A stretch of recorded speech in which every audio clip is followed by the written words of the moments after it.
Low key, niggas hating but they don't want no beef. State gang, true sippers, bitch, I bet we gon' eat.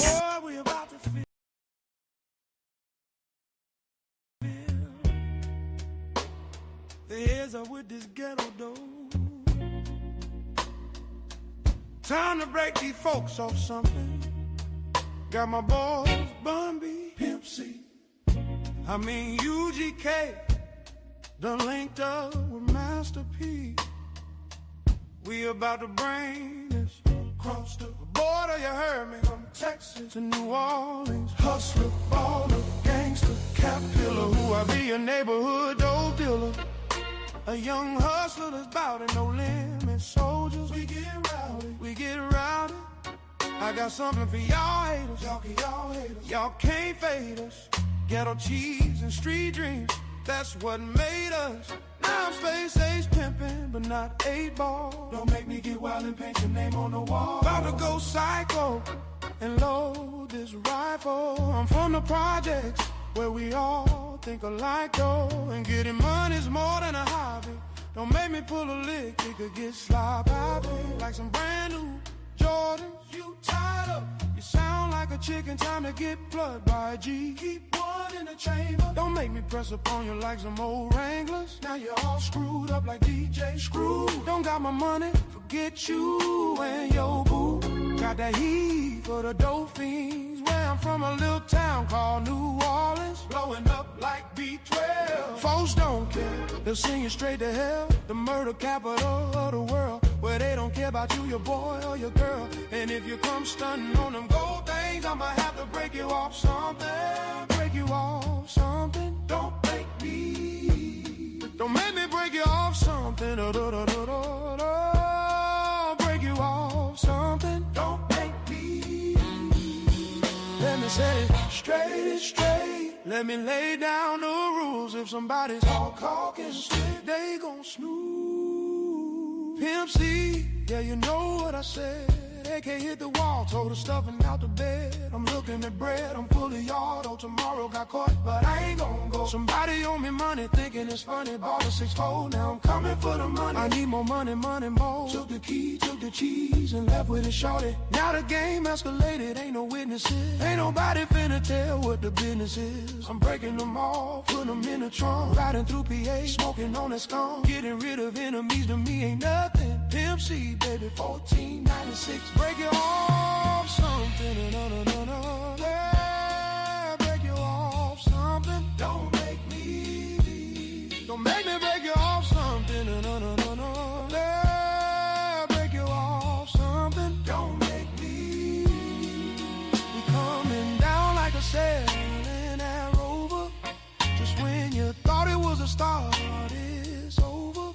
You can call the cavalry, reinforcements or police. They gon' freeze up when they see me. My dogs, that's how these G's be. We three, me, C, and Master P. Sipping on gin and kiwi. Forget popping in your CD. We popping in them clips. Now we all up in your grill, living 3D. Drama, disaster, and heat when you make me blast you. Y'all better recognize who you messing with, the master. We plaster your name, make your mama call a pastor. Faster than you thought, now that's your fault. It's the class of 9 Skrilla, the forilla. Direct from the villa of killer. Now who thinking they triller? Watch me feel a wannabe with them slugs. Probably for jaw jacking and fronting. Don't make me break your off something. Don't make me break you off something. No. Break you off something. Don't make me.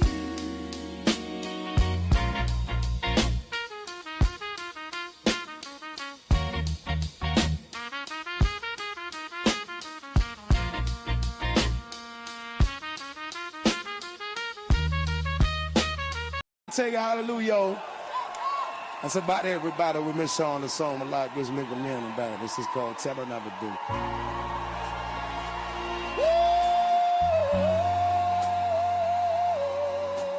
Ladies and gentlemen, we in for a marathon. We 3 days behind. I just found out about this trial about an hour or two ago. it seems very, very interesting. You got the backstory, a couple backstories lined up, and 3 days worth of trial. You're gonna be able to hurry up and fast forward through it. That's what I think.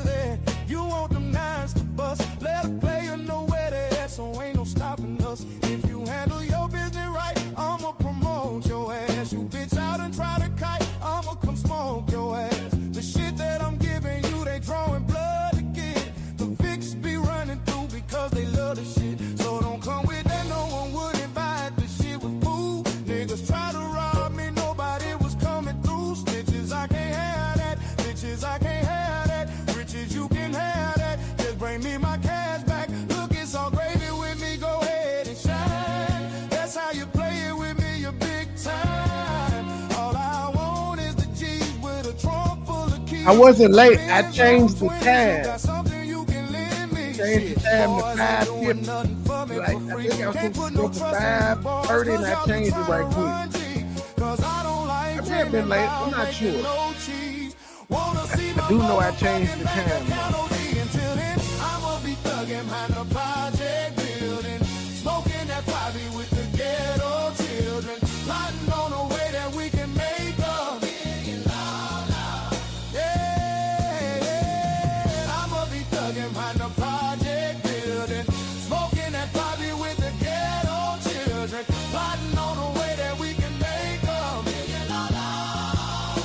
Hey, now I'm on some shit again. Leave a hater stranded like Gilligan. Hundreds I'm considering, flexing for $1 million. Catch it, hater, I'm killing them. They spot, but I ain't feeling them. My jacket off appearing them. Some will say it's numerary, partners in vocifering. Juvenile is different. Look at what I did to them. Boys wearing Reeboks instead of Nikes and Timberlands. Bitch hitters, I be tipping them. My Mac 9, it be flipping them. Some of these haters is trying to run G, so I be gifting them. They will do the same to me. Boys ain't no family. Shit is all a game to me, but nobody gon' handle me. 400 degrees, toting guns, running with me. No wonder we need more money one could receive. Play, I wanna deal with this Christ. I'ma put it open in his life. Never should I fuck with me right. Why you keep ducking me shy? I'ma knock your head off. Boy, tryna get to your fuck, tryna play it off. You made the beat, pussy so wise, you scared. If you mind your fucking business, then your life would be spared. I can't see it. Pussy try to make me out a bitch, I can't be it. I had this motherfucker crow with hitters like Free Nick. You probably can save yourself, but you can't save your neighbors when my nine get to spinning around like a baseball player. Y'all got me messed up.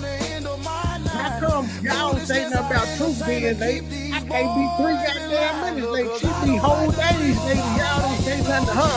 Cause I don't like to dream about making no cheese.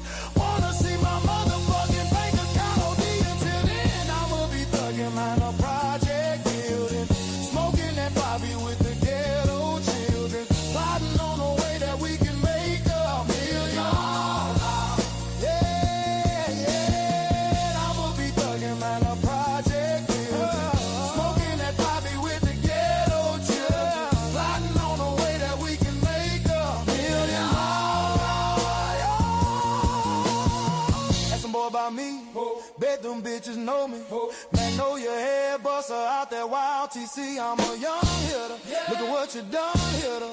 You done made me mad. Now I'm gonna get my gun, hitter. Better watch your tongue, hitter. Cause I'm getting dumb, hitter. Kill one hitter to represent where I'm from, hitter. 3 things you don't ever do. Fuck with a man, exchange or his mama. You do that, you want drama. Fuck with a big timer for sure. You gon' see I'm out you. Which one of you boys want me? I'ma keep it real with you. You say you the man, I know I'm the man, and I'm ready to deal with you. I'm prepared for the toe tagging. Keep my Reebok strapped tight with my key ball sagging. Now I done rocked a couple of keys, and I done flipped that 2 times. I know I'm in a drought, and they gonna pursue mine. I got bills to pay, I can't be playing with you jokers. These youngsters something else, now you bout it, they'll provoke you. You can't understand how a hitter my age can hit the streets like the bustin' with the 12 gauge. But I don't like to dream about making no cheese in the future. Wanna see my fucking pockets OD until then. I'ma be thugging behind the project. Fucking that title, we can get up.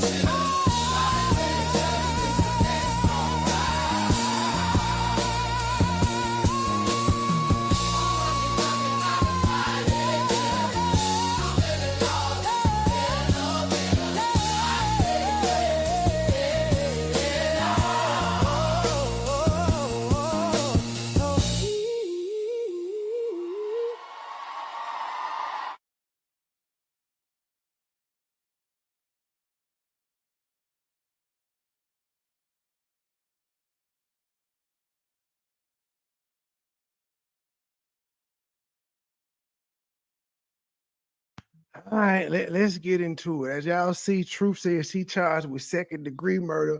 I don't know how the hell you cut somebody's head off and give them chemical burns from trying to clean the shit up and get second degree, but that's what they charged her with. That's what she's on trial for. Let's listen to the backstory.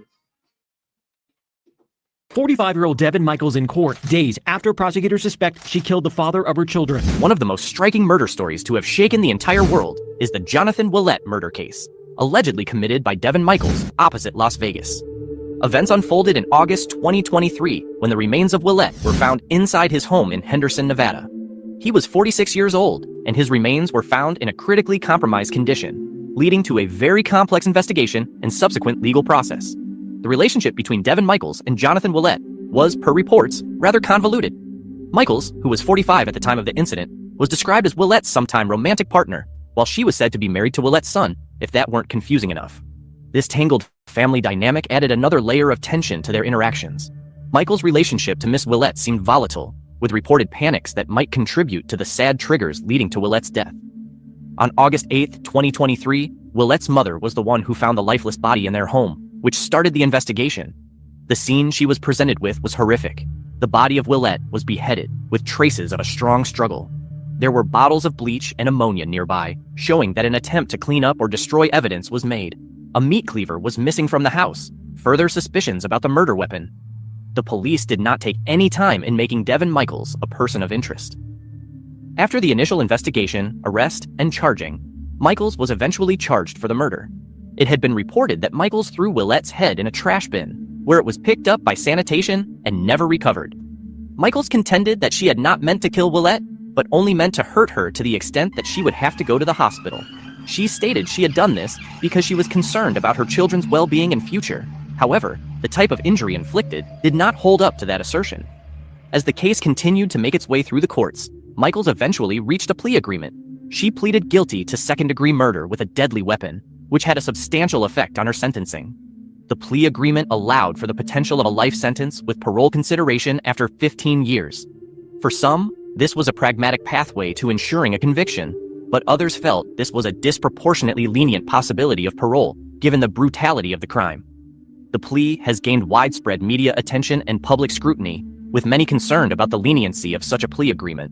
The possibility of Michaels' release after 15 years has made his sentence a lightning rod of controversy, particularly given the brutality of his crime and what Willett's family have endured. Proponents of the harsher sentence argued the crime deserved a harsher punishment. Those who sided with the plea bargain believed it brought a modicum of justice and skipped the uncertainties of a trial.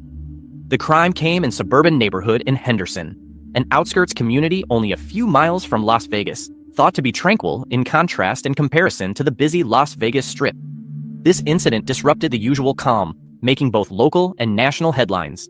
From the disposal of evidence to the strained relationship between the victim and the perpetrator, the murder showed deep-seated tension that eventually culminated in violence. The tragedy really hit home with the family of Willett, especially his mother, who discovered the body. It was a murder that not only deprived them of a loved one, but also left behind questions of what happened leading up to such a heinous crime. The involvement of Devin Michaels, whose life had been inextricably linked with the family through her relationship with Willett's son, further complicated the emotional fallout for all concerned. Beyond immediate family needs, the community obviously was shocked at the violence of the crime. While not immune, Henderson is generally viewed as a safer alternative to some sections of the Las Vegas metropolitan area. This incident gradually tested those perceptions and pointed out the increasingly unpredictable nature of domestic conflicts, which often escalate in lethal ways.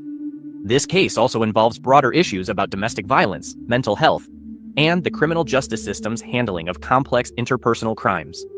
Anyhow, dependent element, conflict, and unresolved tension between Michaels and Willett appear to have been part of the relationship.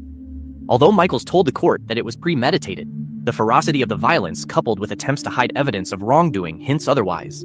It also points to the difficulties that face police judgments about intent and the proper administration of justice in domestic homicides. A plea bargain such as that extended to Michaels makes practical legal sense by guaranteeing some accountability for a crime, considering the vagaries of trial and sentencing.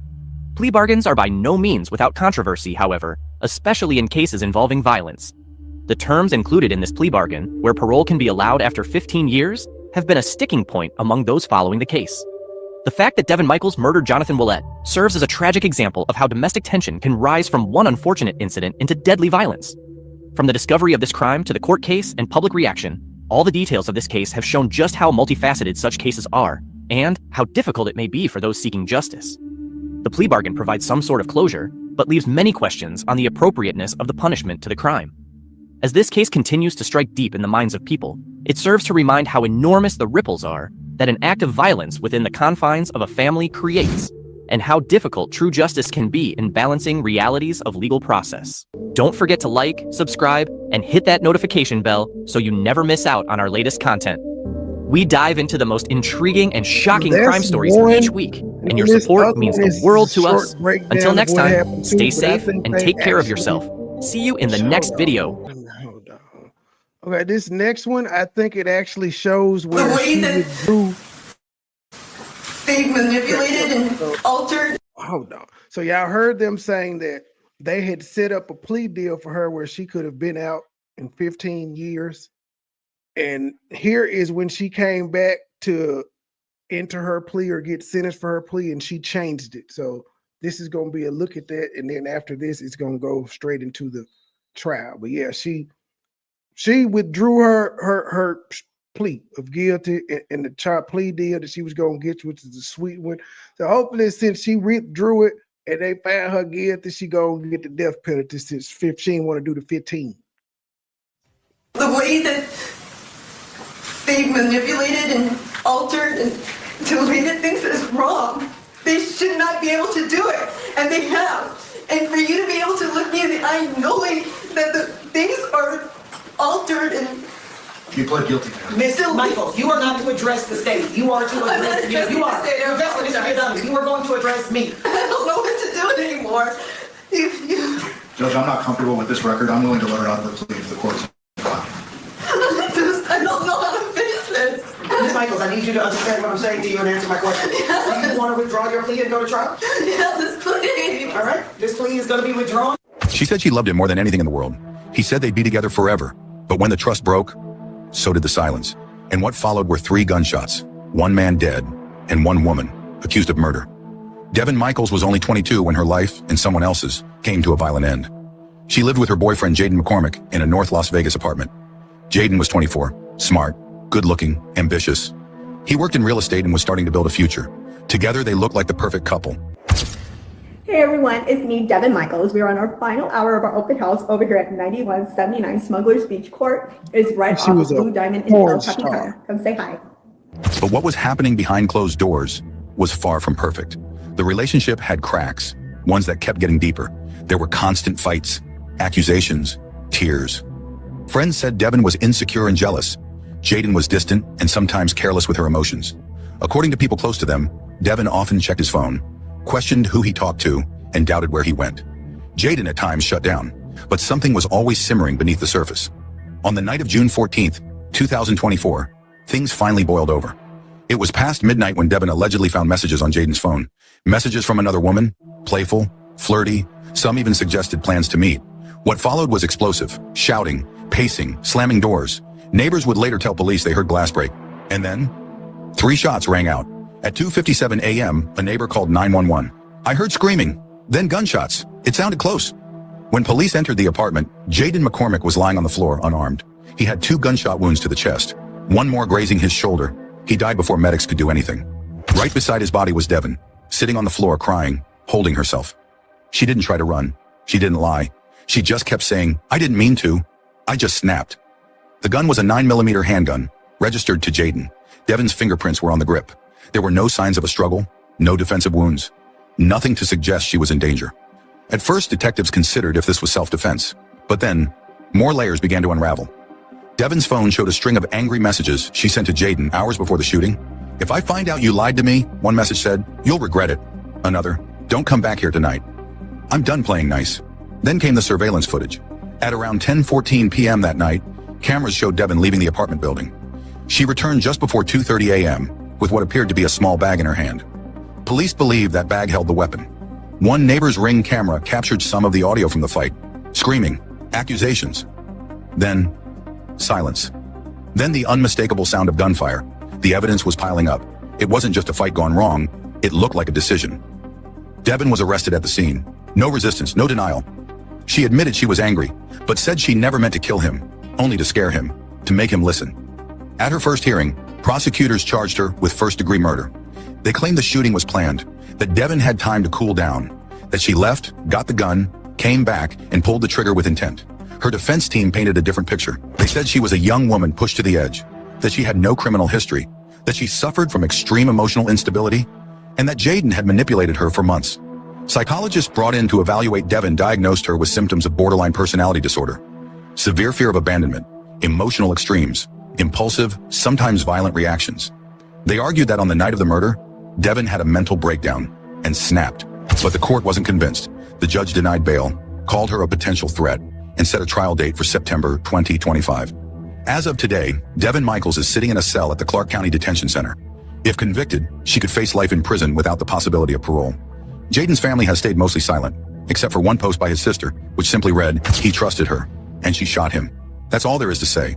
Some say it was heartbreak, some say it was obsession, others believe it was cold-blooded murder. But one thing is clear, this wasn't just a fight, it was the end of a love story, and the beginning of a courtroom battle that will decide whether Devin Michaels spends the rest of her life behind bars, all over a few messages, and a gun fired 3 times. All right, here come the trial. I got to do a little sliding of the bar because I don't know when they come in. They broke part 2. They broke day 1 down into 2 parts. Let's see here. Hopefully y'all are in the mood for a marathon because that's what we finna do. We finna do a marathon because we got to catch up.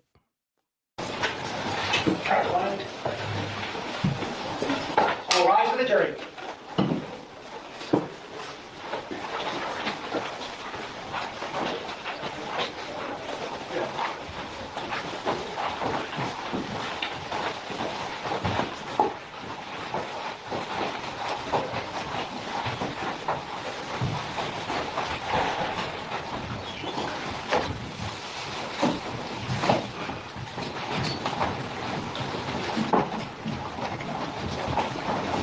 Please be seated. Your Honor, the jury is all present and accounted for. All right.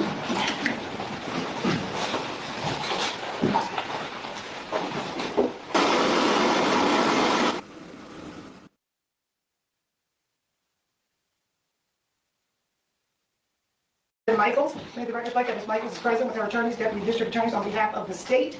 Do both parties stipulate to the presence of our jury? Yes, Your Honor. All right, and are you guys ready to begin? Yes, Your Honor. Yes. All right, ladies and gentlemen, before we begin this trial, for those of you who are going to be our jurors, I want to let you know what to expect, so we're going to go through some preliminary instructions before we get started. First of all, we'd like you to be as comfortable as possible while you're here. So if you have any trouble hearing or seeing at any time during this trial, please raise your hand as an indication. Also, if you need to use the restroom, if you feel ill, or if you have any other problem, please also raise your hand and let us know. I also encourage you to stand up and stretch between witnesses, or when the attorneys are discussing something at the bench with me. You can also feel free to bring in water or anything or a drink, as long as it doesn't cause any disruption in the proceedings. During this trial, we will generally meet between 9 o'clock and end around 5. Occasionally, we may break shortly after 5 if there's a witness testifying at that time, or a witness who needs to be called out of order, but we will not stay past 6. Also, during the day, we will generally break for lunch between 11:45 and 1 o'clock, depending on what time we started, and we will break for about an hour and 15 minutes, and then we'll have a break in the afternoon for about 15 minutes. This is a criminal case commenced by the state of Nevada, which I may sometimes refer to as the state, against Devin Michaels. This case is based on the second amended indictment. The clerk will now read the second amended indictment to the ladies and gentlemen of the jury and state the plea of the defendant to that second amended indictment. District Court, Clark County, Nevada, the state of Nevada plaintiff versus Devin J. Michaels, aka Nikki Fairchild, aka Tracy Baker, aka Tracy Nicole Tavares, defendant, case number C23377-239-1, Department 10, third amended indictment, state of Nevada, County of Clark, the defendant above named, Devin J. Michaels, aka Nikki Fairchild, aka Tracy Baker, aka Tracy Nicole Tavares, accused by the Clark County Grand Jury of the crime of murder with use of a deadly weapon, committed at or within the County of Clark, State of Nevada, on or about the 7th day of August 2023 as follows. Did willfully, unlawfully, feloniously, and with malice aforethought kill Jonathan Willett, a human being, with use of a deadly weapon, to wit, a wooden stick and or other unknown object, by striking the said Jonathan Willett with said wooden stick and or other unknown object, and or through other unknown means, the said killing having been 1, willful, deliberate, and premeditated, and/or 2, committed during the perpetration or attempted perpetration of a robbery. Dated this 28th day of October 2025, Stephen B. Wolfson, Clark County District Attorney, by John Giordani, Chief Deputy District Attorney, to which the defendant has pled not guilty to. Ladies and gentlemen, please understand that the second amended indictment is simply a charge and that it is not in any sense evidence of the allegations it contains. The defendant has pled not guilty to the second amended indictment. The state therefore has the burden of proving each of the essential elements of the second amended indictment beyond a reasonable doubt. As the defendant sits there now, she's not guilty. The purpose of this trial is to determine whether the state will meet that burden. It is your primary responsibility as jurors to find and determine the facts. Under our system of criminal procedure, you are the sole judge of the facts. You are here to determine the facts from the testimony you hear and other evidence, including exhibits introduced in court. It is up to you to determine the inferences which you feel may be properly drawn from the evidence. Ladies and gentlemen, you must base your verdict solely on the evidence presented in the courtroom and the instructions from the law that I give to you. To protect the integrity of the jury process, it is very important that you do not do any independent research about this case until the jury has reached a verdict. Ladies and gentlemen, there is a lot of media coverage in regards to this case, but it's very important that you do not watch any media coverage of this case or you do not do any additional media searches on your own about this case. You may not visit any location involved in this case. You must not do any research or look up words, names, maps, or anything else that may have anything to do with this case. This includes any reading of newspapers, watching television, or using a computer, cell phone, the internet, or any other means to get information related to the case or the people and places involved in the case. This applies whether you're in the courthouse, at home, or anywhere else. Additionally, until you're discharged from your service as a juror, you must not provide or receive any information about your jury service to anyone, including your friends, coworkers, and family members. You may tell people you've been picked for a jury and how long the case will take. However, you must not give any information about the case itself or the people involved in the case. You must also warn people not to try to say anything to you or write to you about your jury service, or write to you about this case. This includes face-to-face, phone, or computer communications. In this age of electronic communication, I want to stress that you must not use electronic devices or computers to research or talk about this case. This includes Googling, tweeting, texting, blogging, emailing, posting information on a website, or any other means at all. All of us are depending on you to follow these rules so that there will be a fair and lawful resolution to this case. You may not declare to your fellow jurors any facts relating to this case of your own knowledge. And if you discover during the trial or after the jury has retired that you or any other juror has personal knowledge of any witness or fact in controversy in this case, you must disclose that information to me outside the presence of the other jurors. The evidence in this case will consist of sworn testimony of witnesses, all exhibits received in evidence, regardless of which side introduces the evidence. If the attorneys on both sides stipulate to the existence of a fact, you must, unless otherwise instructed, accept the stipulation as evidence and regard that fact as proven. I may take judicial notice of certain facts or events. If I take judicial notice of a fact or event, you must accept that fact as true. In every case, there are two types of evidence, direct and circumstantial. Direct evidence is testimony by a witness about what the person saw or heard or did. Circumstantial evidence is testimony or exhibits which are proof of a particular fact, from which if that fact is proven, you can infer the existence of a second fact. For example, if you're outside and you see and feel raindrops falling on you, that's direct evidence that it's raining because you can feel and see the raindrops fall on you. But if you go to sleep at night and the ground is dry, but when you wake up in the morning the ground is all wet and there are puddles outside, that is circumstantial evidence that it rained while you were asleep. Although you didn't see it raining, you know the ground was dry when you went to sleep, and now it is wet, and that is circumstantial evidence that it rained last night. You may consider both direct and circumstantial evidence in deciding this case. The law permits you to give equal weight to both types of evidence, but it's up to you to decide how much weight to give to a particular piece of evidence. The parties may sometimes make objections to some of the testimony or other evidence. It is the duty of a lawyer to object to the evidence which he or she believes may not properly be offered, and you should not be prejudiced in any way against a lawyer who makes objections on behalf of the party he or she represents. At times, I may sustain objections or direct that you disregard certain testimony or exhibits. You must not consider any evidence to which an objection has been sustained or which I've instructed you to disregard. You also must not consider anything which you may have seen or heard when court is not in session, even if what you see or hear is said or done by one of the parties or by one of the witnesses. In considering the weight and value of the testimony of any witness, you may take into consideration the appearance, attitude, and behavior of the witness, the interest of the witness in the outcome of the case, if any, the relation of the witness to the defendant or the state, the inclination of the witness to speak truthfully or not, and the probability or improbability of the witness's statements and all of the facts and circumstances and evidence. Thus, you may give the testimony of any witness just such weight and value as you believe the testimony of the witness is entitled to receive. After these instructions, we'll have an opening statement by the state, maybe an opening statement by the defense, the state's evidence, the defense's evidence if they desire to present any evidence, jury instructions, and closing arguments. Opening statements and closing arguments are intended to help you in understanding the evidence and applying the law, but please understand that what the attorneys tell you is not evidence. At the conclusion of the evidence, I will instruct you on the law. You must not be concerned with the wisdom of any rule of law stated in these instructions or the instructions that I will read to you after the evidence is in. Regardless of any opinion you may have as to what the law ought to be, it would be a violation of your oath to base a verdict upon any other view of the law than that given to you by the court. Until the case is submitted to you, you must not discuss it with anyone, not even with your fellow jurors. After it's submitted to you, you must discuss it only in the jury room with your fellow jurors. It is important that you keep an open mind and not decide any issue in the case until the entire case has been submitted to you under instructions from me. Again, if you discover during the course of the trial that you have personal knowledge of the facts of the case, or that you know one of the witnesses, please give a note to the marshal who will present it to me. During this trial, it may be necessary for me to confer with the lawyers at the bench about questions of law or procedure that I need to make a decision on. Sometimes you may be excused from the courtroom for the same reason. I will try to limit these interruptions as much as possible. Please understand if we take a break, it is necessary, and we appreciate your patience. You will be given a badge to wear during your jury service. Please wear the badge at all times while you're in the courthouse or on a break. This badge lets everyone know that you're a juror in this case. This is important because during the course of this trial, the attorneys for both sides and court personnel, other than the marshal, are not permitted to talk to members of the jury. By this, I mean not only can they not talk to you about the case, they can't talk to you at all, not even to ask you what time it is.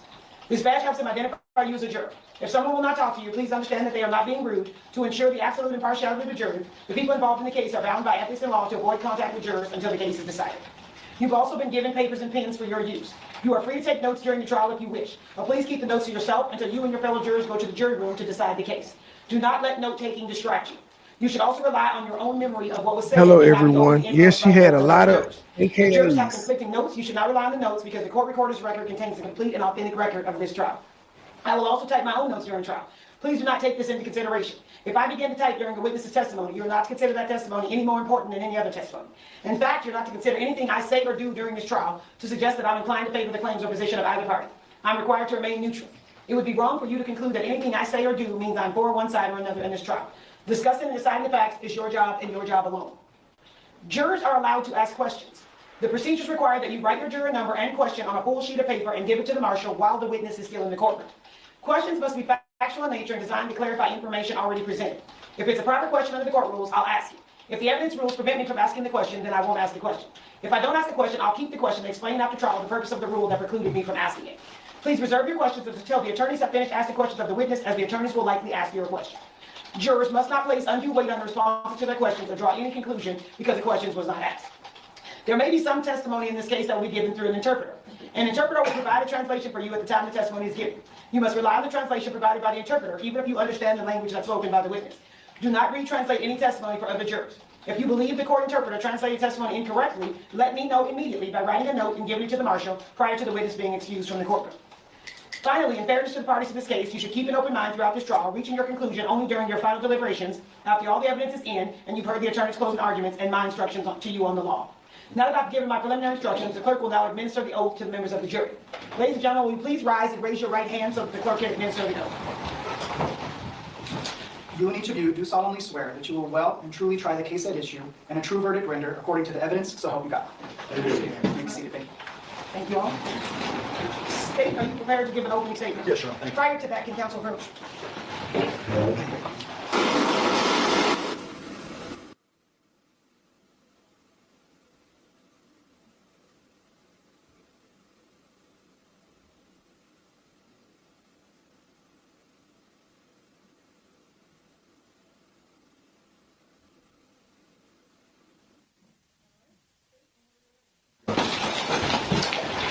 On August 7th of 2023, the defendant, Devin Michaels, brutally murdered and savaged the body of her ex, Jonathan Willett.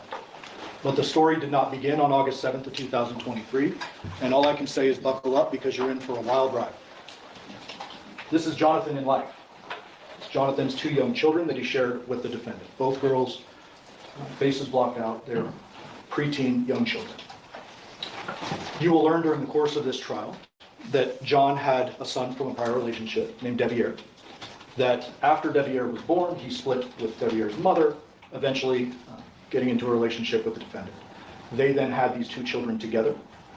They separated, and there was a custody agreement that was ordered by the family court in which the victim had full physical custody of the girls. You will learn that the defendant was not happy about that situation, that the defendant wanted to have control of her girls, and she wanted to start a new life with Devier, the same Devier that is John's son. On August 7th of 2023, Yoko Willett, an elderly woman, woke up to find her dead son in his room with what she referred to as his face and neck missing. This is the 911 call she voiced. Yes, this is Yoko Willett. My number is, address is 2698 Aradura Drive, Henderson, Nevada. Yeah, 702-203-8975. Okay, I went downstairs and my son is on the bed and all bloody. I don't open the cover. It's all bloody. I don't know. Can you come over? Yeah, come over. What happened to him? I have no idea. I saw to the outside this morning, but Did he awake? and Did he awake? I think he's dead. Listen, Stephen, I already have a call for help, okay? How old is your son? About 46 seconds. Is he breathing? All over. Where is he bleeding from him? I don't know, from the expo or something. Do you see any weapons around him? No. Will he harm himself? Can you tell? What? Did it look like he hurt himself at all? Like, maybe shot himself? Those was on the yard. I told him, I didn't know he was trying to move out from my house. Okay. And his girlfriend was here yesterday. Okay. When's the last time you saw him? Yeah, when's the last time you saw him? Okay, how long ago? Last night. Last night. Yeah. I think somebody has come to eat. Okay, yeah, we're already on the way, okay? We're going to try to help him before we get there. Do you have the defibrillator available inside your house? Huh? Do you have the defibrillator available at your house, the shocking machine? I don't. That's okay. Yeah. What I want you to do is see, do you feel safe to get ready to have so we can try to just... That is what police found when they arrived at the Willett residence. Jonathan on his bed in his bedroom. As you can see, his head is missing.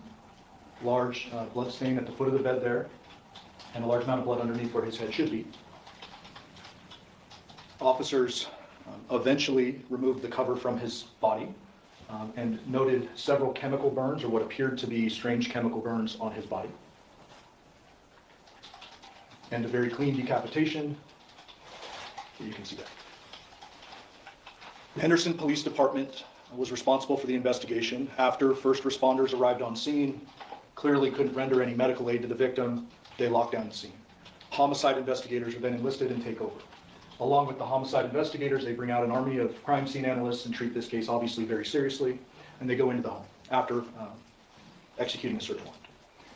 When they go into the home, they obviously focus on the bedroom, but they do a pretty thorough search of the entire residence, the curtilage, the backyard, the front, the trash cans, the upstairs bedrooms, the kitchen, the living room, and these are the items that they find.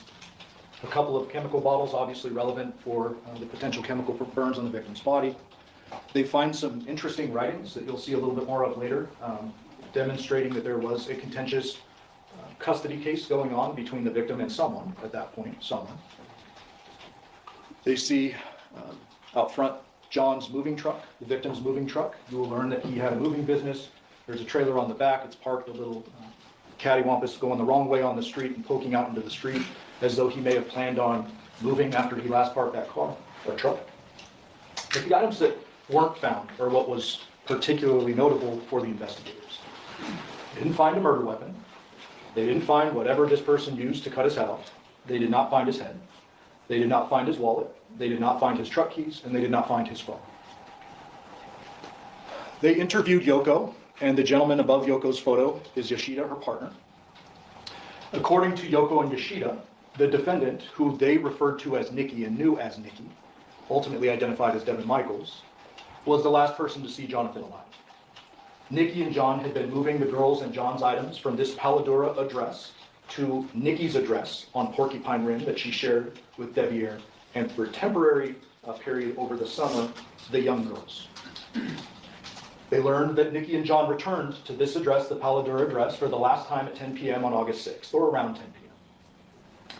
They learned from Yoko that about 1 a.m. she was going downstairs for a glass of water and ran into the defendant, who she will describe to you when you hear from her as she appeared to be startled to see me. The defendant and Yoko have a conversation. It's relatively brief. Yoko's in the kitchen cleaning up some dishes. The defendant has now entered the kitchen, and they begin to talk when the defendant tells Yoko, John's asleep. Don't go in there. Those aren't her words. You'll hear this through the course of the trial. She says, John's asleep. He's passed out. We have plans for him to move some more stuff in the morning, kind of don't bother him kind of thing. Yoko then noticed that the lights were on in John's room, but decided, hey, if he's asleep, I'm not going to go in there. She returns back upstairs. Yoko went to sleep, leaving Nikki, or the defendant, alone in the home. And you will learn very clearly that there were only 4 people in the home at the time of this incident: the victim, the defendant, Yoko, and Yoshida. Yoko also will tell you that around 8 a.m. she found John without a face. You probably heard from the 911 call, there's a bit of a language barrier. She'll do her best to describe what she initially saw and the shock, obviously, that ensued. So the defendant is the last person to see him, so investigators are very curious to speak with her. Homicide detectives summon her to the scene. They get a hold of her via a phone number given by a neighbor. She answers that phone. It's her phone. She agrees to come to the scene, leaving Devier and the girls are with the defendant as well. She, in her initial interview, says John is her ex. They share the 2 children together, that they spent the whole day together on August 6th, moving, shopping for the girls' school supplies, etc. Everything's normal from her perspective.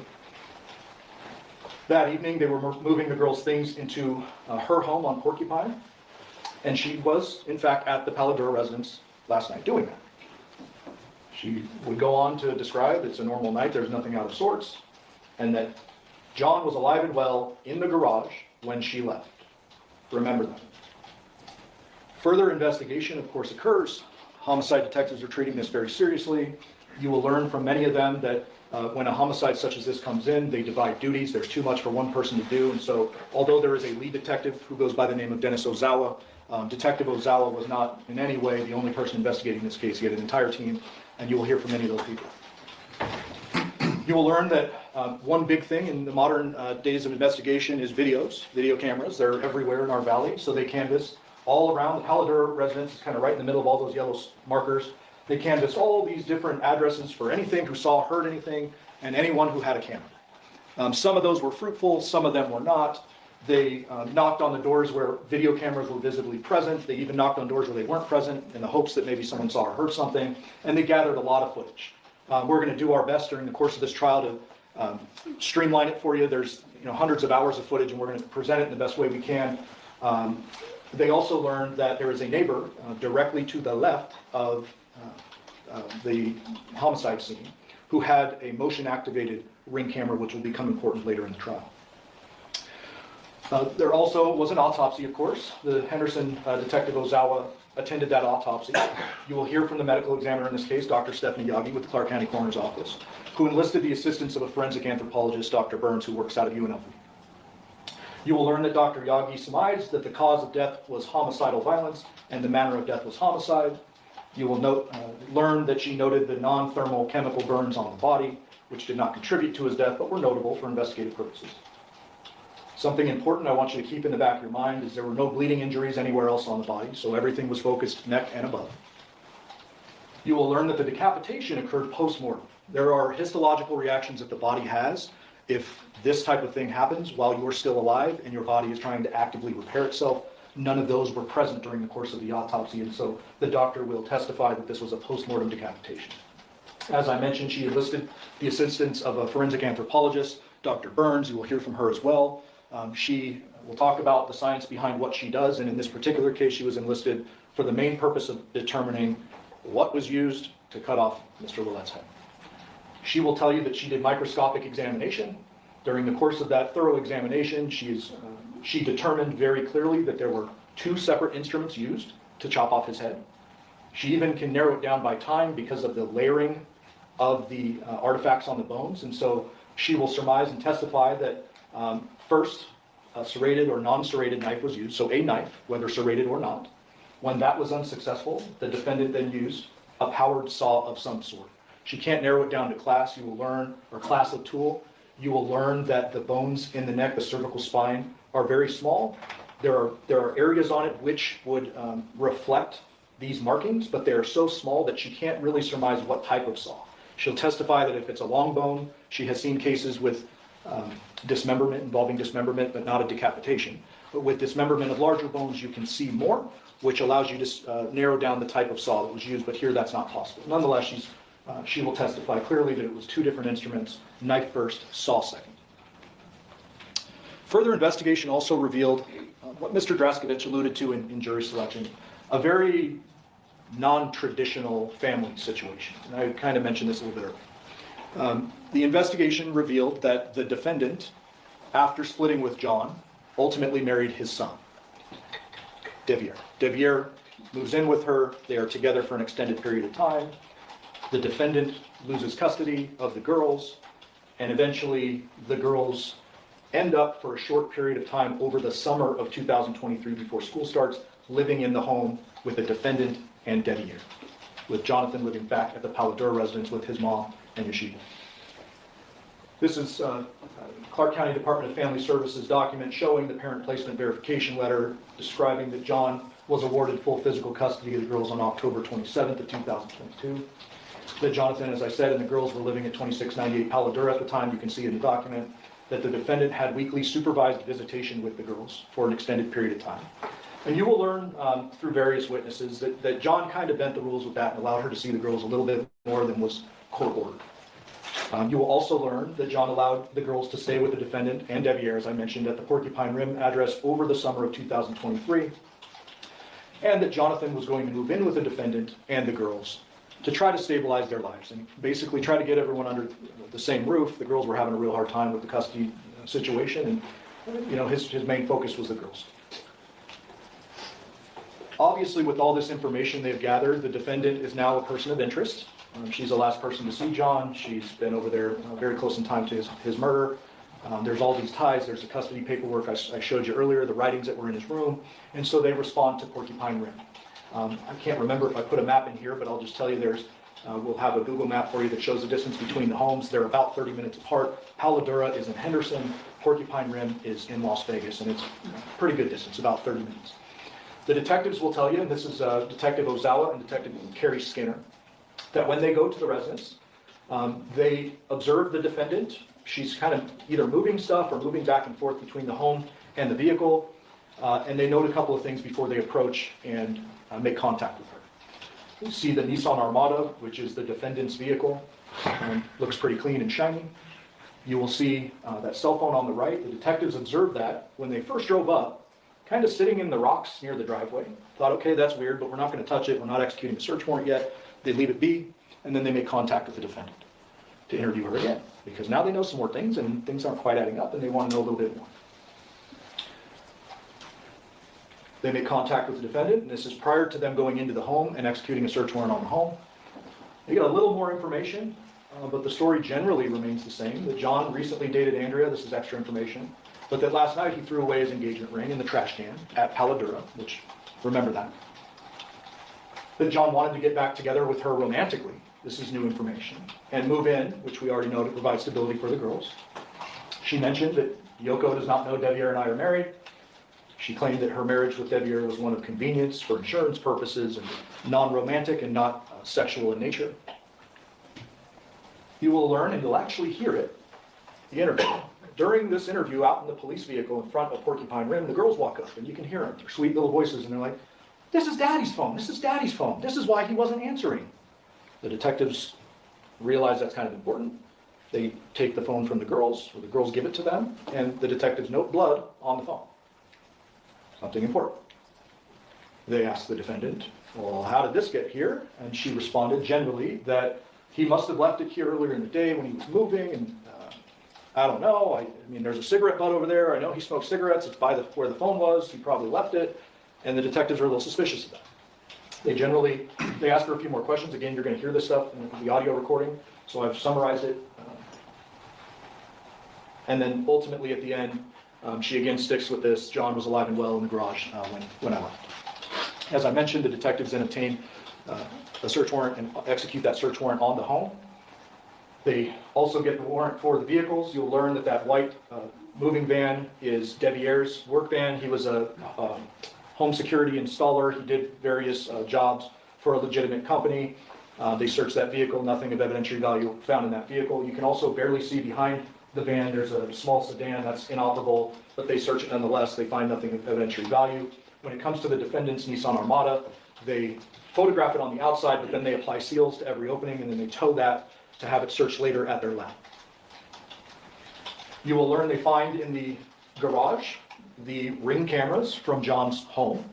A little weird.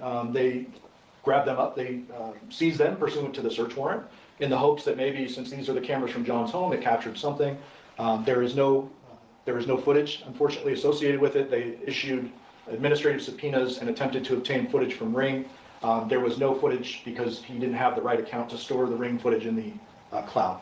And I'm butchering the technical terms, I'm sure, but you'll hear all of this from witnesses.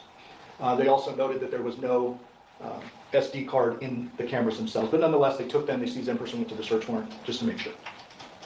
You will also learn they find several of defendants' writings throughout the home describing kind of the relationship with Debbie Ayer, not exactly how the defendant described it to them to begin with. Very importantly, they find the defendant's purse. Inside her purse, they find the victim's social security card, along with one of her work cards.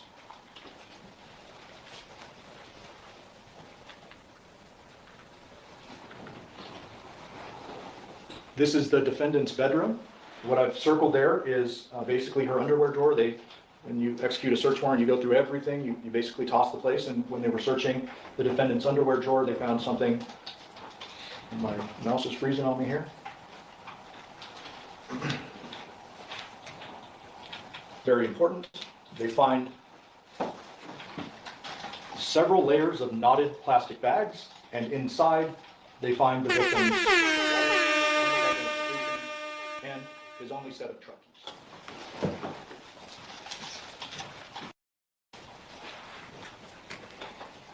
After the search warrant, they speak with the defendant again. They learn that the defendant's version regarding the phone is that she has no idea how it is. They confront her with the blood on the screen. She initially says, oh, I don't know, and then she says, he cut himself moving.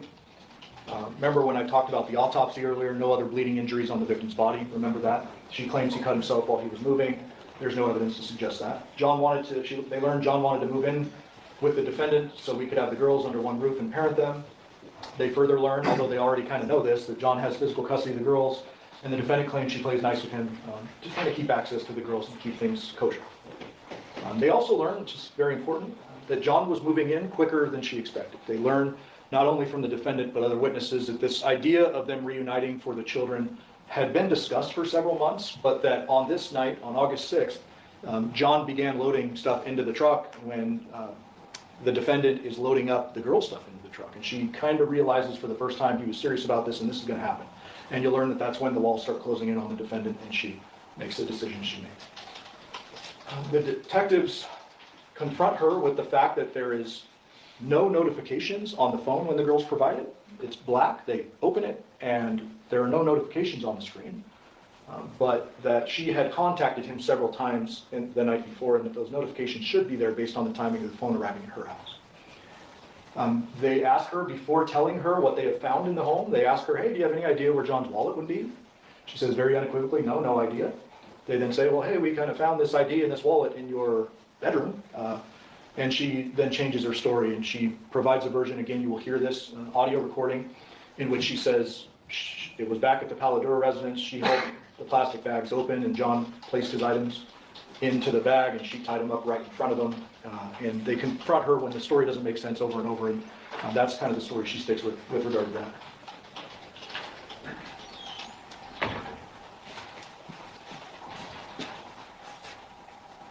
You will learn there was an extensive follow-up investigation after that interview. Although things weren't adding up, although things looked very strange, the detectives did not rush to judgment and arrest her right there. Although all of the victim's property is inside her home, his blood is at her scene, they don't arrest her right there. They choose to do follow-up investigation.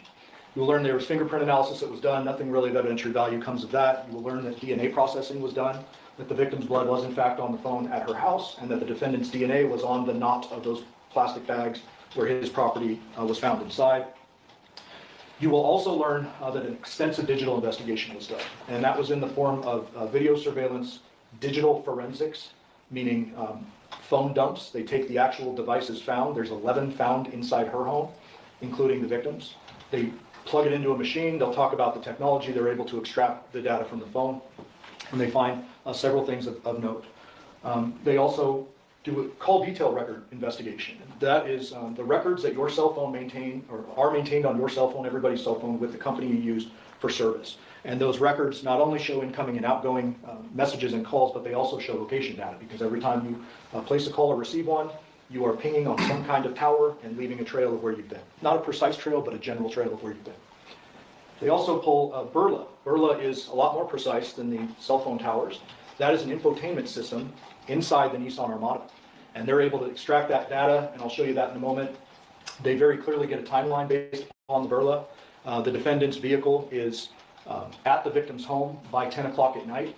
The vehicle activates but does not move at about 11 o'clock at night. The vehicle leaves the home for good at 2:04 a.m.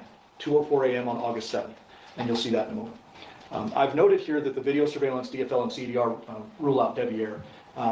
Obviously, he was interviewed. You will hear from him during the course of this trial, but they treat him as a suspect. Obviously, there's some fishy circumstances. They're not just pinning this on the defendant because what she's saying doesn't make sense. They're looking into both the defendant and Deviere and others. The video surveillance that I'm referring to is kind of wide-ranging. There is one particular camera you're going to learn about that was near the Porcupine Rim residence, the defendant's home. That is a full-time camera. It's not a motion-activated camera. That allows them to see the home, see what vehicles left, came and went at any given time, and they clearly rule out Deviere from that video. In addition, I mentioned earlier, there's video surveillance from next door to the victim's home that captures the defendant at around 11 a.m. going to her vehicle, moving it slightly, and then ultimately leaving. Gotta love technology. Here are a couple of additional clips from video surveillance. The one on the left is the defendant with the victim the night before when they're doing the moving. It shows us that they are together, that no third party is present, it's just them. They go into a store, they buy an item, and they leave. And then 2:28 a.m., the defendant is alone. It kind of clipped off on this particular picture, but the defendant is alone in her vehicle after she leaves the residence and goes back to her home, ultimately landing there about 2:46 a.m.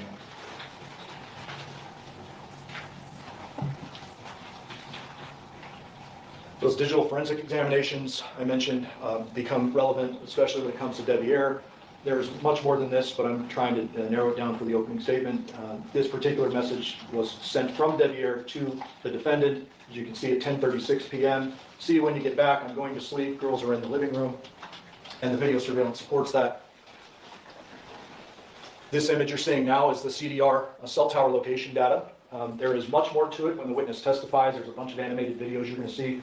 Just for this purpose, I did a screenshot. The blue and red represent the victim and the defendant's phone, and the green represents Deviere's phone at our operative time period, showing him across town when that last message was sent and throughout the evening. You'll also see the burla that I referenced earlier. As I mentioned, burla leaves actual GPS breadcrumbs, like by the foot. So as opposed to just a tower you're hitting on, this is actually showing the track. And you're going to see very clearly when the defendant came and went from the victim's residence on the night of August 6th, as well as when she left on August 7th.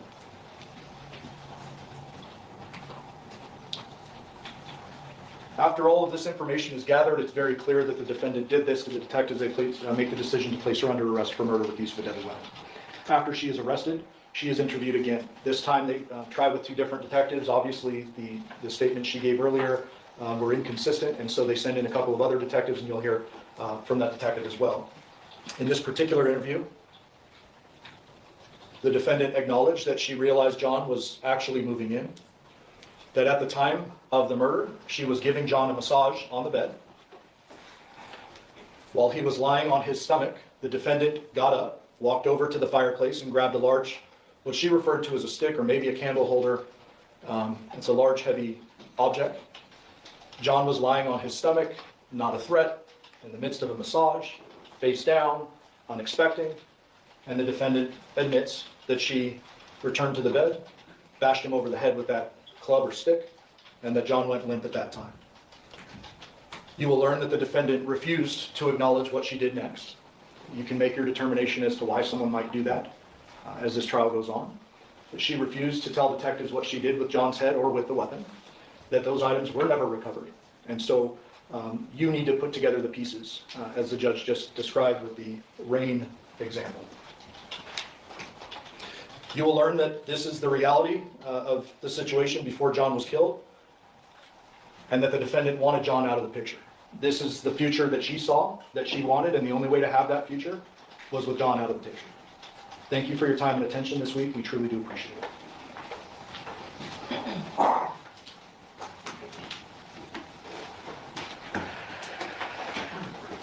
Is the defense going to give an opening statement? Yes, we are, Your Honor. And if we could have perhaps a 5-minute recess. Thank you. Okay, ladies and gentlemen, we're going to take a brief recess so we can get the technology set up for the defense's opening statement. During this recess, you must have a discuss or communicate with anyone, including fellow jurors, in any way regarding this case or its merits, either by voice, phone, email, text, internet, or other means of communication or social media. You must not read, watch, or listen to any news or media accounts or commentary about the case. You must not do any research, such as consulting dictionaries, using the internet, or using reference materials.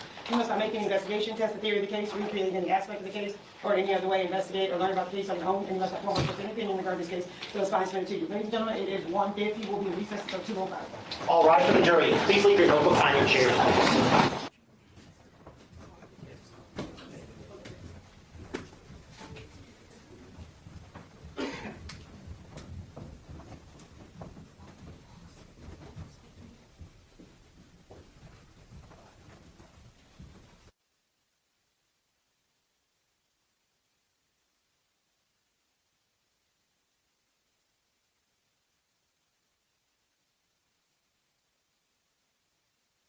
Well, in my opinion, this chick is guilty. I mean, degree murder. That's some bullshit. They getting away with some. They getting away with some crap. All right. We'll be back in 15 minutes. Salute to everybody in the chat. Both chats.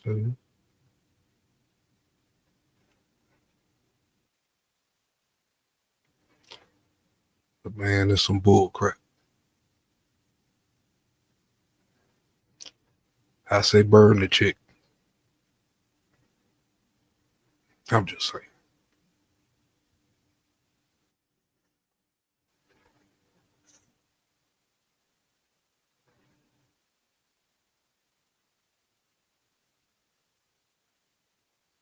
Thank you, Nicole.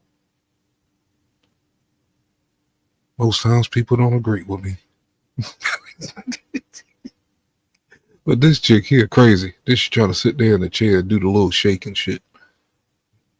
Got her head covered up and shit, face covered up with her daggone. Look at this crap. Look like some crap out of a scary movie.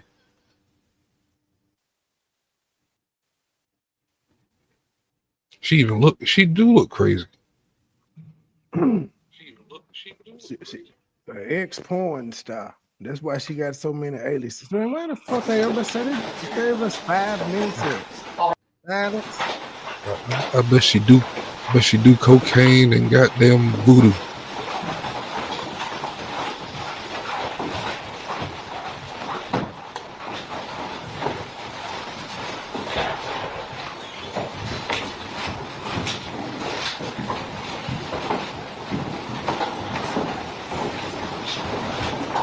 Please be seated. Your Honor, the jury is all present and accounted for.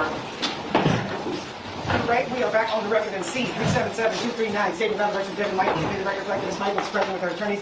Deputy District Attorney on behalf of the state. You both are stating the presence of our jurors? Yes, Your Honor. All right, defense, are you prepared to give an opening statement? We are. Whenever you're ready. Thank you. Leo Tolstoy, perhaps one of the greatest authors of all time, in his first book, first novel, Anna Karenina, wrote, first sentence, all happy families are the same. Every unhappy family is unhappy in its own way.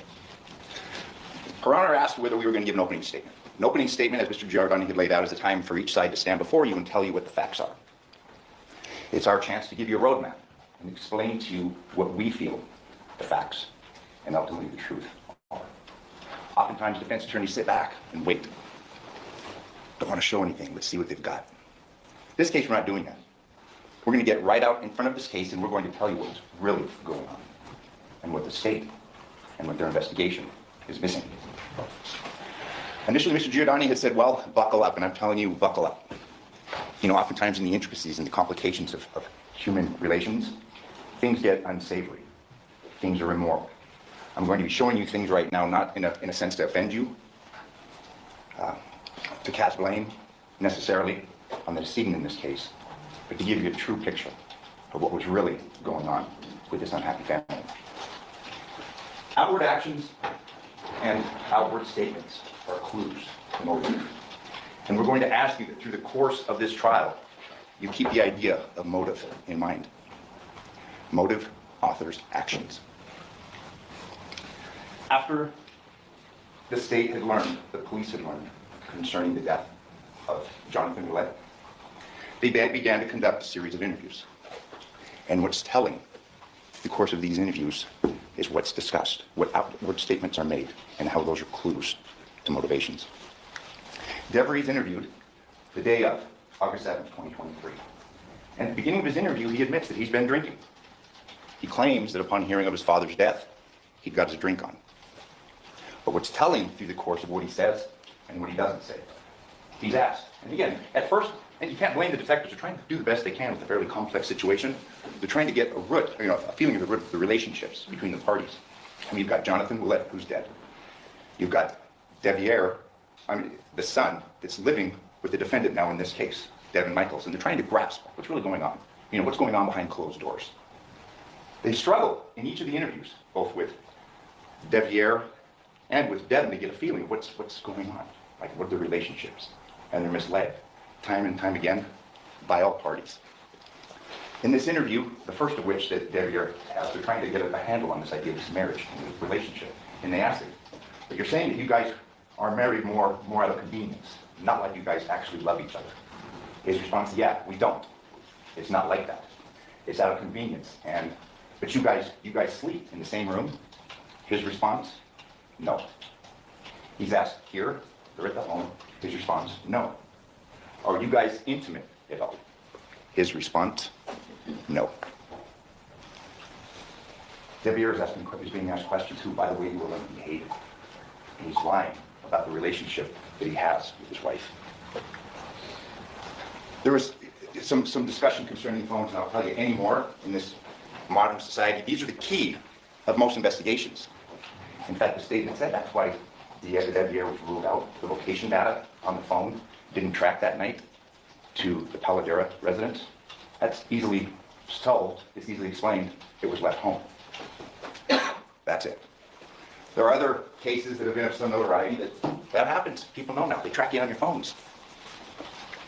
You're going to learn that Devier knew this and the importance and the significance of this clue to this hidden secret. This was no marriage of convenience. We have out here the wedding ring that you'll see in photos that both Devier and Devin wore. In fact, Detective Skinner, again trying to grasp this, and this is on August 7th, is asking Devin about the rings. He's telling me the rings, you guys are saying this is convenience, but rings are like of significance. It shows commitment. She plays it down, as does Devier. This marriage of convenience is belied by the facts. You have to ask yourself, as these facts unfold, why is Devier covering for Devier? And why is Devin covering for Devier? This is no sexless union. And again, this isn't to offend, this isn't to shock, but this gives the nature of what's really going on and why that statement was so untrue. I mean, these are pictures taken from their respective phones, and you can see the timestamps. And this will be admitted to you, and you'll be able to consider this in reaching the appropriate verdict in this case. This participant, this is a voicemail, 4/27/23 in this sexless, non-intimate marriage. So you didn't go to me tonight? I just want to tell you, whatever. I feel so, just as touching me, just in my body, just in yours. I'm so compassionate tonight, please. These are photos recovered from her phone that were taken from her phone, 5/17/23. And again, they're sexual in nature. This isn't to offend. However, what detectives didn't learn is that this relationship wasn't something that was being frustrated by Jonathan moving in. This relationship had gone on for years before. See the picture of Devier, 125, it was modified, access 1227. It goes back 7 years. Driver's license, this is Devier, and if you look and take notice, I mean, this is some years before. He's 6'4", he's 185 pounds. He's a big guy, like his dad. His dad, 6'4", 205 pounds. We had spoken yesterday, Devin Michaels was in the porn industry. She's not on trial for morality, she's on trial for murder. She had AKAs, given her line of work. Devier was into that. He knew that, he appreciated that, he pursued that. And this illicit relationship began before the relationship had ended with his father. It was done behind his back.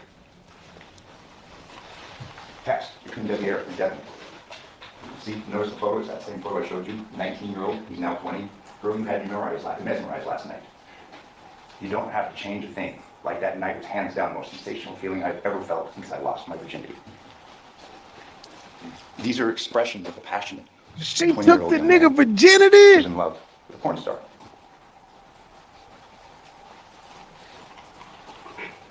See the dates? Modified 9316. That means it was looked at 7/18/26. We've got Devier's 20 here. And I'm going to show you photos to show the identification of what's going on. You've got a penis shot taken from her phone. And you see up in the corner, it's Devier. So the case, the facts will show and common sense will dictate that this isn't a case about her wanting to be with Devier. And she kills Jonathan. She's been with Jonathan. What happened on August 7th, 2023 is Devier was getting kicked out. He was no longer going to be a part of this relationship because Dad, the dad he hated, was coming in and not only taking his home, but taking his wife.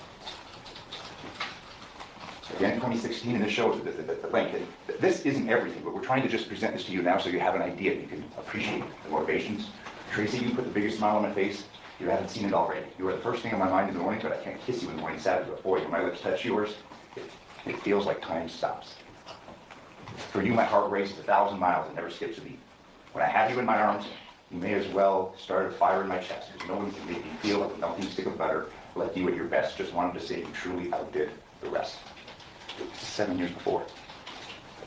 Don't worry, at one point I'll be laying next to you, playing with your hair, scratching your back, and whispering something romantic in your ear. Again, the dates are telling.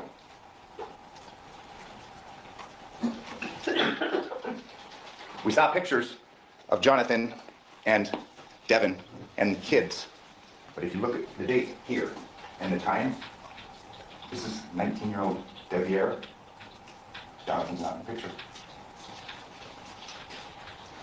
Same time frame, you see. Screenshot, 8/23/16. They're a couple. And they're a couple behind Dad's back. Same photo, same time frame, modified 5/9/22. We're coming now to the present. There'd been a long-going, torrid affair, which resulted in a marriage between a son and his father's former girlfriend. This is Devier receiving a text from Devin. See, 11/3/21, what was good? I was looking at yours good, but I'm looking forward to eating something else later. Her response, Arby's, his, if that's what you call that coochie. Yeah, I guess so too. So again, it shows that this was consistent. Pictures of on Devier's phone. You can see modified, which means looked at 5/15/23. Capture time 5/15/23. Again, the date 5/15/23. I mean, this is clearly an intimate relationship. It's not for the kids. It's not for these perceived medical issues. Devier is in love with Devin. Captures on his phone.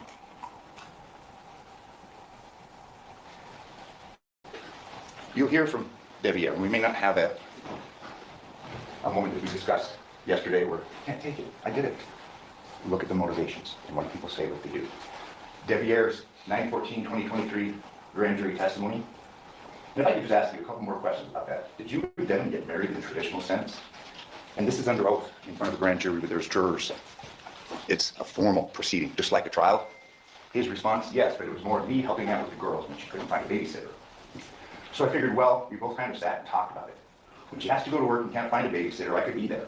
She also had a whole bunch of medical problems, and it's very expensive to keep the girls at daycare when she's sitting in the hospital, so I would normally be there to watch them.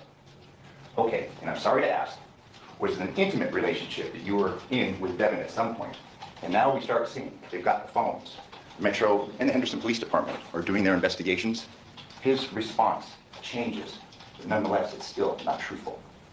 Yes, after the first year, it started to get intimate. They were married November 21st, 2021. So if we're to take Devier at his word, they got intimate after the first year, I guess it's November, December of 2022, it's a lie, and the facts show it. Did it remain intimate up until the time of your father's death? Yes. Movement, but still, there's the clues that give way to the secrets that are being concealed, and the motive for why. In this initial interview, okay, so then you knew he was moving in, and she told you that you were going to have to move out. This is after he's had a few drinks, probably a lot. His response, reasonably, yes. It was kind of a short notice, but yeah, and I mean, I know the person he is, and he's referring to his father. So I was like, okay, whatever, I'll deal with it. Okay, and you were going to move out? Did he knew that you lived here, or didn't know that you lived here? His response, no. He knew I lived here. When you look and when you weigh the evidence, you have to ask two things. Why is he saying these things? Why is he not knowledge of getting kicked out? And this hot and heavy and sexual relationship that he's having with Devin. It changes now. 9/12/23. I didn't know that he was going to move in. He's eliminating another motive. I didn't know what they were attempting to get over here. I didn't know that they were attempting to get remarried, or not remarried, because they were never married, attempting to get married. Again, we do get a glimpse of the truth, but he's denying that he knew that his dad was moving in, and then now he's apparently saying he didn't know they were getting married too. Well, he knew his dad was getting moved in. And he knew that they were getting married. He's out.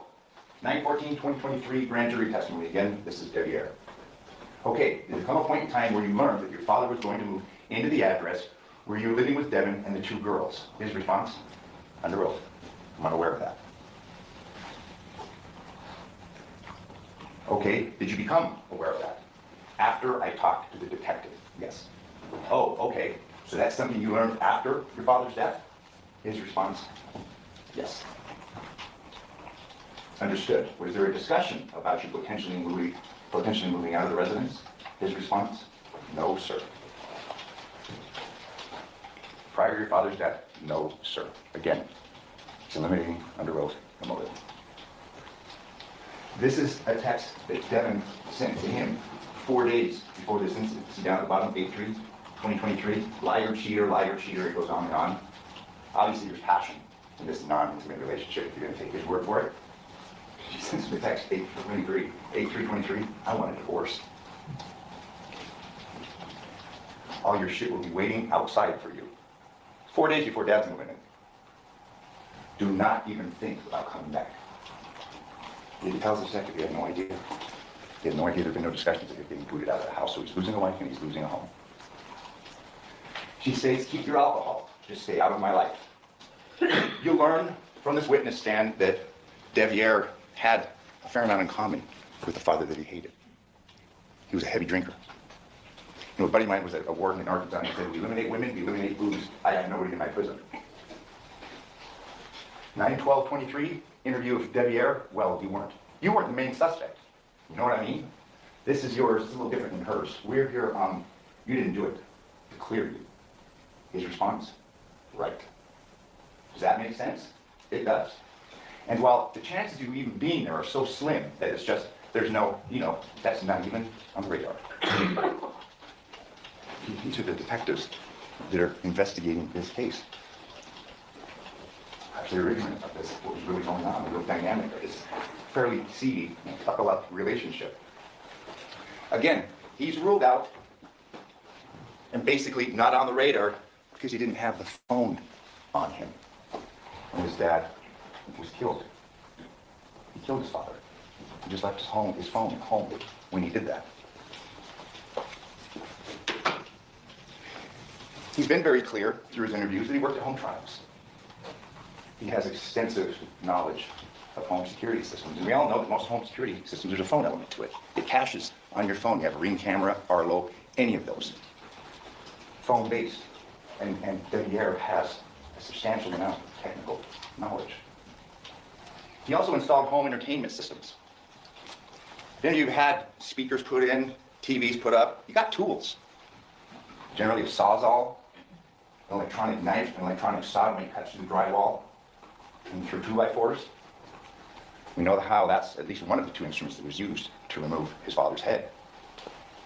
Again, and I've addressed this, why lie to these on 8/7, then again on 9/12, and lie to the grand jury on 9/14. Motives, author actions, outward statements betray secrets. He's repeatedly eliminated his motivation through the course of this investigation. And she's been complicit, whether she knew or not. She's complicit in this. We have Deviere covering for Deviere, and we have Devin covering for Deviere. Here she is. This, and again, this is just scratching the surface, but these are photographs that are captured on Deviere's phone, just to give you an idea. And there's a long list. We could be here for much longer than we're going to. He's not on any cameras. Well, yeah, that's what he does for a living. He's aware of these are security systems. He installs them. He's aware of the angles, what they pick up, and what they do. And it goes on and on. But like I said, I won't keep you here for the rest of the afternoon, but these are all, and this is just scratching the surface of what's captured on his phone. I mean, this is sophisticated stuff, and he has sophisticated knowledge. He's taking photographs of all this as part of his work. This is his handiwork.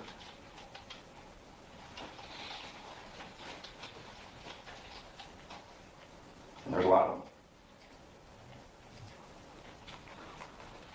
I would submit to you the fact of showing common sense will dictate he knows how to stay under the radar. He lived at the home where his father was killed. It got too bad between him and his dad. He refers to that house in the Paladera residence with Yoko and her significant other and his dad and Andrea, Jonathan's prior girlfriend, was there. He talked about it being a shit show, a madhouse. He lived there for more than a couple of years. He knew how to get into that house and get out of that house. All from these. And again, this is captured on his phone.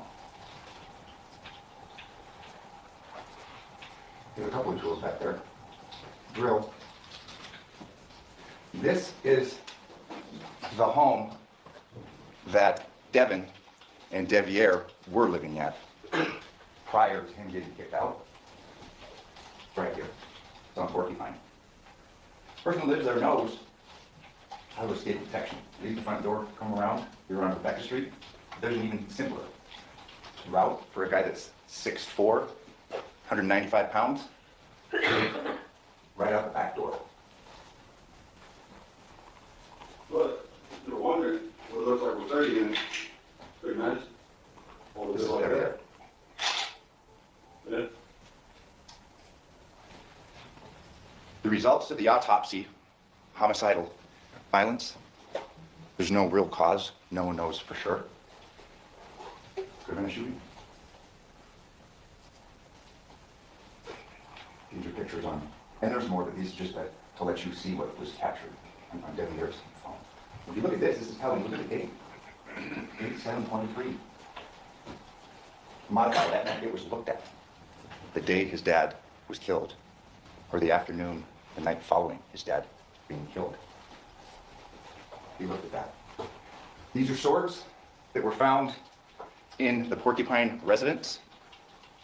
The police went in and searched the residence on 8/7/23. This was the residence that Deviere was living at with Devin. Got somewhere swords on the floor. There has been a lack of investigation. And again, this isn't bad cop, good cop. No, these are good men trying to do the best they can. They make mistakes. They've been repeatedly lied to concerning the dynamic of a fairly complicated and salacious relationship. 2 instruments at least used to decapitate Jonathan, 1 manual tool and 1 power tool. Neither recovered. Coroner examination, tool mark analysis reveals characteristics consistent with the use of 2 tools. A hand-powered knife and mechanically powered saw. Something when someone does homes installations, security systems, entertainment systems would have and know how to use.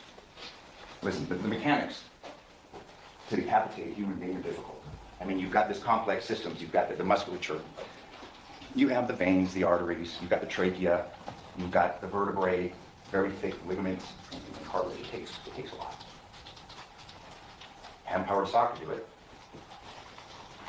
What's interesting, you will see, and it will play out, there's no blood spatter in the room consistent with use of power tool. Apparently there's an assumption that this decapitation occurred on the bed. I submit to you when you see the evidence, it's not consistent with that. You've got a power saw going in the neck there, and you're cutting through it, changing stuff all over the place. Didn't find anything. No cuts or markings to linens, the blanket, or the mattress. Devin is 5'3" and weighs 130 pounds. I'm like 120. And again, and this will be for the state, because it's the state and the state alone that has to prove this case. Defense doesn't have to prove anything. There had been surveillance cameras, I've been at Halladura since 2021, and they were only taken down that evening.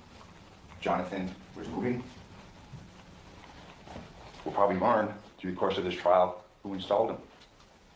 Safe to say it was probably Debbie Ayer. Ring was never subpoenaed for these videos. We've heard that perhaps it was around the account information. The Devin Michaels residence, she was a homeowner, the home phone records were never subpoenaed. And see, this is significant because you can see on Devin's phone that on the night of, and we don't know when this happened, wee hours of the morning, there had been calls from their home repeatedly. She was out late. She was with Jonathan. And at least for a time, Debbie Ayer was home with the kids. In fact, the same thing that happened the night before. She had been with Jonathan until 1 a.m. the previous day as well, when Debbie Ayer was presumably home. It's probably drinking. There's no blood or DNA analysis of the swords that Porcupine Ring would against you. We don't take issue with it. It's probably a sawzall, or in other hands, Howard saw was used. No gun residue testing of either Devin or Debbie Ayer. No gun residue testing of Halladura.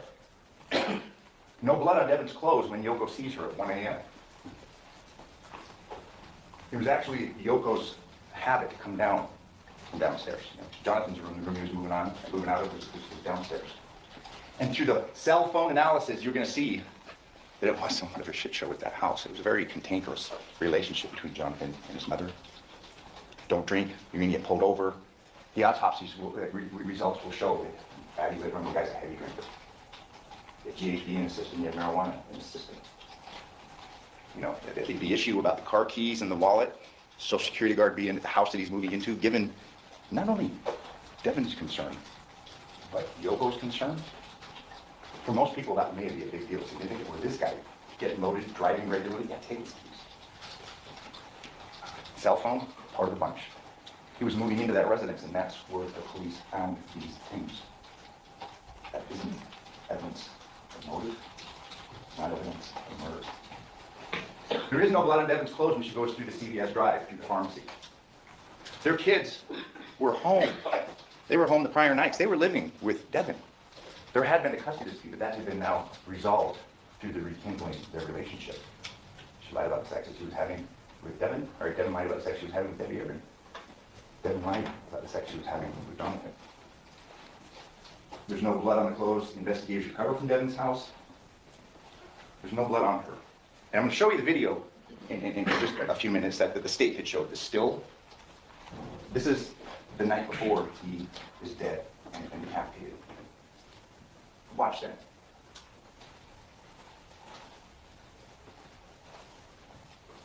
This is her. And look at her shoes for a minute, please. Shorts and her shirt. He's smiling. They're adjusting their clothes. And bear with me, this is about 1 minute and 20 seconds, but we want you to watch the whole thing. There's Jonathan. And she had spent this day with him and the girls. They were going school shopping. They were going Burlington. They were moving in things. The girls were there for good. And again, what motivation does she have to be with him? She had the girls all summer and was going to continue. She tried to register at school the next morning, but she wasn't able to. Unbeknownst to her, he was dead. She went back the next day and tried to register.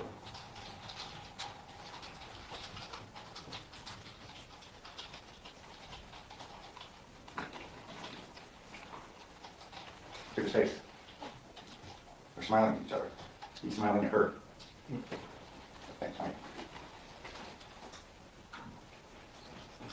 Did you just rewind that a little bit? I did. Here we go. Look at his face. Thank you. I'll do skip something just a second. Can we forward this just towards the end of it where Devin's walking out? Again, look at the shoes. And this is before this beheading that the state's saying that she did. There goes Jonathan, and there she goes. Look at her shoes. Look at her shirt.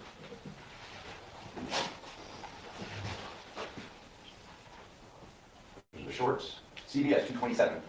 After she leaves the Polidora house, the house that Jonathan is moving out of to move in with her, for them to be a family and rekindle this relationship, I'm going to have you believe that she really got stopping and picking up a prescription for her daughters. And she does that. She goes, tells the police she went to a 24-hour pharmacy for getting medication for girls at school. This is her rolling up. See, it's 2:28. If you look at the shirt, same shirt. And this is after she's presumably gone through this arduous task of beheading Jonathan.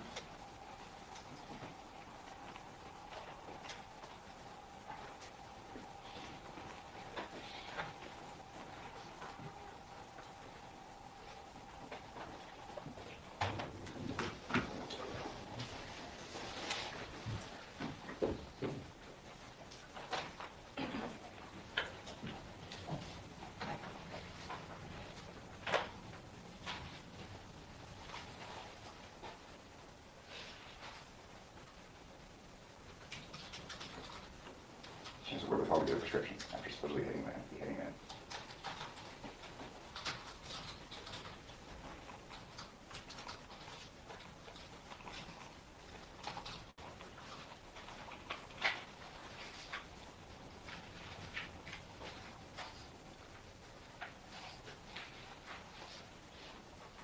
She arrives home shortly after that and is picked up on the cameras.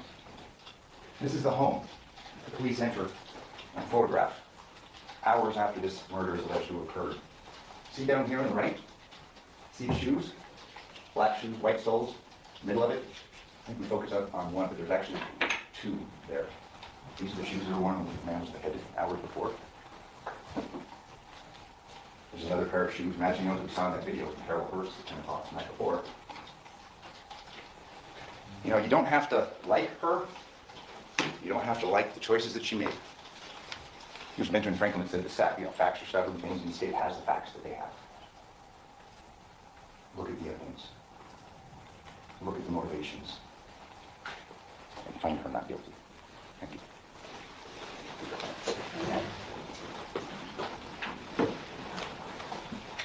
Steve, are you prepared to call for witness? Yes, sir.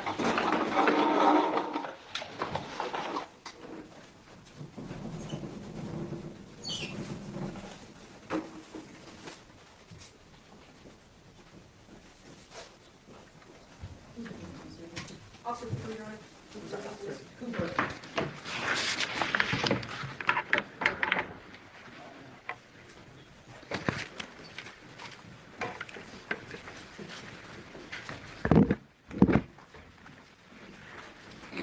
So I'm not going to make any questions, sir. Yes, sir. How you doing? Please only swear or affirm the testimony you're about to give this action shall be the truth, the whole truth, and nothing but the truth, so help you God. Sir, please state your full name and then spell it for the record. Full name is Marquis Cooper, Marque. Last name Cooper, Cooper.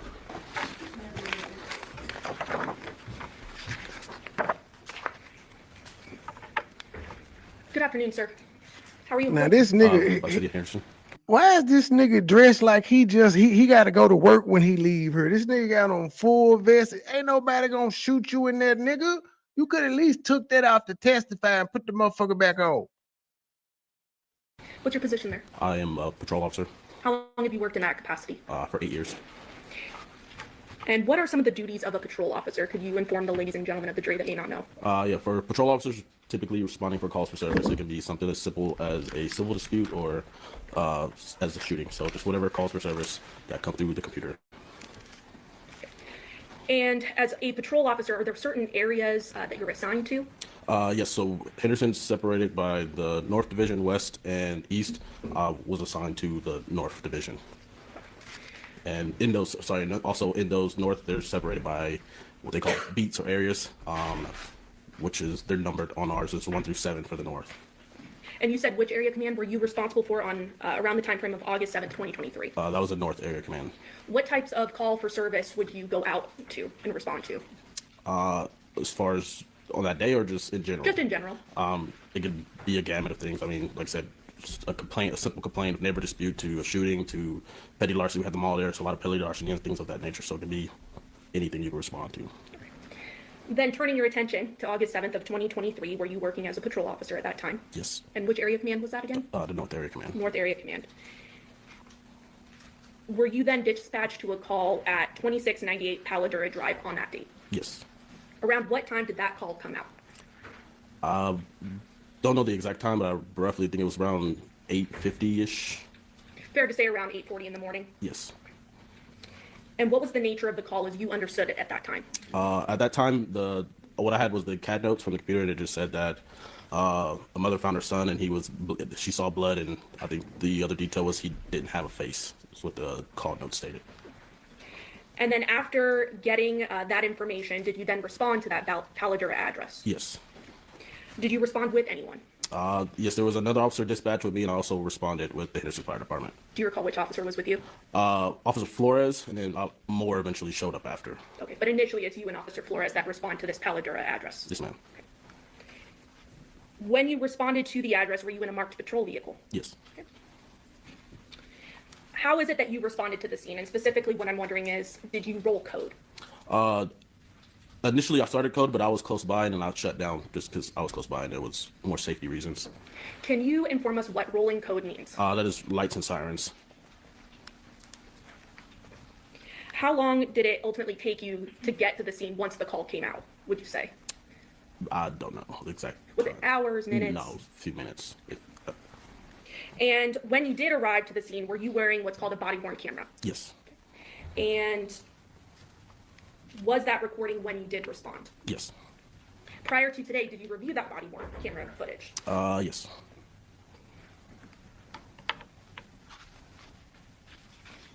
Your Honor, permission to admit State's Exhibit 2 that I believe has been previously stipulated between the parties for admission. Absolutely, no objection. Okay, State 2 will be amended?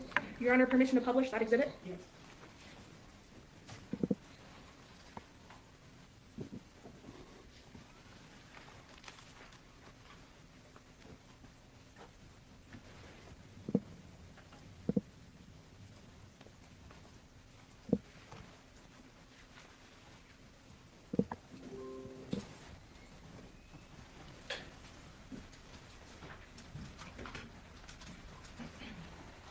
Sir, are you able to see that in front of you at that computer screen?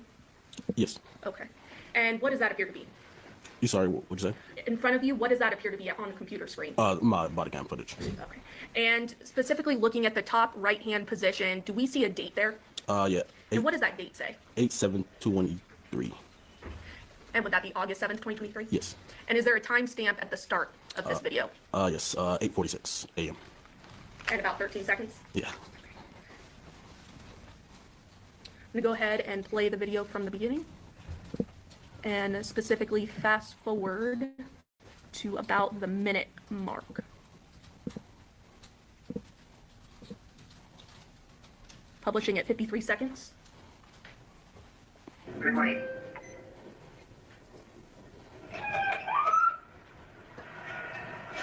And I'm going to pause it there at 108. That siren we heard, is that your rolling code, as you would call it? At this point, I was just trying to get around I think there were some cars blocking. I was trying to get around to. Understood. Playing again from 108. Sure, 52 visual. Good. I can do one photograph from a car, but call it to the response service, but I wasn't able. Okay, go for it. Sure, 52.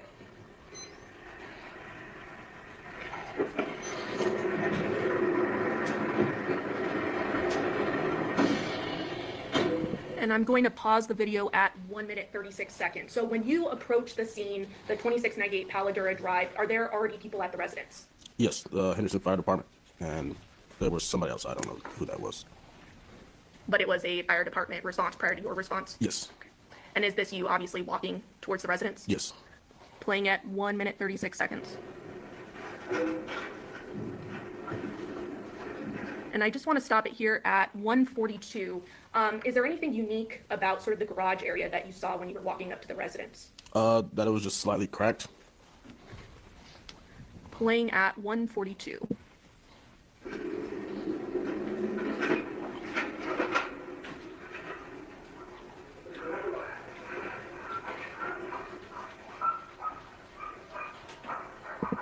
And I'm stopping here at 159. Did you hear something in the background when you arrived? I mean, a dog barking. Okay. Do you recall the dogs being in the house at the time? I don't recall if they were in the house. Playing at 159.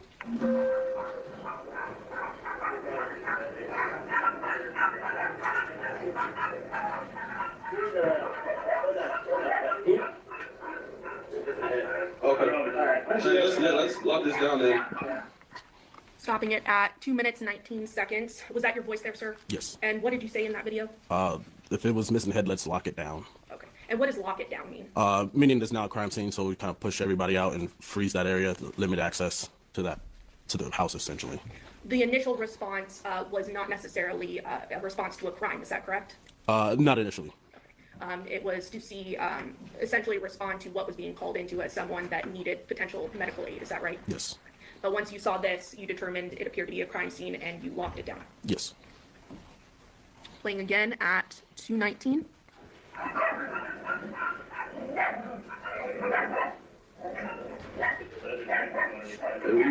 Lock this down. Let's FI down. And I'm going to stop right there at 2 minutes 32 seconds because I hear another term that we may not know. What does FI mean? FI is a field interview, so essentially we'll gather information, name, date of birth, things of that nature. It's a field interview with people involved. Okay, and that was because you had seen, I believe we saw earlier in the video, 2 individuals that appeared to have lived in the residence that you wanted to do an interview of. Is that right? Yes. Playing again at 2:32.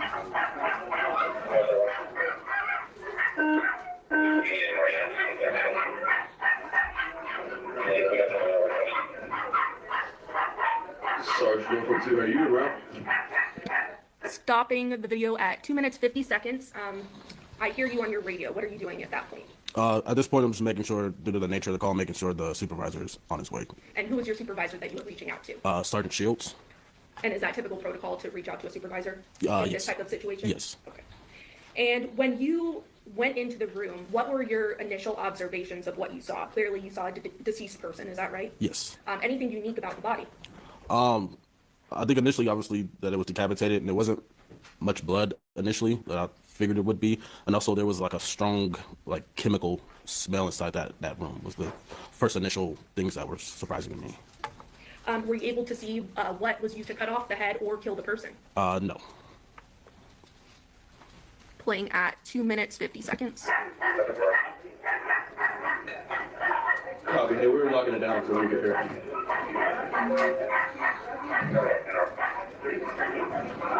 No, 71. Hey, when you get here, can you grab a crime scene log? And stopping at 3 minutes 8 seconds. What is a crime scene log? Crime scene log is, once we determine it's a crime scene, it's pretty much a document to list out who enters or who exits that crime scene. So in this video, you're essentially asking for one of those. Is that right? Yes.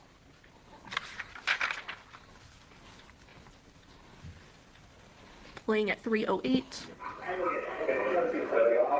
And I'm pausing at 3:11. Are those the 2 individuals that you saw in the home that appear to be residents? Yes. Were you able to? Okay, this one is about to cut off in a few minutes, but it's gonna pick up on part 2. And Masao Yoshida. For some reason, they had day 1 Playing cut at into 2 parts. 3:11. Oh, I'm trying to.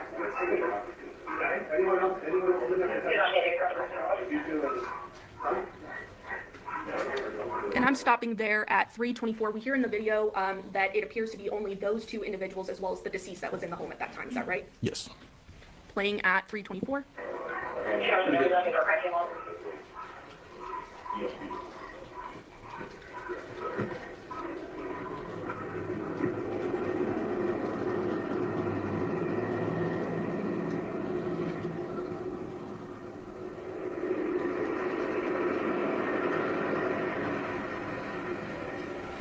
Stopping the video at 3:55. So essentially, after you are locking down the scene, calling your sergeant, and the investigation is underway, what do you do at this point? At this point, we're just waiting for the sergeant to get here. We're eventually going to set up some crime scene tape and start that crime scene log. Court's indulgence. Honor, the state will pass the witness. Carl? Yes, thank you. Officer Cooper, you had said something on your direct. You had testified that obviously you see that this body is missing a head, correct? Yes, sir. And you had said that there was not as much blood as you thought there would be, correct? Yes. Based upon experience. In this situation, no, just from being on different types of critical incidents. Fair to say that there wasn't as much blood there as you thought there would be. Perhaps that head was removed somewhere else, correct? Different spot. One more time, sorry? I said fair to say that based upon you not seeing as much blood as you thought there would be, reasonable assumption is maybe that body was decapitated somewhere else other than where you saw it laying in bed, correct? I'm not sure if it was moved or what. Just on my initial, it didn't. So. Okay. You'd also testified that when you came into the residence, this smell hit you. I think your testimony was it was a strong smell, correct? Yes. Now, there were two other occupants at 849 when you arrived. It was Yoko and the couple that was staying there, correct? Yes. Was there ever an indication or a statement made to you by either one of them concerning the strong smell in the house? No. No. Thank you. No further questions. No further questions from the seat. Ladies and gentlemen of the jury, have any questions for this witness? Okay. Seeing no response, sir, you're excused. Thank you very much for your testimony here today. Thank you. Your Honor, the state's next witness is Sergeant Forrest Shields.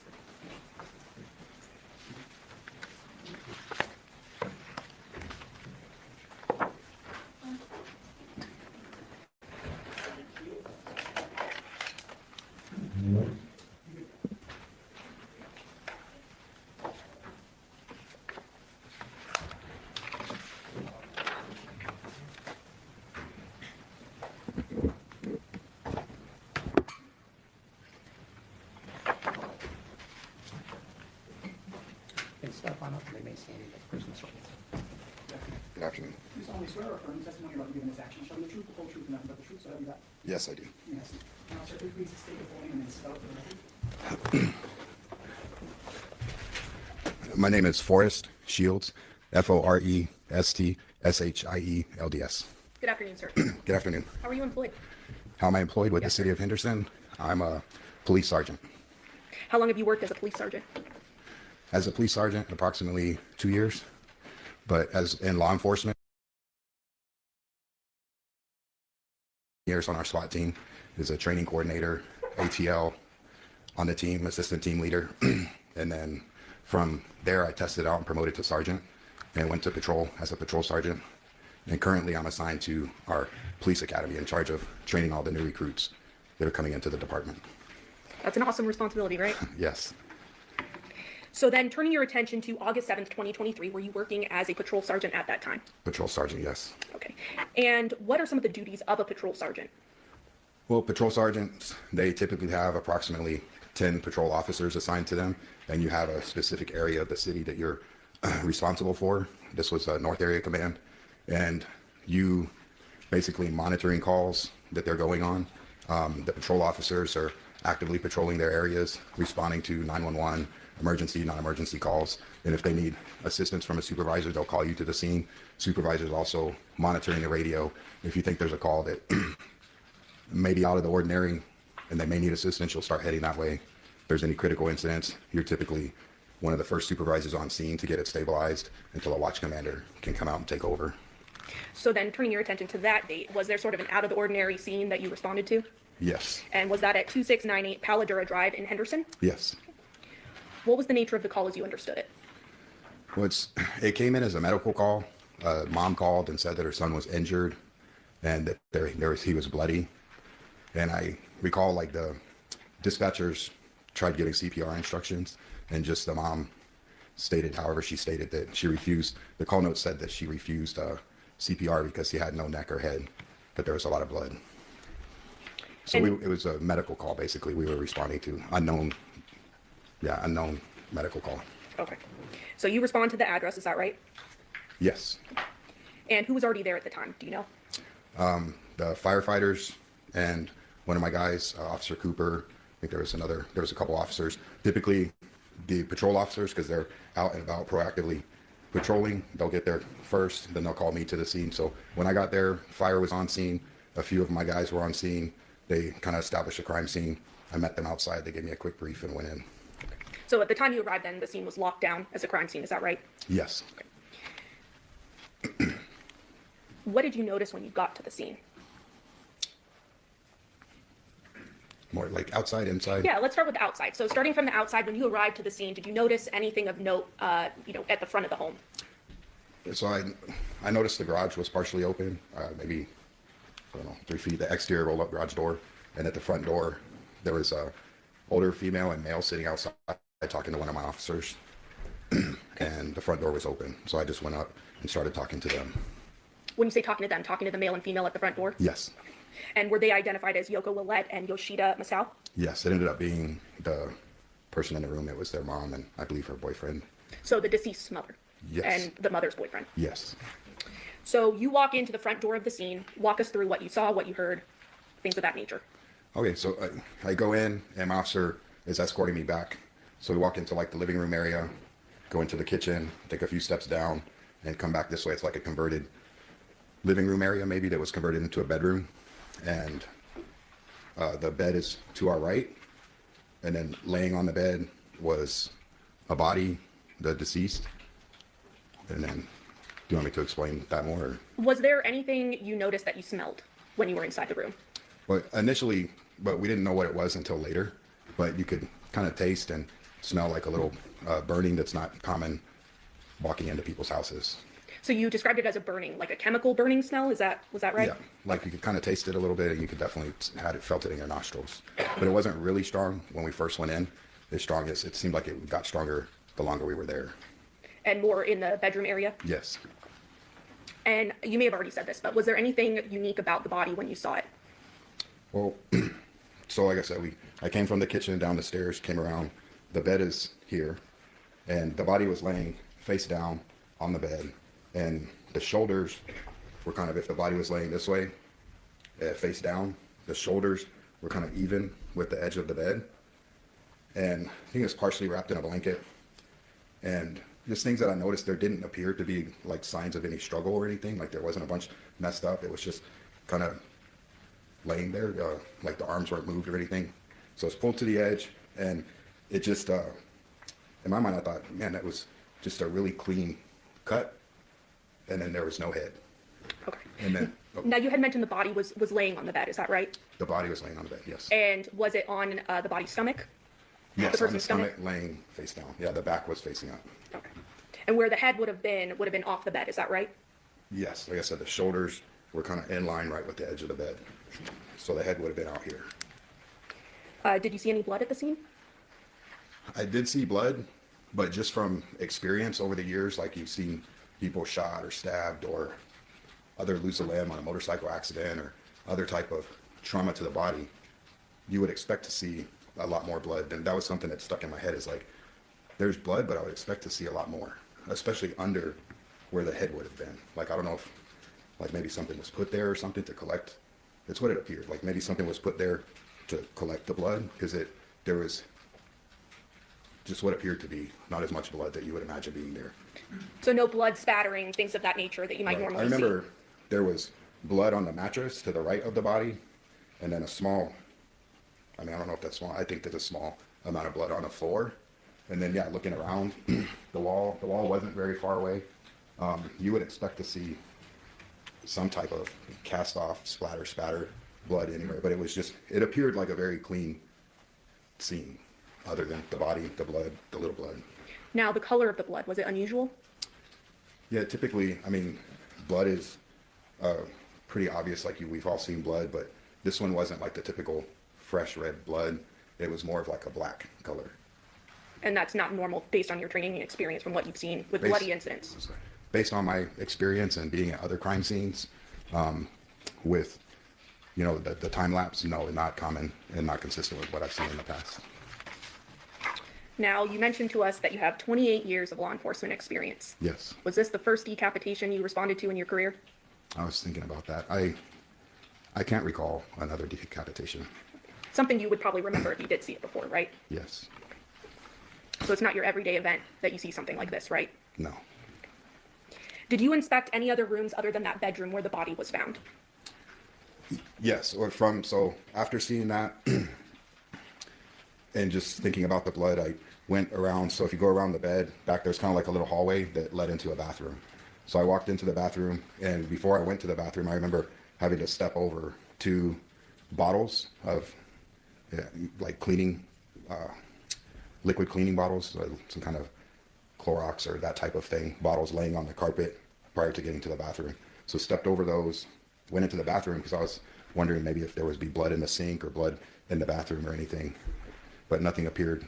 There didn't appear to be any blood in there, and didn't appear to be any signs of struggle in there either. So the other things that I noticed that the mom had said outside, I confirmed what she had told me, where she said when she came downstairs, she thought it was weird that the dogs were locked out, and the interior garage door, the single door, was propped open, and then the exterior door was rolled up. So when I came out of the bathroom, I noticed that the interior garage door was propped open, the exterior roll-up door was part of the way up. Now I want to turn back to the body that you saw. Did you notice anything peculiar emanating from the body? It was actually pointed out by one of my officers on the scene. I was kind of by the foot of the bed, I think, and he said, "Hey, Sarge, this guy's smoking." And I was like, "What?" He said, "This guy's smoking. There's smoke coming from underneath him." So I go over there and see, he's shining his flashlight. You could see kind of smoke coming off of the body, or what appeared to be some smoke coming off the body. So I told my officer, I said, "Hey, get a camera and start taking pictures of the scene." Because in my mind, I'm thinking, if this catches on fire, we need to get as much photos as we can before we lose the scene to a fire and then firemen shooting water all over everything. So let's try and get as much photos as we can. So then we get closer and he's shining his light, and then you can really start. It was coming, like I said, if he's laying face down on his shoulders, it was more coming from like under him, around like from like the chest area? Yeah, from between like the bed and him. So that's why I didn't know, or is it something that's going to start on fire? But then once we got closer, taking a closer look, that's when you could really smell, and it burned inside of your nose, and you could really taste it. So I'm like, hey, we got to clear the guys out of there. This is some kind of chemical that's mixing. Did you eventually then get a statement from Yoko Willette, the deceased mother? I talked to her. Okay. I didn't get like an official statement like a detective. You spoke with her. I spoke is that right? with her. What did she share with you? She shared with me that she last saw them. And it's not being offered for the truth of the matter, sir. It is just for the investigation and what led to the investigation.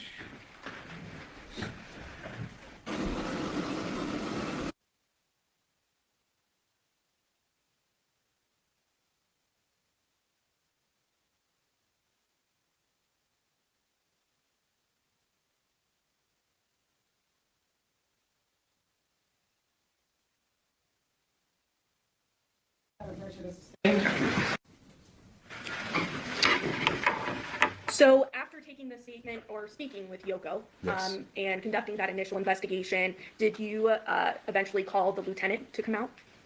Yes, that the patrol supervisor, yeah, that's your job. You get there, make sure the crime scene is locked down, taped off, so all the evidence and the crime scene is preserved.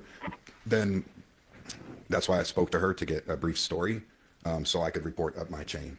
So once I get the story, my guy's observations, the story from mom, I put that together. I call my watch commander, and then we make notifications to get detectives and crime scene to come out to the scene to hand over the investigation to them. And did you learn through your investigation that there were children as well involved? Yes. Okay. And were you attempting to locate those children? Yes. And that was because the mom had, and part of my conversation with her, said that he was supposed to take the kids to school. Okay. And I believe you mentioned there was crime scene tape that was put up around the residence to lock it down as well? Yes. Okay. And while you were waiting for the lieutenant as well as other investigators to arrive, did you also still investigate the scene and look around for different things of evidentiary value? Yes, the male's truck was outside, so we moved the crime scene tape around the truck. Noticed, I think, what we thought there was spots on the driveway that we thought may be evidence. So yeah, and at that point, I kind of break away once it's secure, and then I start kind of getting my thoughts and the information put down, because when the detectives and crime scenes show up, it's my responsibility to give them a brief when I turn over the scene. And as part of your duties as well, did you initially send individuals, other officers, to canvass for different surveillance footage as well? Yes. Yeah, that's kind of standard protocol on the crime scenes. Once you have everything secure, your extra officers go out, try and find witnesses. Other officers go and try and video surveillance that may have caught something. So you mentioned that you were putting together a brief for this case, is that right? Yes. And as part of that brief, is there an event number and a report number assigned to the case? Yes. Can you tell us the difference between the two? Well, the event number is a longer number.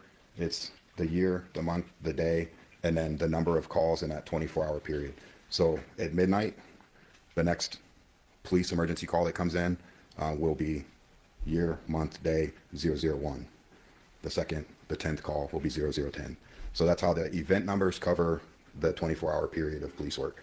And then the report number covers the annual period of police work for police reports taken. So it'll start with the year and then the number of report it is. So January 1st, 1201, the first police report taken will be, for next year, will be 26, 4 zeros and a 1.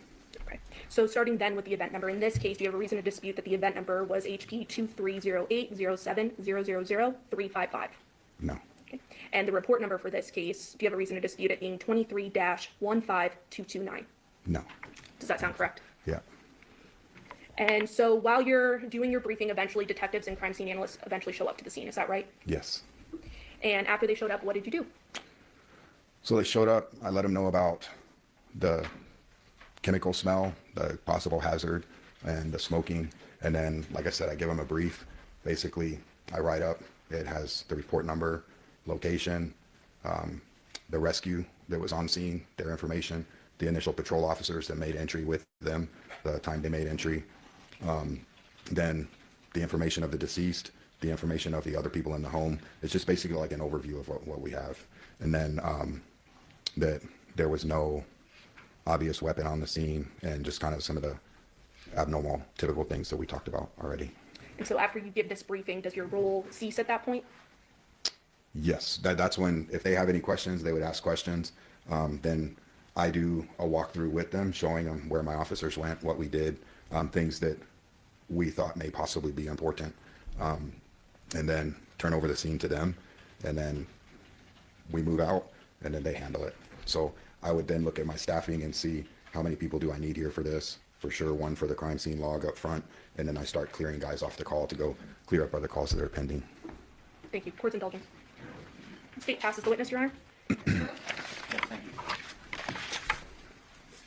Sergeant Seals, you've been employed in law enforcement for 28 years. Yes, sir. Worked your way up. Yes, sir. You're an instructor. Yes, sir. A lot of experience. Yes. You testified that you've been in multiple crime scenes through these 28 years. Yes. Fair to say that, you know, a severed appendage, an arm or a leg is going to bleed, but a head, I mean, there's got to be a lot more blood going on there, correct? One would assume. You would think so. And you would testify that when you got there, having been on so many crime scenes, you'd go and you look in the bathroom because it just doesn't make sense. I mean, you're assuming this head wasn't, I mean, removed from the body here on the bed. It had to have been somewhere else. Fair to say? No, I didn't say that. It seemed like because the shoulders were pulled to the edge of the bed, it appeared that it was done there. But I was looking to see, you know, because the shoulders pulled over here. It didn't appear that it was done somewhere else. But you said you went and looked in the bathroom, correct? Yeah, to see if there was like cleanup, signs of struggle or something. Blood? Yeah, blood from washing your hands. 'Cause I looked in the sink around the ring, didn't see anything that. Based upon the blood markings on the bed, it was clear the body had been moved. I can't say that. Okay, can't give an opinion one way or the other? Well, the body was here. There was blood on the right side of the body. And like I said, directly under where the shoulders were, there was an area of blood like that. But I don't, But you testified things just didn't seem right, and that's why you went and you looked in the bathroom, correct? Yes. And I mean, you'd agree with me, you talk about a bucket, I mean, that's just, you're speculating. I mean, you're hypothesizing, fair to say. Absolutely. And fair to say that you can't say, I mean, if something was wrong, so you went and you looked in the bathroom, correct? Based upon what you saw. Based on what I saw, like I said, that is speculation, but it's like what made sense with the way that the blood was, the body was, lack of blood on the thing, the shoulders lined up with the side. And part of me going into the bathroom also is just before I turn things over to detectives, I want to make sure that I checked everything in case they have questions for me. Fair enough. But again, you would have expected to have seen a lot more blood, correct? Had Yes. the head just been chopped off or sawed off or however removed there, correct?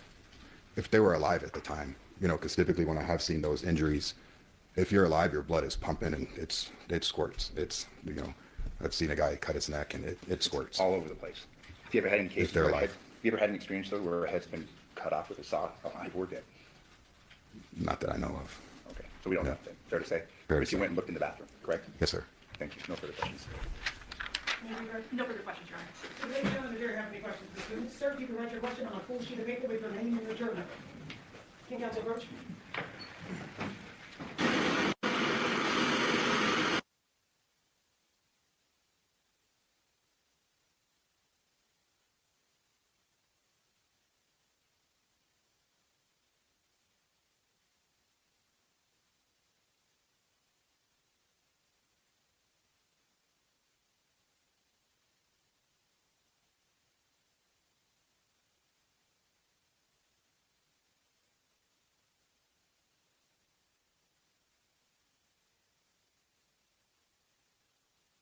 Yes, ma'am, Judge. In speaking to the homeowner, Joko, were the dogs hers or the victim? Did she tell you? Only thing, the direct answer to your question is, I don't know whose they were. Was it, did she tell you if it was normal for them to be locked out based on your conversation with Yoko? She said it was abnormal. Okay. State, any follow-up based on the jury question? No, Your Honor. Defense? No, Your Honor, thank you. Ladies and gentlemen, jury, have any further questions for this witness? Okay, seeing no response or your excuse, thank you very much for your testimony here today. Thank you. Okay, ladies and gentlemen, the next witness is going to take a little bit of time, so we're going to take a brief bathroom break, and the next witness will take us through the rest of the day. During this break, you must not discuss or communicate with anyone, including fellow jurors, in any way regarding this case or its merits, either by voice, phone, email, text, internet, or other means of communication or social media. You must not read, watch, listen to any news or media accounts or commentary about the case. You must not do any research, such as consulting dictionaries, using the internet, or using references.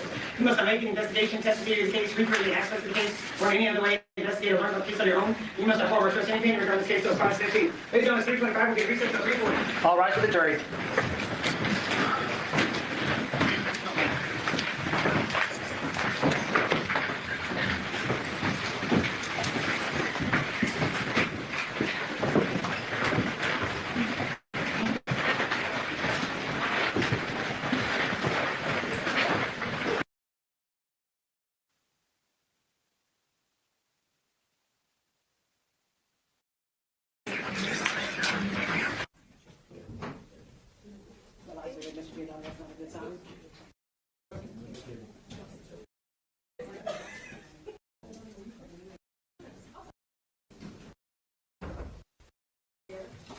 Jerry.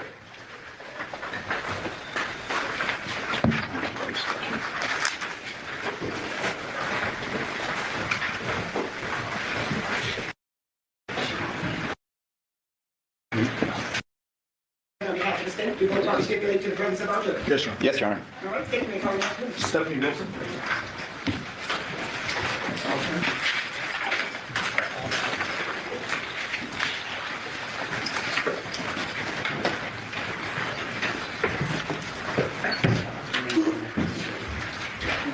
Do you solemnly swear affirm the testimony you are giving this action shall be true, the whole truth, and nothing but the truth, so help you God? I do. Man, that's Miss Officer right there, ain't it, man? She's Stephanie fine. Wilson, STEPHANIE-WILSON. Thank you. Ma'am, what do you do for a living? I am currently employed as the crime scene analyst supervisor for the Henderson Police Department. And how long have you been with Henderson Police Department in total? I've been with Henderson for 18 years, How long have you been working in your current capacity as crime scene supervisor? for 13 years. What did you do prior to being the crime scene supervisor? I was a crime scene analyst with Henderson, and then 2 years prior to me getting hired on Henderson, I was employed with Las Vegas Metropolitan Police Department, also as a crime scene analyst. And what type of training and education do you have that allows you to do what you do? So upon getting hired, you go through an 11-week academy. It's like a classroom type setting. If you successfully complete field training, you go through, the academy, you go through about 16 weeks of field training. And then my current job also requires a certification through the International Association for Identification, where we have to have so much ongoing training every year. So I would presume Henderson Police Department responds to calls for service in Henderson. Correct. That's here within Clark County, Nevada. Correct. What types of calls for service have you responded to in your career? Everything ranging from property crimes all the way up to homicides, officer-involved shootings, everything across the board. Let's focus in on homicides. Describe for the ladies and gentlemen of the jury who may not be familiar with law enforcement. How is it that you get involved in a homicide scene? In my current capacity, I respond to all homicides. I'm the only crime scene supervisor for Henderson Police, so my job is to respond and to assist my folks and facilitate whatever they need in that capacity. If you could describe the general duties of a crime scene analyst, not necessarily yourself, but someone who's just a crime scene analyst. Sure. So we respond to the scene and we handle all aspects of the crime scene documentation, everything from taking photos to evidence collection to latent print processing, shooting reconstruction, blood stain pattern analysis, anything and everything involved in crime scene documentation. When you document a crime scene, I presume that is done under a particular report number, event number? Yes. And is that a unique identifying number that allows you to categorize everything from this particular scene or investigation is associated with this number? Yes. And then Henderson tracks their event number via a report writing system, and people can add to that and update reports. Is that Correct. fair? In this particular case, were you operating under event number 23-15229? Yes. If you could describe for the ladies and gentlemen how it is that you received this call for service.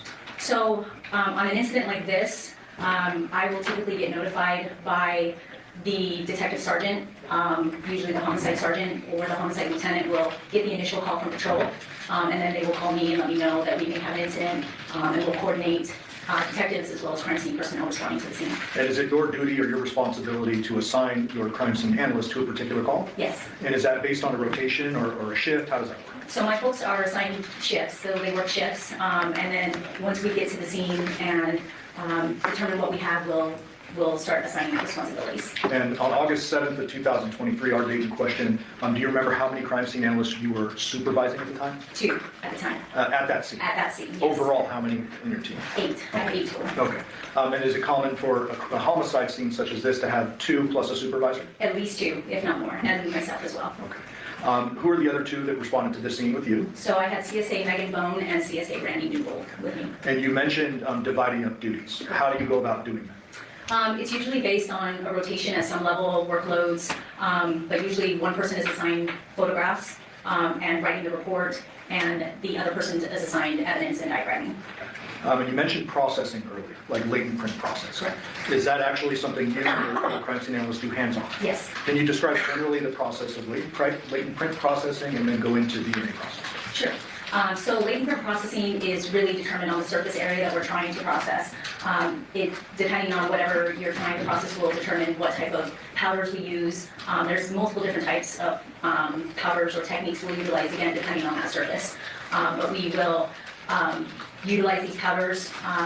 We will photograph it if needs be, and then using tape, we'll collect the tape, and we'll collect it using the tape, putting it on the latent print card. How about DNA processing? So DNA processing is, we'll get there, we'll do a visual inspection. If something looks like it could be blood, we'll photograph it first, and then we will perform a presumptive test to see if it is blood. There's a lot of things that look like blood that are maybe not blood, so we'll perform a presumptive test, and then if it is determined to be blood, we'll document it accordingly and collect a sample. Okay. So the instant case, you responded on August 7th of 2023. Yes. Did you respond to 2698 Palo Duro? Yes. Obviously within your jurisdiction of Henderson. Correct. And do you remember around what time you responded? We arrived at the scene at roughly about 10 in the morning. When you responded to the scene, did you get a briefing from the folks who were already on scene? We did. From the patrol personnel on scene, we got briefing. When you received the briefing, well, generally, what is the purpose of getting a briefing? It's just to get all the information we have up until that point. Usually it's just to get report numbers, names, dates of births, details of the calls for service, maybe what patrol or fire observed when they first got there, just kind of your basic preliminary information. Okay. Are there times in which you will receive a briefing and that will guide you in what to focus on, what is normal or abnormal in the scene, etc.? Yes. And so you're receiving this information in order to determine kind of how to approach a scene. Sure. What was the briefing you received in this case? In this particular case, we received information that that the victim had been found by his mother, that he was laying in bed, and that there was a strong odor of chemicals in the area that he was found. We weren't really sure yet, but we had patrol had advised that they believed that his head was gone, was missing. That is such a rare occasion, or I guess circumstance for us, that we still were a little skeptical going into that. We weren't sure if we were dealing with, a gunshot wound or something like that. They could explain that, I guess. So. Well, let me stop you. Just, okay. Are there times in which you've responded to scenes where it may be reported in that way, the head is gone, but it's just severely damaged from a gunshot wound or something like that? Yes. Is that what you're referring to? Yes, that's what I'm referring to. A little skeptical. Yes. Didn't really think it was an actual decapitation. Correct. Okay. And so you received that information. Do you receive information related to how many people were at the home at the time the body was discovered? Yes.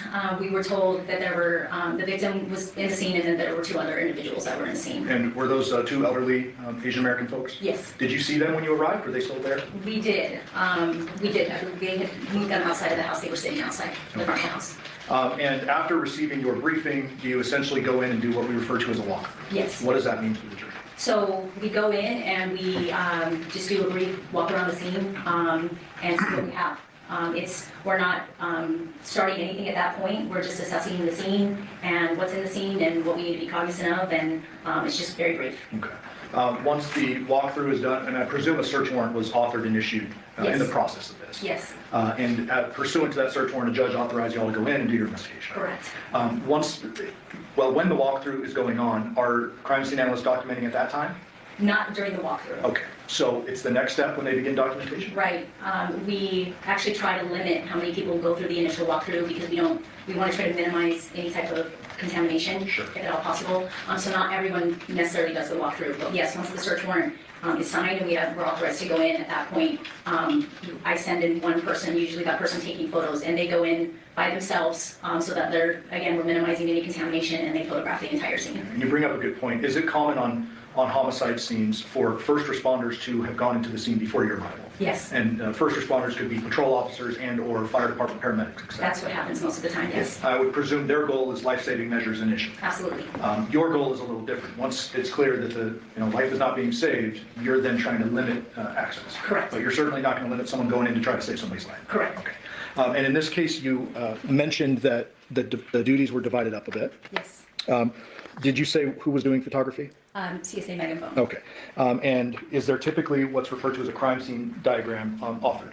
Yes. Who did that in this case? So in this particular case, we had actually just gotten a new piece of equipment. We had just gotten a scanner. It's like a 3D scanner.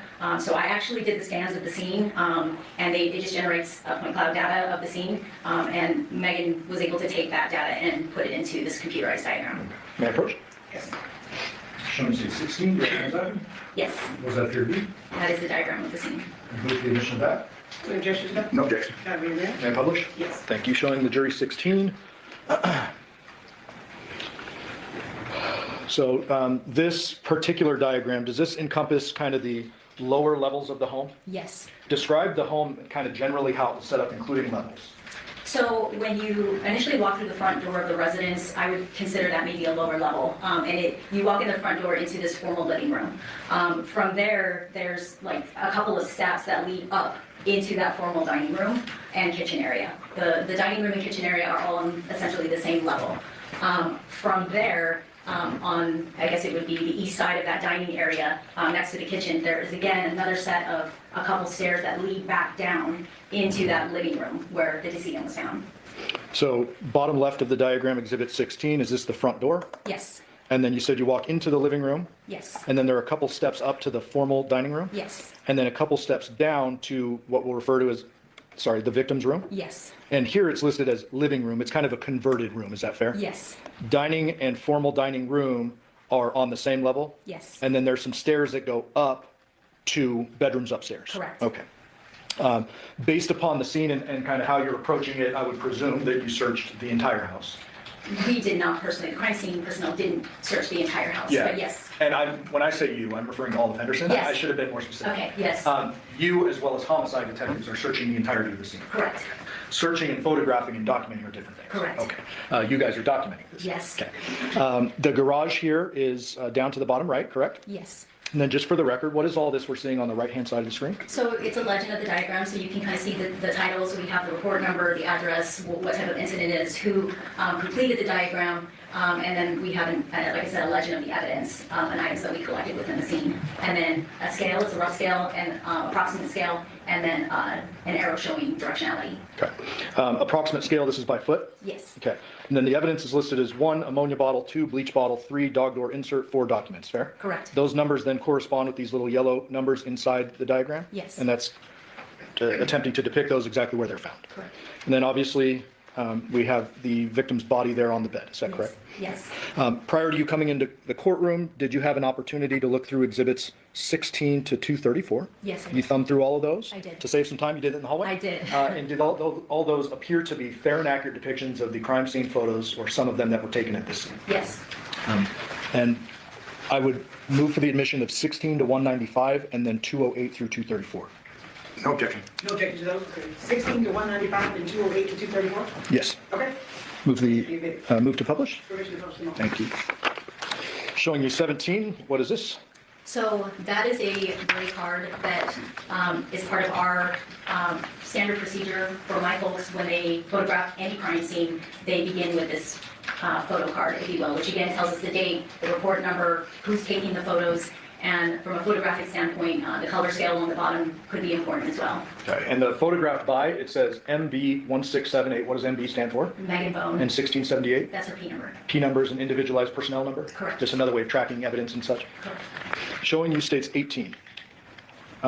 Is this 2698 Paladura? Yes, Obviously located within a residential neighborhood? yes.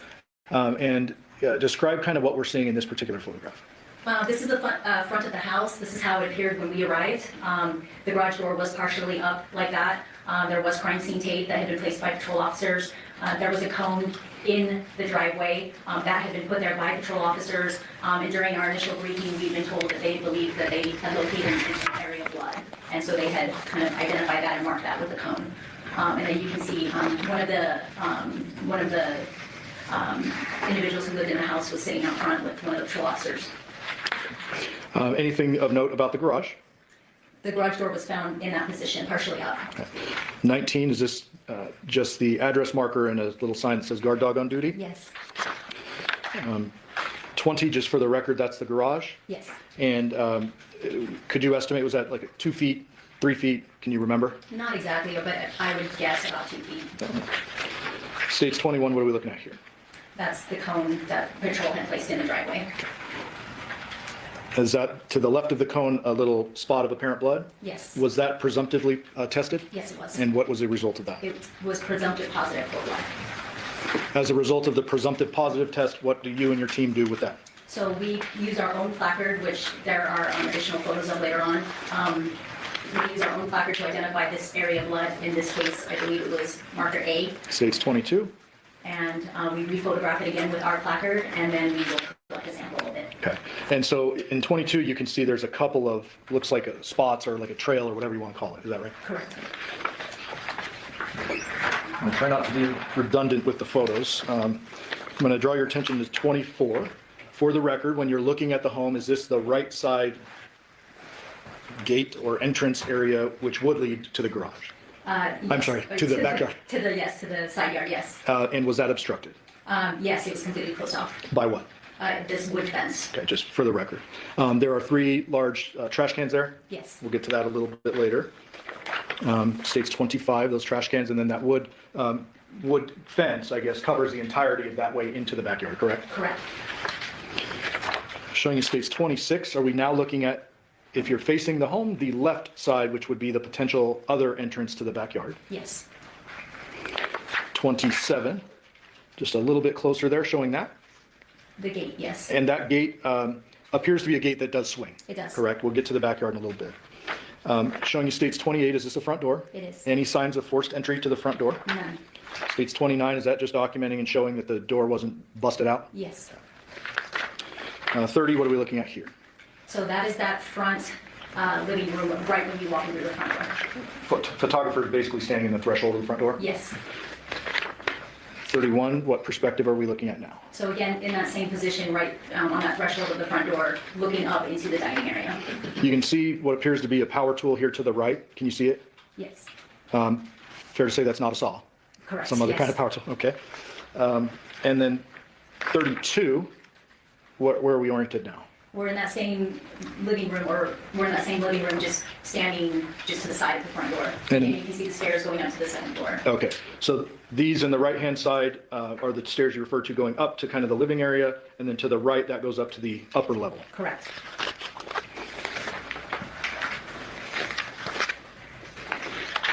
States 34, have we now gone up one level? Yes. And do you remember what this is referred to in the dining area? Okay. So these are overall photographs? Yes. Before anything is kind of moved and searched? Correct, yes. 35, orient us please. Same in that dining area, but you can kind of see the entry going into the kitchen. 36, is this just showing the stairs that lead up to the, I guess it's the third floor, but the upper level? Yes. 37, what are we looking at here? That is a closet just inside that kitchen area. 38. That's an overall of the kitchen? 39, just a different angle of the kitchen? Yes. Was the kitchen searched and documented? Yes. 40, is that the kitchen? Yes.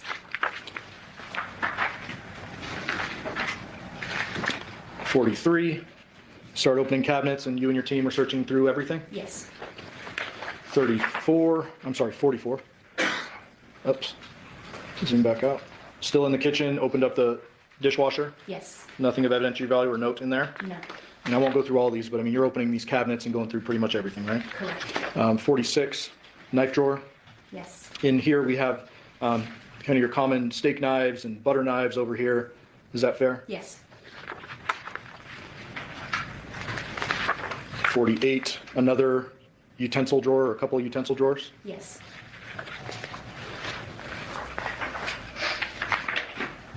And there are several other drawers, cabinets that are photographed in the kitchen. Is that right? Yes. Anything that you found that had any apparent blood on it or anything of potential evidentiary value? Nothing. And you went into the 56, went into the fridge, documented everything, fair? Yes.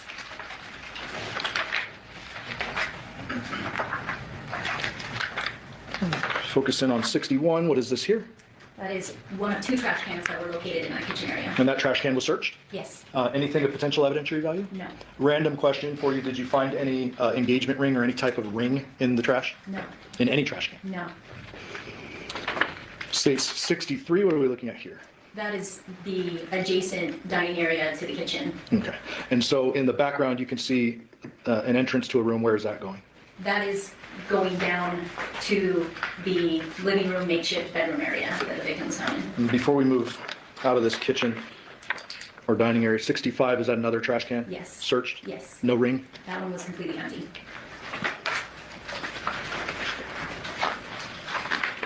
$67, what are we looking at here? So that is standing right on, in the dining area, right before those steps leading down into, again, the living area, makeshift bedroom area. And just for the record, there's no door that enters into this room, No. correct? There is what appears to be a flag and or a bed sheet that kind of doubles, I guess, as a door or block. Yes. 68. So this isn't a basic overall, we're starting to get into the overalls of that living area, again, bedroom, makeshift bedroom area.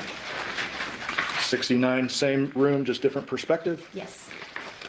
70, same room, different perspective. Yes. Now we're finally seeing the bed for the first time. Yes, And that's kind of tucked around the corner there, is that correct? that's correct. 71.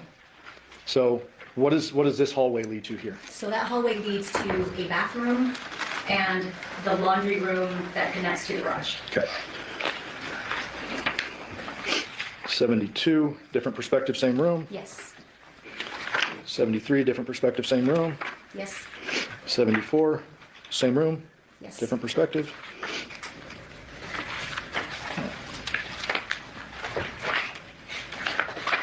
$78, what are we looking at here? So along the south wall of that room was like fireplace area, and it had this shelving area on top of it. A fireplace area, but it appeared it's blocked off. Yes. Right, it's kind of doubling as shelves. Correct, yes. 79, is this? That's a table in that room. All right. Before we approach the bed, so are there any general observations you made of this part of the scene before we get into the bed and the body? It appeared to be cluttered with clothing and other various items. There was nothing that particularly stood out visually. Again, just that it was dirty and cluttered and kind of unkempt. And obviously no weapons or anything No. like that you found at this point. Yeah. So states 80, we're kind of shifting over to the bed here. What are we looking at? A shoe, some socks, some random clothing items. One of those random clothing items is some black boxers. Yes. Okay. Then you got shoes, some socks, and some wires, correct? Correct. Showing it now states 81. Just please, for the record, orient us. So we're looking north at the bed. So that's the north wall. And that's the bed that's tucked away in that whole side of the room.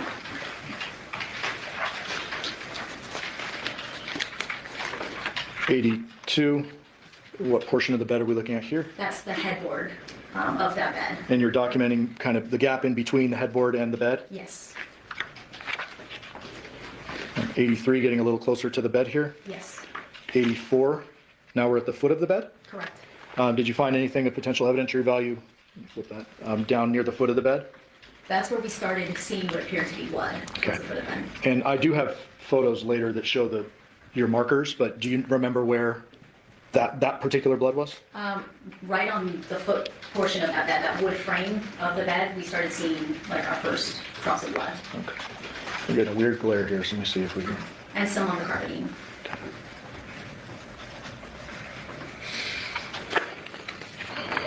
84A.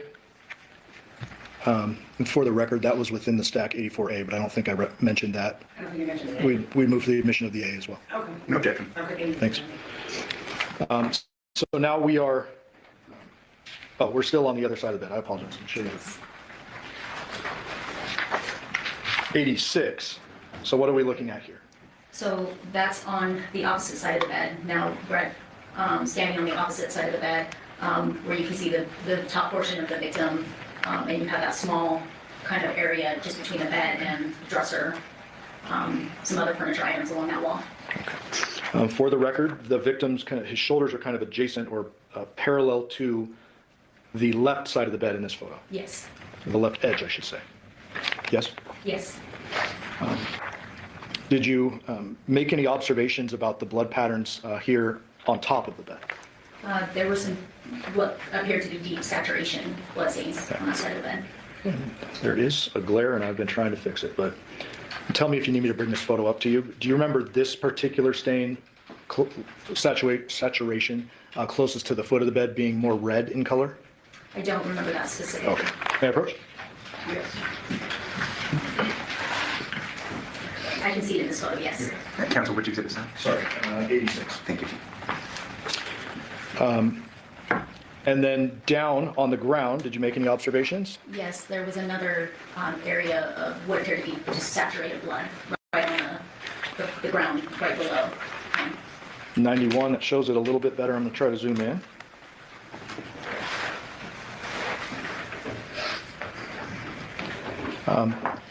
The larger stain on the ground, is that an area you would refer to as a saturation point? Yes. And then there's another lighter spot above that, correct? Correct. Just tell me kind of what your observations were related to this blood and the positioning of the victim. So that was right below where the victim's head would have been. Clearly that's where we saw the bloodletting injury, if you will, occurring. So that's where carpet is a little difficult, but those were saturation stains. So it was just blood that had pooled and saturated in those areas right below where he was at. Showing you 92. Is this that same stain, just a different perspective? Yes. Do you see areas of kind of displacement or like odd patterning here? It's difficult to determine that, but to determine like clean borders, but Sure. yes. Sure.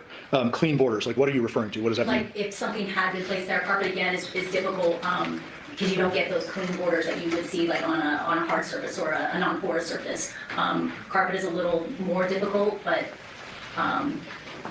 yes, like you can, I guess, see the outline of where the stain ends. On the right side of the stain, it looks like there's almost a straight line. You see that? Yes. Okay. I would presume your photographer got a little closer and took several photographs of this area as well as the victim's shoulders. Yes. Showing you now 93.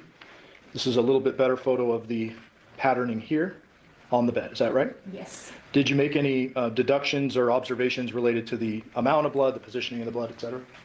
We didn't at that time, no. We just clearly observed and documented that this just was a very large saturation blood stain.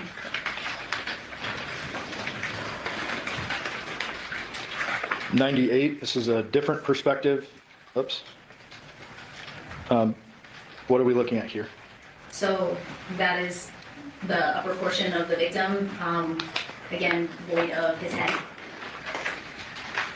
And just for the record, is there a substantial amount of blood on top of a blue and white comforter? Yes. And then what is this item right here? That's a large pillow that was underneath the top portion of the victim's torso. States 101, different perspective of the area where his head should be, correct? Correct. Did you make any observations about the color, or, I guess, texture or anything about the blood? Yes, the blood appeared black, just dark, extremely dark, atypical of what we usually see. And I should have asked you earlier, did you smell anything while you were in the scene? It was overwhelmingly, the chemical smell was overwhelming, burning our eyes, burning our nostrils. It was overpowering, the chemical smell that was coming specifically from this area.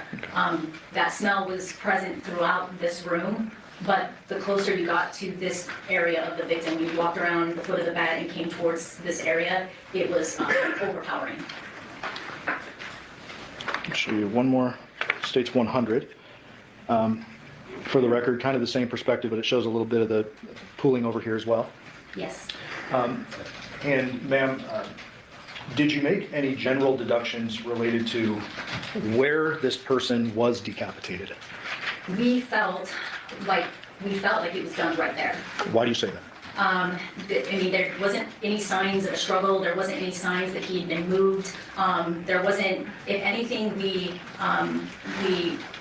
hypothesized whether or not he'd been rolled from back to front, but that was the extent of the movement that we felt that he had gone through. That there was no movement outside of that. Okay, so rolled from the spot that is pretty apparent down a little closer to the foot of the bed? Correct. Either rolled or, again, something that had blood on it had been placed there that caused that saturation stain. But as far as him himself, we didn't feel like there was any movement or very little movement. Now I have a personal question for you. How tall are you? 5'2". You are a petite woman, we can all see. Did it appear to you that his body was the size where someone like you could roll him over? Sure, yeah. The documentation doesn't end here, correct? Correct.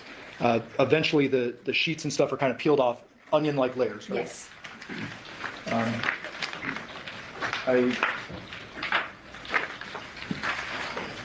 Well, you looked closely at the victim's neck where his head was decapitated. Yes. Did you make any observations about the injury itself? No, not about the injury itself, no. So I want to show you 104, and you mentioned the chemical smell earlier. Did you observe any injuries to the body that may have been consistent with some kind of burning of chemicals? Yes, he was covered in what appeared to be almost like blisters, or I guess burn or chemical burns throughout his body.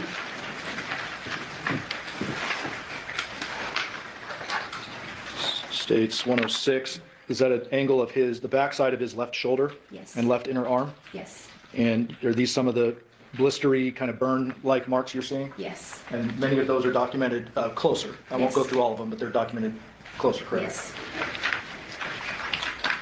Moving away from the body now to 109, what are we looking at? That is looking down that short hallway leading towards, again, there's a hallway bathroom off to the right, and then you can see the laundry room and that door that leads out to the garage. 110, what are we looking at there? So those were two, I guess, bottles of cleaning supplies that were found on the ground. Right, that door is the door to the bathroom. So one of them was a bottle of ammonia, and the other one is a bottle of soft scrub.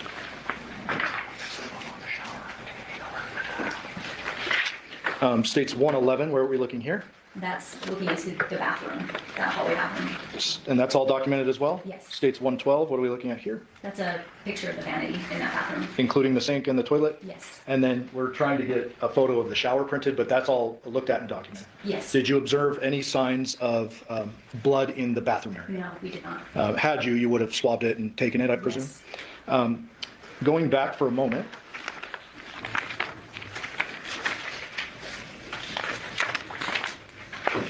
To states 100,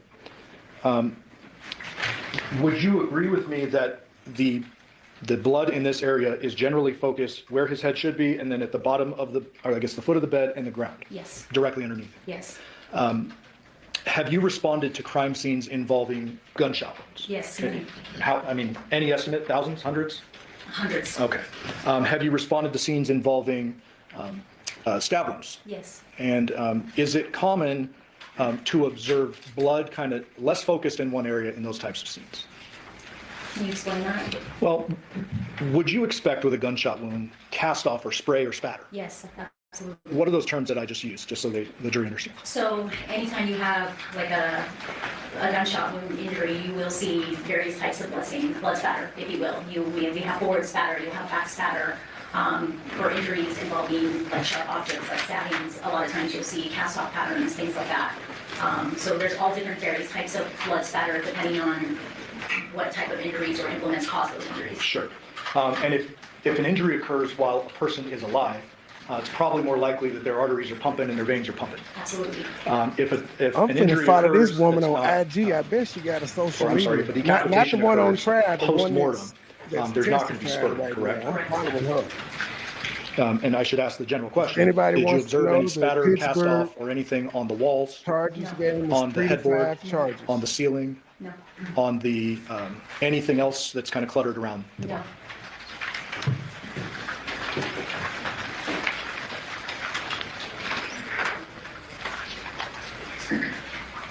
Anything of evidentiary value found in the washer and dryer?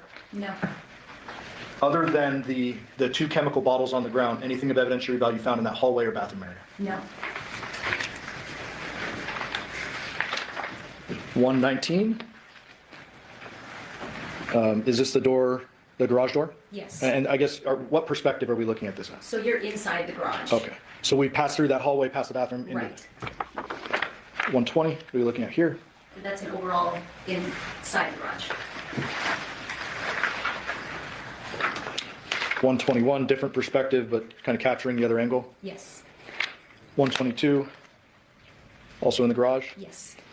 Did you, and I should say all of you, HPD, Yes. did you turn this garage upside down as well? Yes. Is there any weapons found in this garage? No. Anything with apparent blood on it? No. And obvious question, did you find the victim's head anywhere in the garage? No. Back to the bedroom for a minute, 123, is this the slider leading to the backyard? Yes. And 125, when you move the blinds back, what is this here? So that's a doggy door insert that goes inside of the sliding glass door, and it has that glass panel, and then at the very bottom was a doggy door. And for the record, that doggy door is closed. Yes. And then this particular, the latch on the slider, was that open or closed? Open. Open. Ultimately, did you and other crime scene analysts impound this dog door We did. cover? And those 2 chemical bottles? We did. Showing you 128, what are we looking at here? That's an overall of the backyard. 129, what are we looking at here? That's the side gate that we previously looked at inside of the house. I'm gonna try to zoom in the best I can. This is not the gate where we saw the big wooden fence. No. So if you're looking at the house from the front, this would be the left gate. Yes. And in the back, obviously, the right gate. Could anyone access that gate from the front? Like, what are we looking at here? That is, it was like wood boards and everything, like on the ground, in front of the gate. Okay, and that gate, for the record, swings into the backyard? Yes. And that would be obstructed? Yes.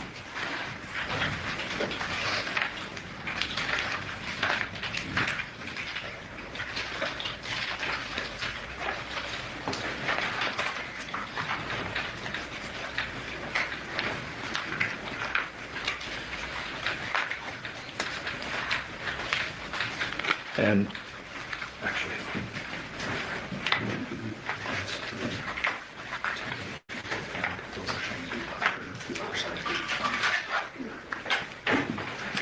we're gonna come back to the backyard in a minute. I'm gonna just try to make this more efficient. 130, you go upstairs. Yes. You and other crime scene personnel document all of that. Yes. 131, this is the upstairs area. Yep. Right at the top of the stairs. And just as an example, 132, you're opening cabinets, you're going through everything, correct? Correct. Without showing a bunch of photos, was there anything of potential evidentiary value found upstairs? No. Any weapons? No. Any head? No. Any blood? No.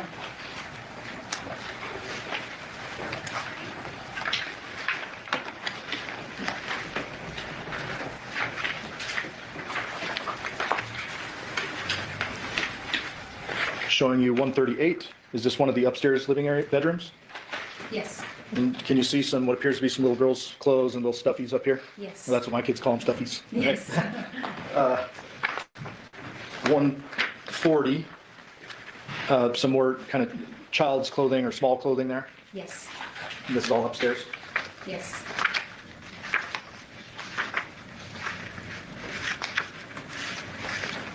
And 145, this bathroom door appears to be painted pink. Yes. It's fine.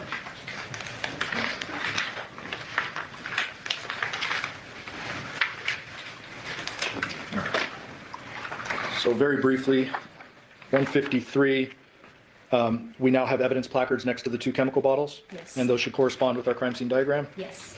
Evidence placard 1 states 155, the ammonia bottle. Yes. Was that processed in any way at the scene? Not at the scene, no. For the record, 156, that's just showing the other side of the bottle to see how much is left in there. Correct. I'd say maybe 1/3 full. Correct. And did I say, is that the ammonia bottle? Yes. Okay, and then 154, the other bottle appears to be soft scrub bleach. Yes. When you say not processed at the scene, what do you mean? So we collected it with the intent of bringing it back to the station to have our forensic evidence lab technician process it in the lab.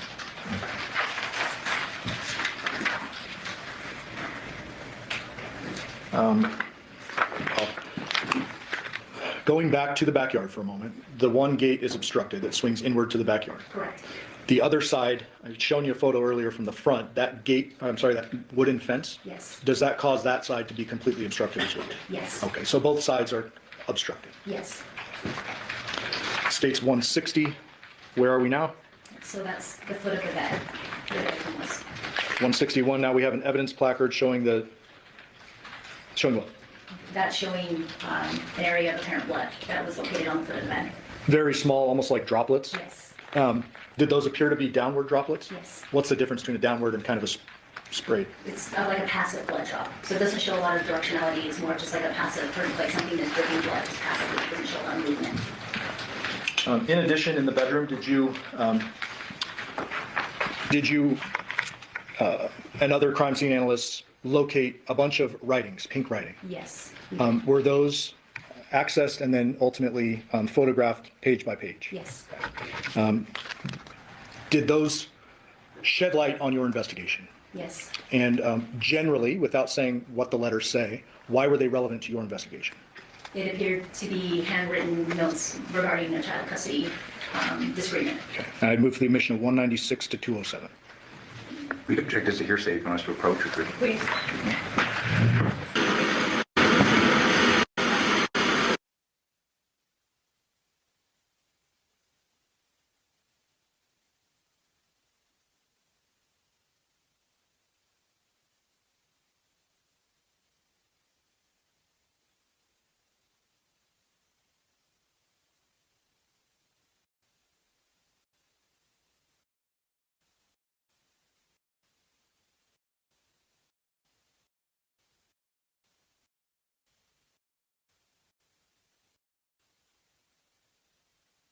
I can't tell if this is a white woman, an Asian woman, or what. I don't know that that's going to be done in the next 20 minutes. So we're going to stop for the day, and then we'll do this, and then we'll pick back up tomorrow. Can you just approach me?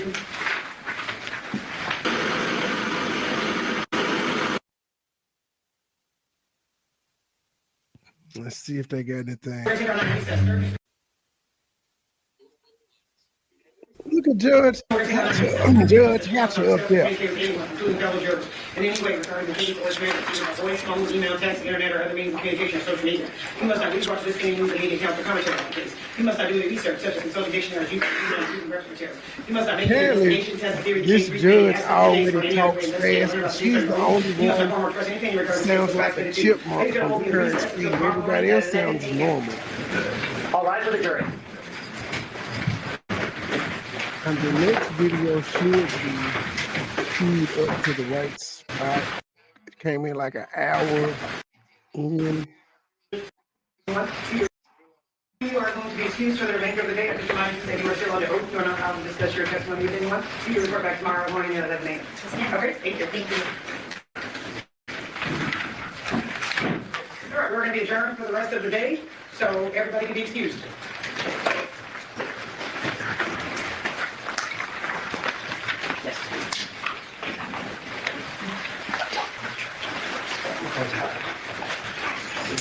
All right, everything remaining from this point will be done off the records. We're going to stop all recording.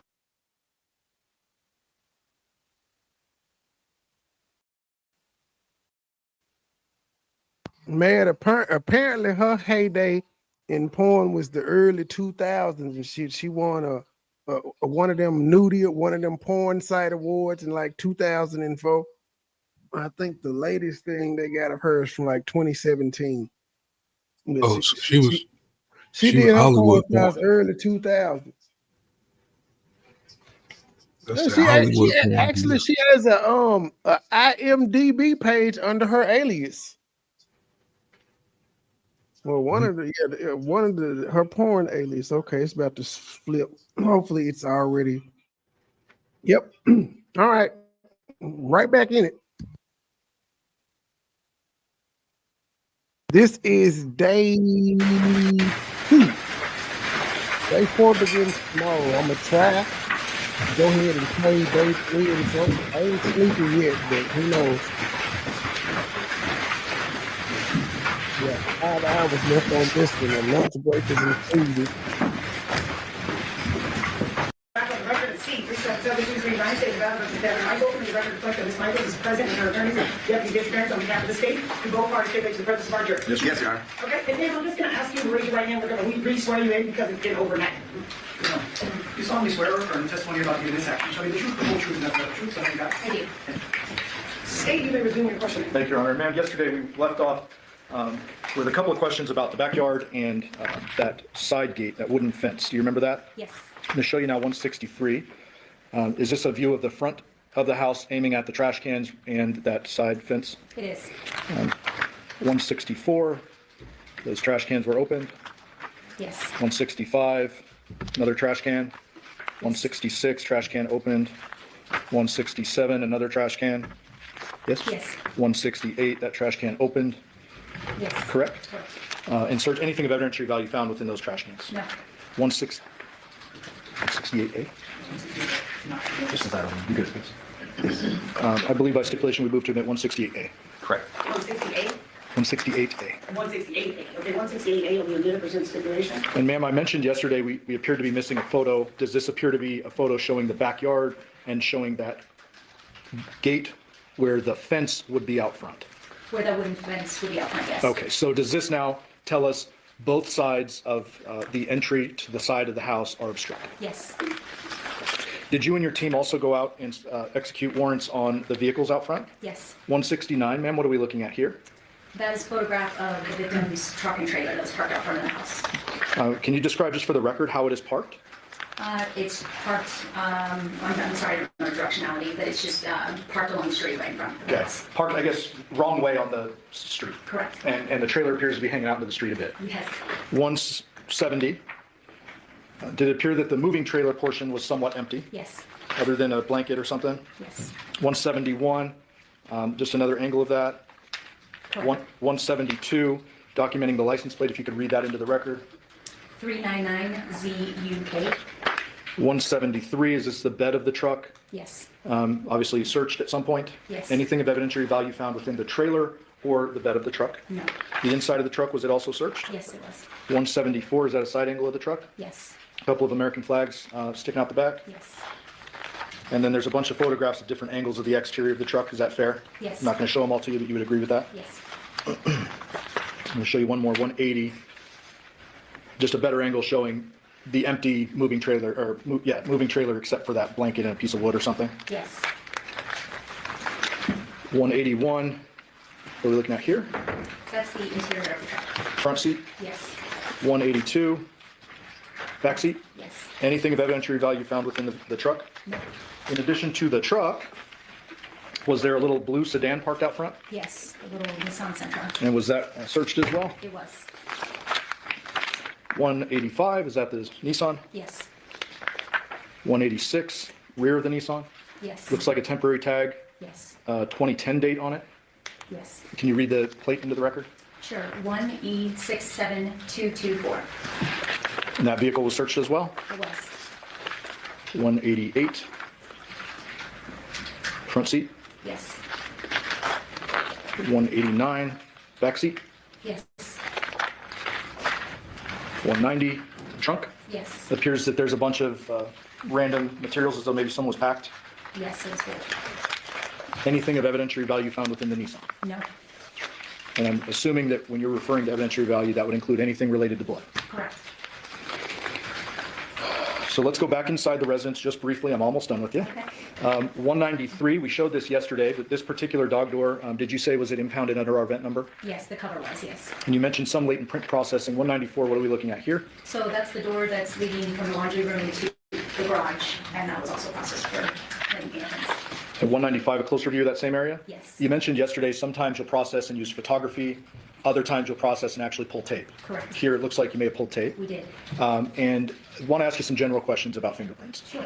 Fingerprints are an artifact left behind when someone touches something, correct? Correct. And there's latent ridge detail that could be matched potentially to a known fingerprint, correct?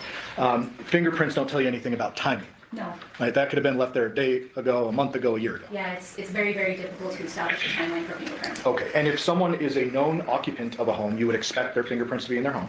Absolutely. If someone had lived in that home previously, you would expect fingerprints to be in the home. Absolutely. If someone had been inside the home, one or two times, they may have left prints as well. Absolutely. You just never know, but Yes. you do it nonetheless. Correct. I'm gonna go back to the body a bit, and I'm gonna put these cameras up on, or I'm sorry, these photos up on the screen for the cameras. 208. Is that John once the cover was removed from his body? Yes. There was a suggestion yesterday that maybe the decapitation occurred at a different location, and his body was moved to this location. Is there anything about this body that suggests otherwise? We did not feel that the decapitation occurred anywhere else. Based on his lividity, when we removed those bedding and all those sheets, his lividity was consistent with that position. There was no mixed lividity or anything to suggest that he'd been in a different position. Okay, the jury's hearing the term lividity for the first time. Sure. What do you mean by that? So lividity occurs when your heart stops beating, the blood in your body will pull into the natural cavities of your body. So the lividity becomes fixed at a certain point, but you'll see dark discoloration that's consistent with the position of the body. And so if a body lays, say, in this position on the belly for an extended period of time, Right. the blood essentially settles with gravity. Correct. And that at some point becomes fixed in the body, Correct.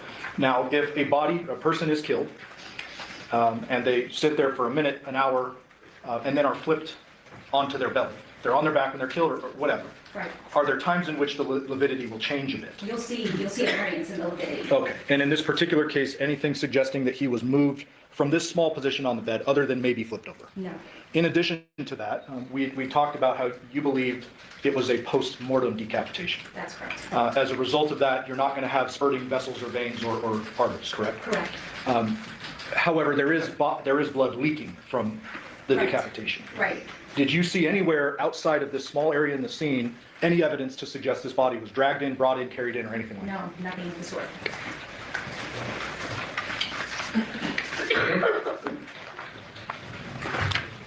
Showing you 212.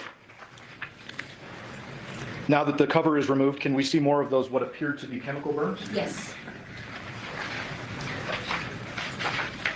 Not feeling the need to publish this photo, but I'm going to just show you the old school way. 214 ultimately is the body removed from the scene, placed into a bag, and the custody taken over by the Clark County Coroner's Office. Yes.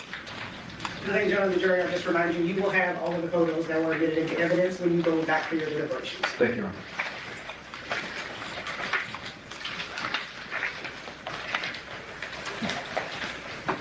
Was the scene documented after John's body was moved? Yes. Showing you 220. Describe now what we're looking at.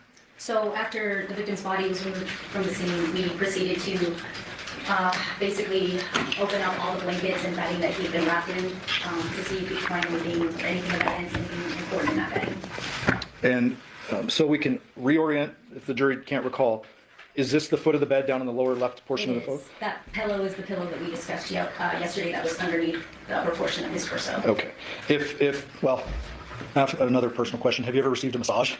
Yes. It's weird, but I have to ask it. So are there times in which a pillow is placed under a person's body when they're getting a massage? Sure. Okay. Down here, bottom left portion of the bed, when you first come upon the scene, that is bare, correct? Right. Just mattress, and then mattress. we saw the red staining in this area. Correct. When you fold the sheet back, is this red staining consistent with the location of that other red staining we saw on the mattress? Yes. Okay.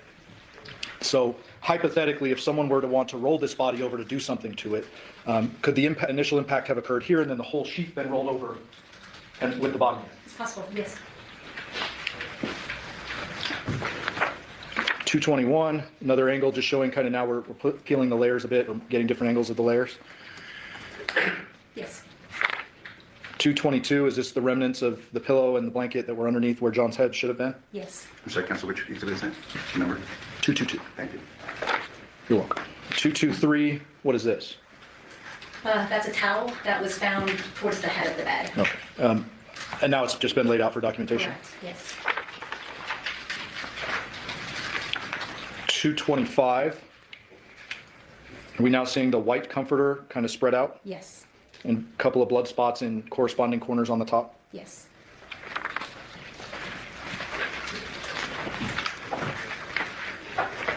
And show one more graphic image just to talk about a point you made earlier. 229.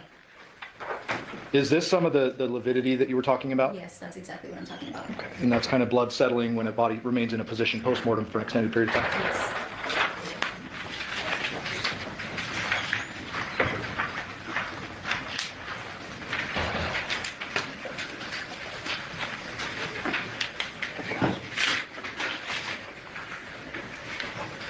One last question. Did you observe any bleeding injuries to the victim's hands anywhere? None.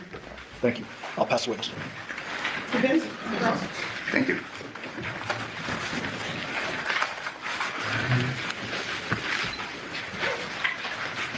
Good morning. Good morning.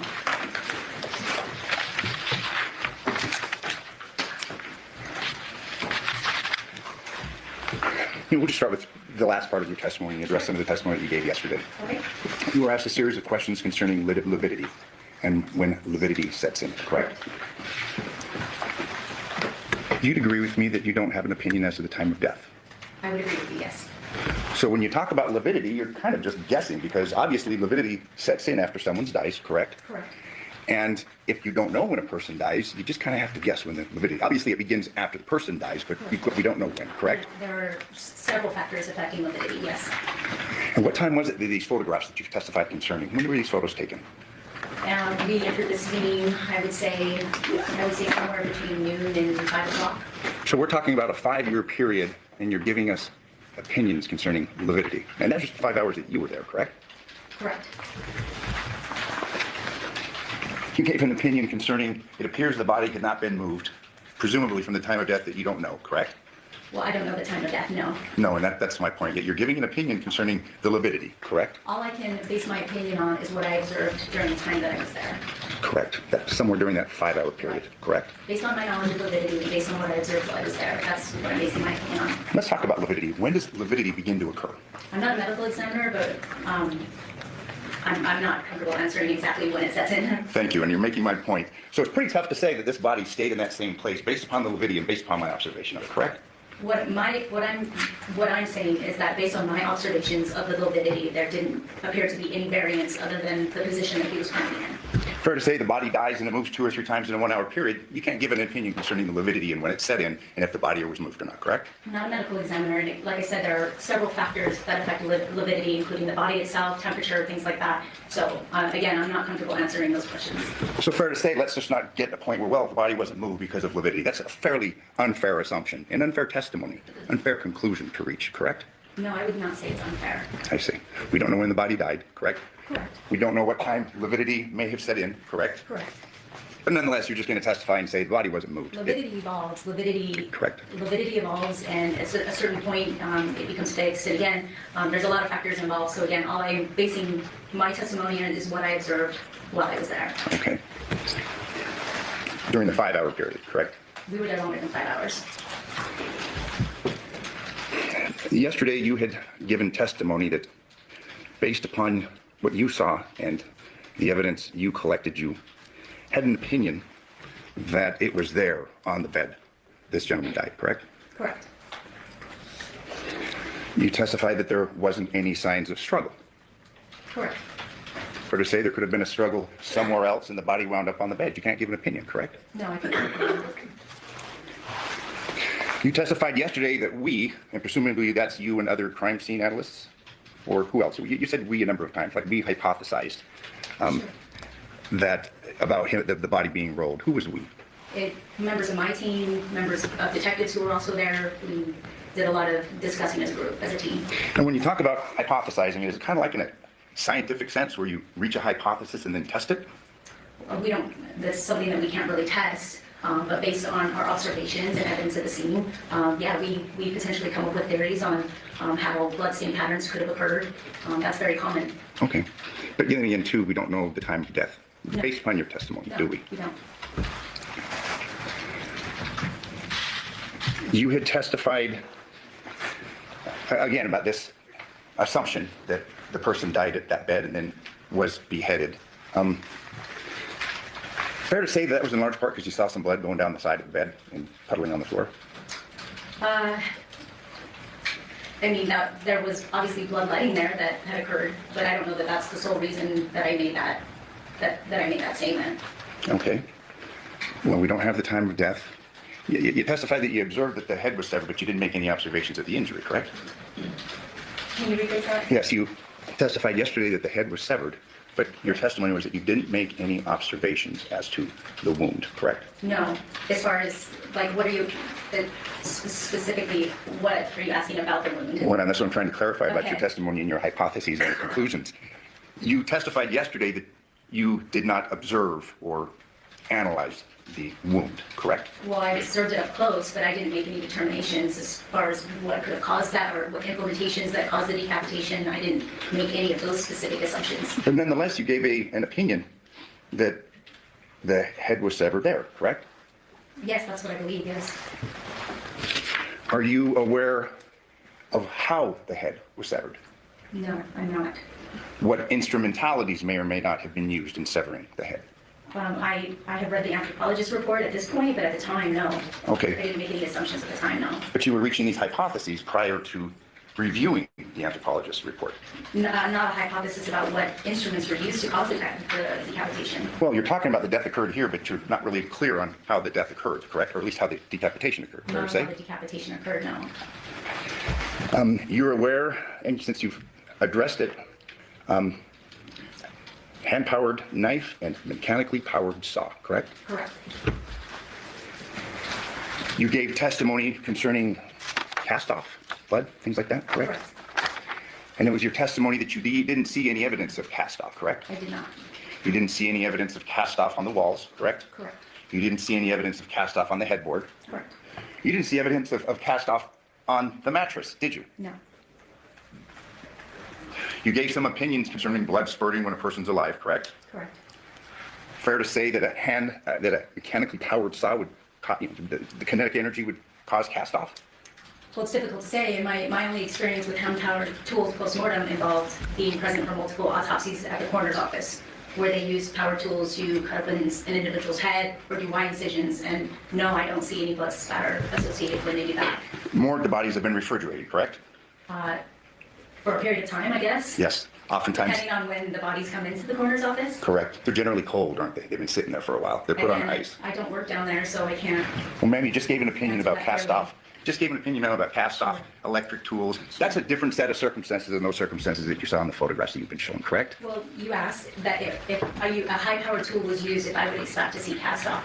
And I'm not going to say no, but what I'm going to say is based on my experience with powered tools cutting into bodies, I have not seen cast-off or spatter. And we were addressing your narrow experience in the coroner's office, correct? I mean, explain narrow.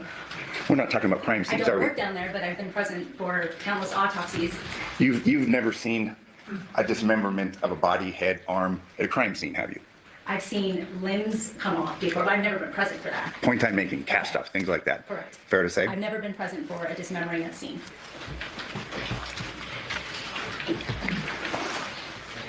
You had given opinions and all. Are these all the exhibits right here? The ones I used to read. Today, these were yesterday? Okay. All of them.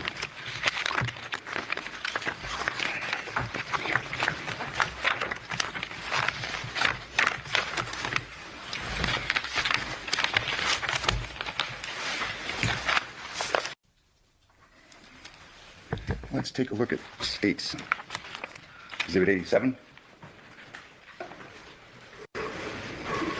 Body on the bed. Correct. You recall your testimony concerning blood here, blood over here? Yes. Appears to be two different spots, correct? Correct. You testified that you observed the blood, but you agree with me that you can't quantify the amount of blood there. No, Are you aware of how much blood is contained within the human body? not exactly, and it depends on the body. Larger, more blood, correct? Absolutely, yes. You aware of the body that you took photos of, the measurements? Like how big he was? Yeah.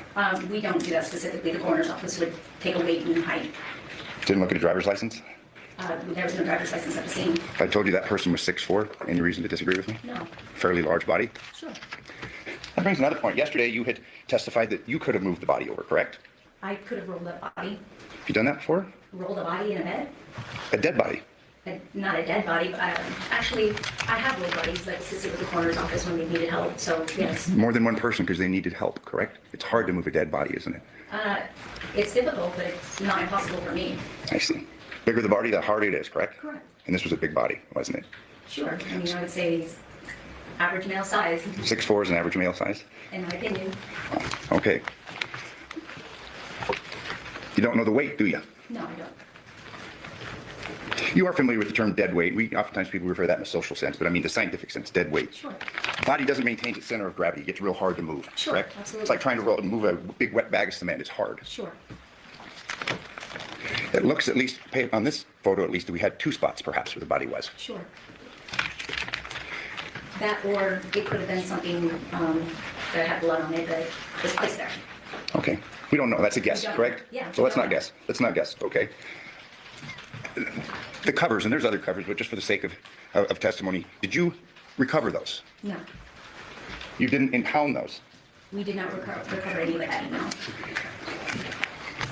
You didn't photograph it? We photographed the bedding. The sheet, I'm sorry, the blue bedding? We photographed, everything was laid out and photographed.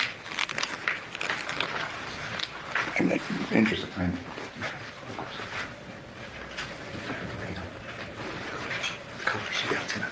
Is it in this? Yeah.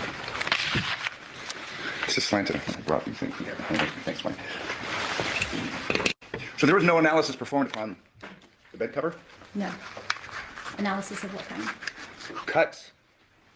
We did visual observations, but we did not observe any cuts on the bedding or the bed.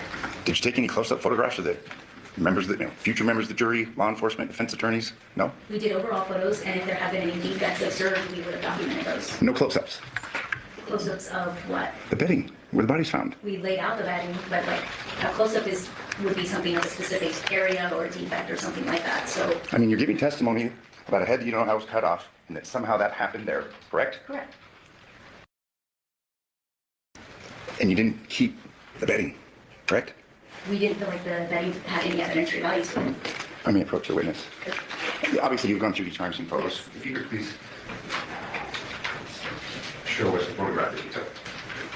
You know, the photograph of what? Of the bedding that we're discussing. The blue bedding, specifically.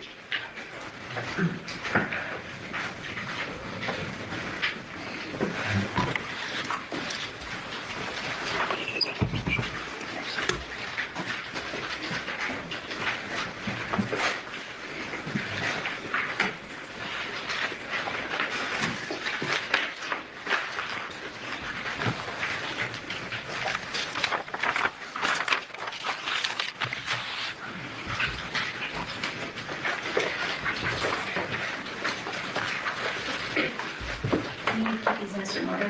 You can just pull them out. Thank you.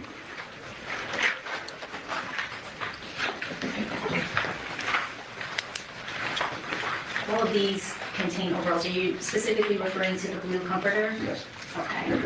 Yes.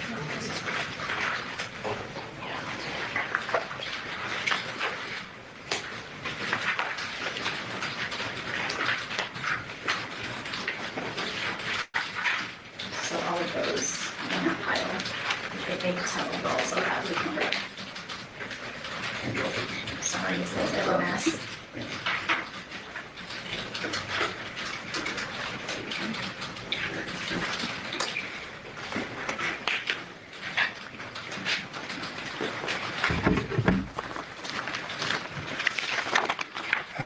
State's Exhibit 220. It's one of the photographs that you just pulled out, correct? Yes, correct. Photograph 221, correct? Correct. Photograph 222, Correct. photograph 223, Correct. photograph 224. Correct. No close-ups, correct? Again, like close-ups of, The fibers, I mean, to say cuts. I mean, obviously, we now learned that a power saw was Correct. used, correct? correct. No close-ups of And again, we visually observed every item on that bed. With a magnifying Every piece glass? of bedding, the towels, everything, the pillows, everything that's on that bed, and we didn't observe cuts or defects on any of those items. So you got a head that's cut off with a saw, and it didn't leave any marks. Power saw. Fair to say? We did not observe any defects. It's your opinion that's where the head was cut off. Correct. 226. Same thing, correct? No defects. Correct. In fact, in these photos, we don't see any kind of cast off, even minor cast off, correct? No. On the bedding, no. Not on the bedding. That's where the bed was found, or that's where the body was found, correct? That pillow underneath. You've given some testimony about getting massages, correct?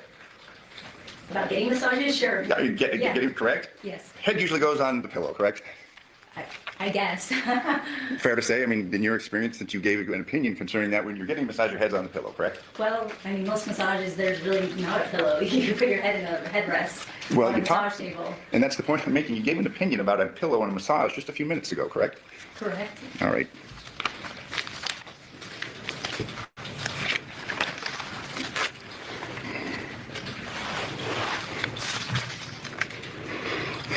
You would testify that there is a bathroom downstairs. Yes.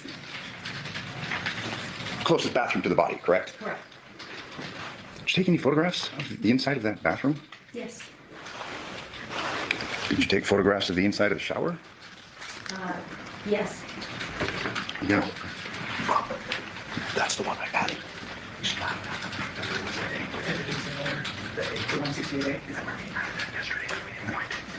Okay.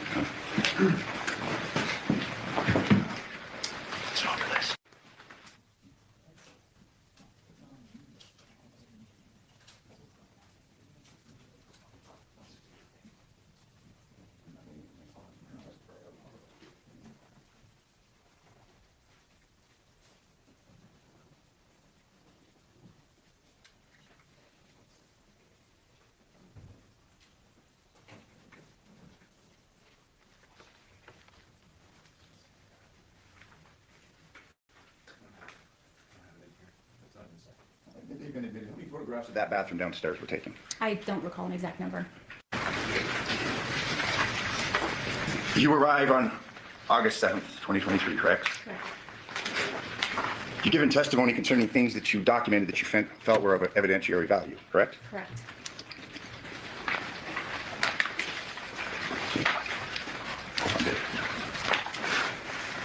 Fair to say that you go in, you're taking photographs, but you're not perhaps aware of all the facts and circumstances that may have given rise to the murder charge or the death, correct? Correct. So you kind of go in there, you do the best you can, but you may not have all of the evidence or all the necessary facts to make appropriate decisions as to what is of evidentiary value. We do the best we can with the knowledge that we have at the time, yes. Yesterday, you gave an opinion concerning a ring, correct?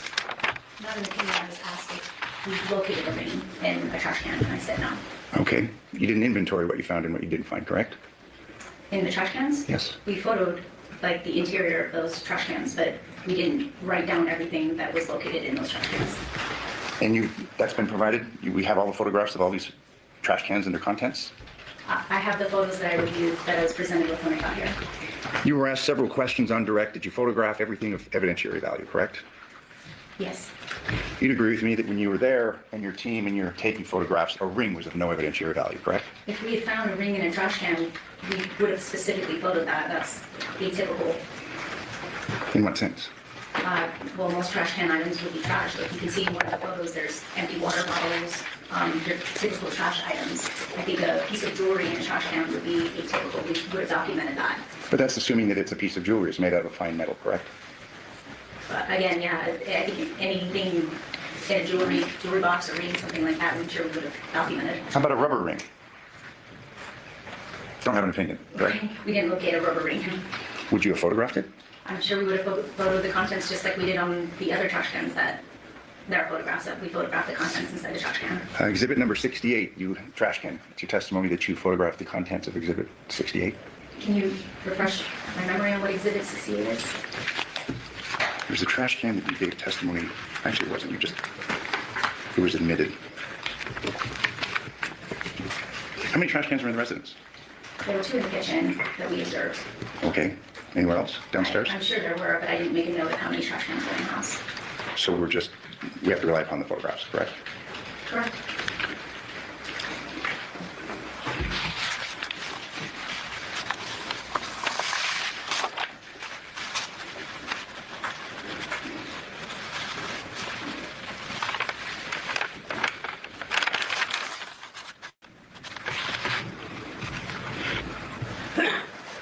The blood that was, the drop, there was cone number 1. Do you recall the testimony concerning that? Well, there was marker A and there was marker B. The first one, that blood drop? On the driveway or? Correct, on the driveway. Okay. Was that collected for further analysis? Yes, we collected a sample of that. Thank you. I have no further questions. Can you read your statement? First, I moved the admission 168A.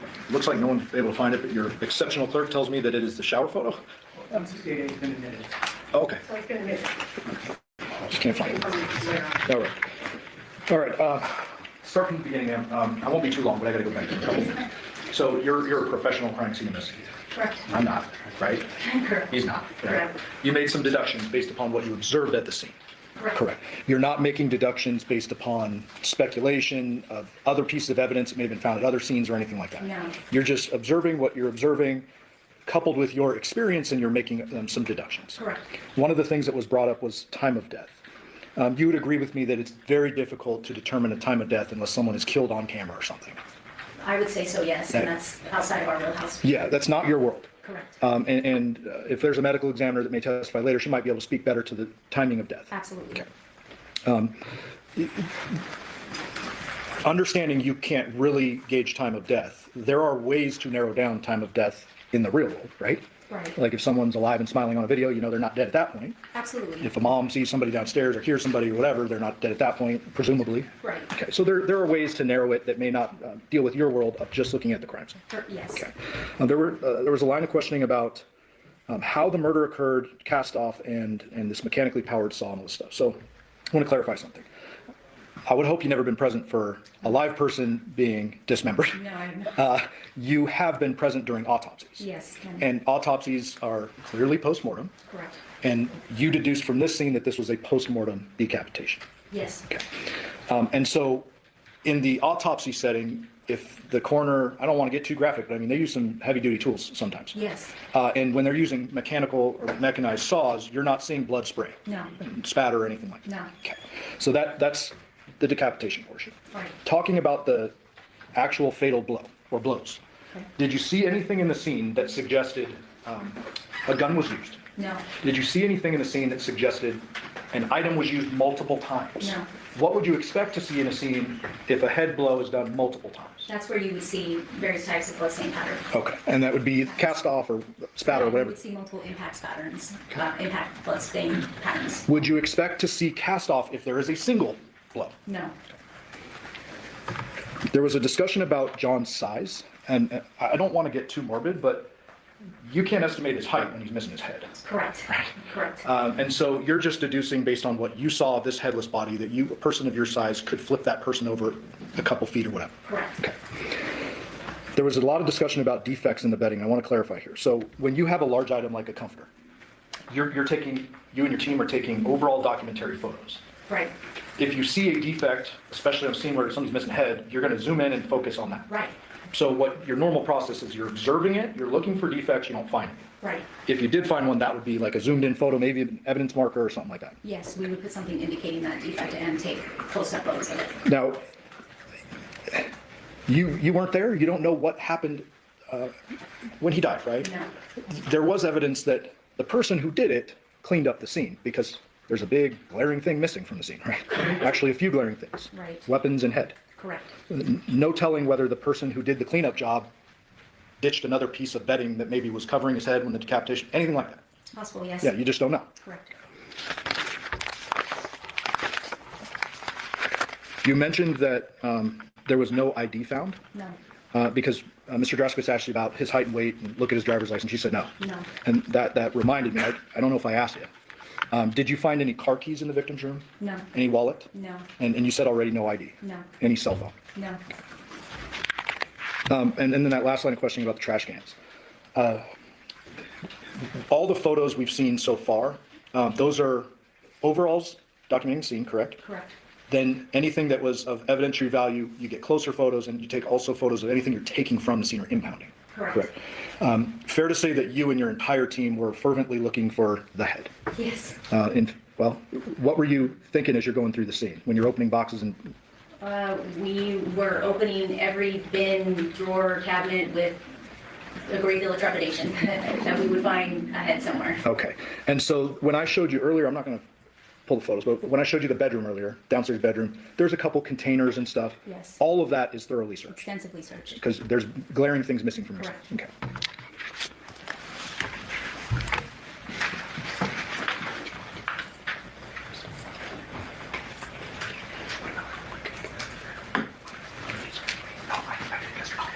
All right, thank you, ma'am.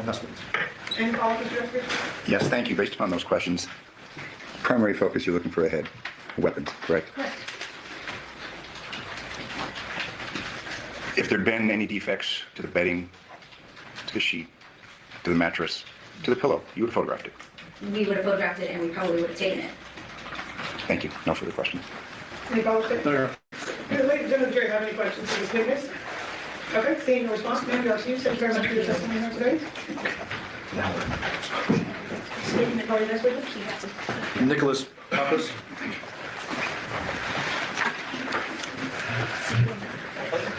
Yeah, he just goes to running this. He's. I don't want to mix these all up. So you want this palette there. This is the one. This is just the first part of this one. But again, okay. This is starts at 88, I believe. Yeah, they're in this part. Okay, that big set. Come on. Solemnly swear or affirm testimony about the action shall be the truth. Sir, please state your full name and then spell it for the record. My name is Nicholas Pappas, N-I-C-K-O-L-E-S. Last name Pappas, P-A-P-A-C-S. Sir, what do you do for a living? I'm a detective with the Henderson Police Department. And which unit are you currently assigned? I'm currently assigned to the Crimes Against Persons Unit, also known as our robbery homicide unit. How long have you been with that unit? A little over 2 years with this specific unit. How long have you been with Henderson PD in total? A little over 20 years. I want to bring your attention back to August 7th of 2023. On that date, were you called to a homicide scene? I was. Were you called while on duty? I was actually off duty that day. Why were you called in off duty? Generally, given the size of our unit, anytime that we have a incident such as that, they need additional resources, so the people typically off duty will also get called in. Okay, and so on this particular day you're off, you get called in, and around what time do you respond to the scene, if you I remember? believe I responded at 10:36 that morning. And was the scene at Haladura? It was. Located within Clark County, Nevada? Yes, sir. Can I approach? Yes. Let me show you a few exhibits. 8, 9, 10, 11, 11. Do those all look generally familiar? Yes, sir. And are those all fair and accurate depictions of aerial maps of a couple of different scenes you responded to in this particular case, being the Haladura scene and Porcupine Ridge? Yes, sir. Move the admission of those? No objection. Okay, those are your minutes. Thank you. So I'm going to start with Exhibit 9. Detective, is this the actual homicide scene that you respond to on Haladura? Yes, sir. Sorry. Represented by a little red flag? Yes, sir.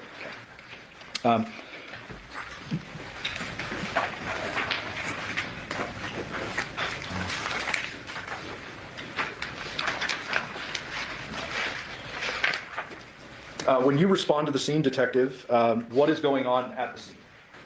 Well, it was an active crime scene. Obviously, I was not one of the first detectives to arrive, so I was a little behind everybody else. Had the main, or I guess lead homicide detectives already arrived? I believe so. And who would that be in this case? Detective Dennis Lozada was primary in this case. Okay. Primary meaning he's kind of responsible for delegating duties and such? That is correct. But you have a role in this as well? Yes. You worked in a support role, essentially? Yes. What is it that you first do when you arrive on this particular scene? So when I originally got called out for this, like I said, I was a little bit behind, so we were in charge of actually canvassing for video surveillance originally.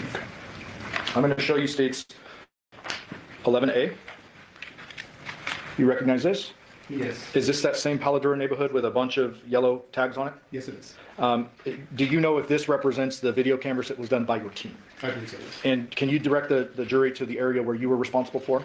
So originally I was in charge of the Carolina Laurel area. Okay. Which looks like it's going to be perpendicular to Haladura. Yeah, let me go back to 9. Carolina Laurel, is that here? Yes, sir. Okay, and that is perpendicular to the Haladura address. Tell us generally what a canvas entails. Typically with the canvas, we will walk the locations in the surrounding area looking for video cameras, surveillance, ring cameras on the, next to the doors and everything. Anything that would signify that they possibly have video surveillance. Okay. While you're doing your particular canvas of Carolina Laurel, are you called away to do something else? I made contact with people on Carolina Laurel. Oh, okay. You made contact with people. Do you remember if you yourself impounded any video from Carolina Laurel? No, I did not. Okay. Did you learn of any surveillance on Carolina Laurel? I believe that there was no surveillance video. Okay. At some point in time after your canvas, are you called away to do something else? Yes. What is that? I did conduct an interview after the canvas. With? That would have been Devin Michaels. Okay. So let's not get there just yet. Okay. At some point in time, do you make contact with a homeowner that provides a phone number for who ultimately you identify as Devin Michaels? That is correct. Was there another name used, or? David Dent, I believe, was the person. No, I mean the other name. Oh, as far as Nikki. Okay. Was there initially some confusion as to who Nikki was? Yes. And describe that a little bit. There were multiple names being used. Nikki was one of the names that we learned of, and we didn't know exactly what association there was with the decedent. So that was a little bit of a navigation as far as getting through that. Ultimately, do you receive a phone number for Nikki of 702-677-4340? 4430, I believe, yes. Oh, 4430? Okay. And do you remember contacting that number? I did. Did you make contact with someone who identified themselves as Nikki? I don't remember if it was Nikki or if it was the other guy. Identified on the phone. Okay. Nonetheless, do you tell that person to come back to the scene? Yeah. Yes, I request. Request that person to come back to the scame. And that person does arrive? Yes. Do you see that person in court here today? I do. Can you please point to that person, describe something she's wearing today? She's sitting across over here. Looks like wearing a purple blouse, and I can't see the actual pants. Would the record reflect identification of the defendant? Thank you. You indicated earlier that you conduct an interview with the defendant? I did. Was that interview audio recorded? It was. Was that done in anyone else's presence? It was.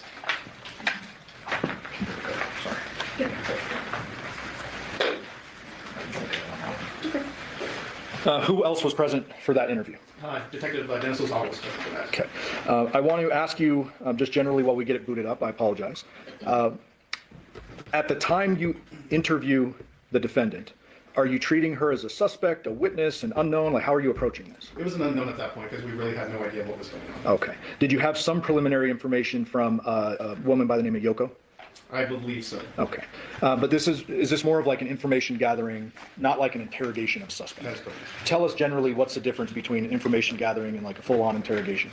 I'd say like in an information gathering type interview, we are literally trying to solicit information as far as what's going on, and typically we don't have all the details. I would say an interrogation would be more directed as far as the direction of questioning, possibly treating them as a suspect. Okay. So at this point, you're just looking for answers and anything you can get at that point. Okay. May we approach people? Yes.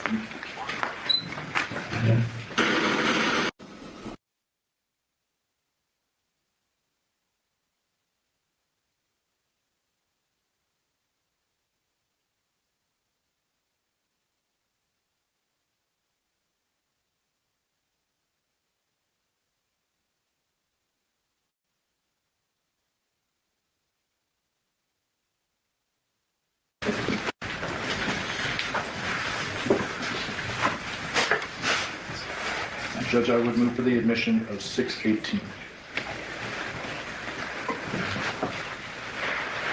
I'm sorry? I would move for the admission of 618. Any objection to 618? No objection. Okay, that'll be admitted. May we publish? Yes.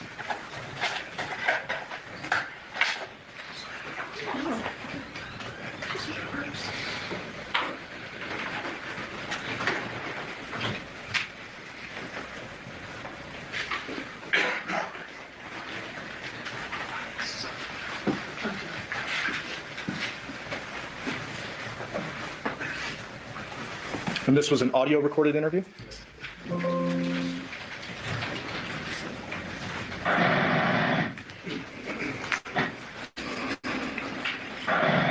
is August 7th, 2023, approximately 1:30 scheduled out at 1531. Also with the encouraging interview is my partner, Detective Baptist, number 1505. We're here to Pennsylvania. And Devin Michaels. And we are here in reference to GR 22 3-1522-209. They ran my detective vehicle parked there 2698 Colorado Garage. So, yeah, I don't know what this is. Vehicle already told me that Jonathan was found deceased this morning. Okay, so we. Detective, we're going to pause that 46 seconds, and Judge, we have a bit of an echo going. May I inquire if the jury can actually hear what's being said? Are there any issues? Okay. Thank you. As well as, please remember, ladies and gentlemen, you will have this recording with you because it's been admitted as evidence, so you will have it for your review during the deliberation. We don't know what happened to him. That's why I want to talk to you. See, I know you were here last night. You guys are like trying to move out of the house and move back to your place across town. Yeah. So if you guys go over the last time you saw him yesterday, your guys' conversation, anything that you think is important for us to know. As of right now, like I said, we don't know anything. You know, we just need to find out and start putting things together to figure out what happened. We spent the whole day together yesterday. We did the girls' school shopping, clothes, supplies. We loaded up the truck and we took it to my house. Unloaded it, came back here, was loading more things up.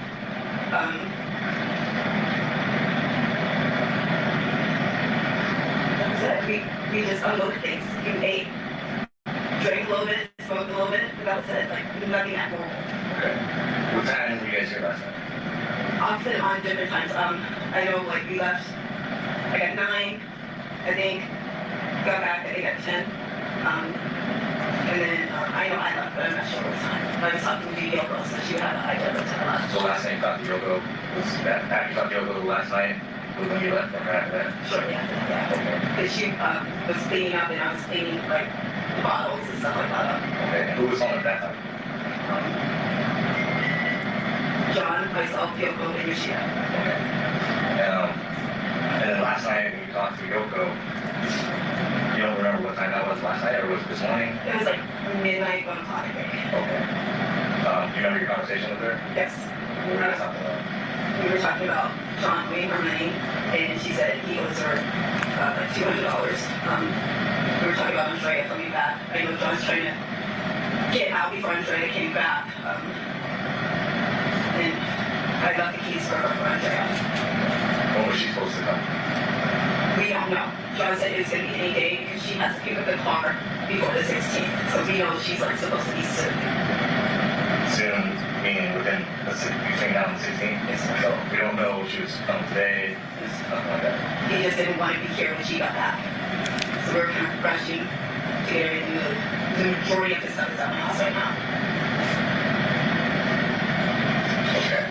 And then you guys were doing stuff back and forth yesterday. So what's your address? 5510 Porcupine Run. 5510. How do you spell that? Porcupine. Porcupine. Ram R-I-M. And is that in Vegas? Yes. You know the zip? 89130. How do you spell your first name? D-E-B-Y-N. Last name? Michaels. And your neighbor? Lord 2878. And your phone? 702-677-4430. Okay. So you're moving stuff back and forth to this house at 510 Rand. Yes, sir. And then from there, you came back here around maybe 10 o'clock-ish. Did you guys pack up more stuff? Yeah, I put more stuff in my truck, and then I went and grabbed my daughter's prescription, and I went home. Okay, because you said that John was drinking when you guys got back the last time? Yes. So, I guess when you got back, you guys explain what happened from there. So, he started drinking, and he started smoking. He smoked cigarettes, and he was in the garage. Yoko came down. They were kind of having an issue. She went back upstairs. And then she came back down there, and that's when I was talking to her. and then he fell asleep. No, he was in the garage when I left. Okay, because Yoko was supposed to say you told her that he was asleep. No, I said I told him to sleep it off instead of trying to drive last night. So when you left, he was still awake? Yes. And what was he doing in the garage? Smoking. Something wrong. And no one's in trouble for smoking weed or doing any bad drugs right now. We're worried about out, trying to figure out what happened to Jonathan, okay? So don't leave anything out just because you think it might get someone in trouble, okay? It was just me. Okay. Does he do anything else? You know? No, sir. I know he smokes cigarettes and weed. I know he has drinking. He was drinking Jameson last night. I was cleaning everything up before I left. So he's in the garage, say he's just smoking, and then you finish packing up your stuff and then you take off? Yeah. That's the last time. You guys text each other or call each other? I've been texting him all morning because today was the first day of school and he was supposed to come down to help me with the girls register. When was the last time you talked to him last night over the phone? Like text or call? No, last time I talked to him was face to face. Okay, so you didn't text him when you got back to your place saying, hey, he didn't try texting you? I texted him, you can call me from workers.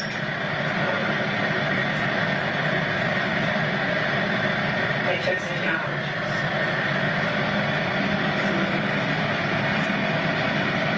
Hey, this was 4 this morning when I was out trying to get the stuff for the girls ready for school. And I was saying, like, I can't find anything. And then I've just been calling and texting and not for anything. Okay.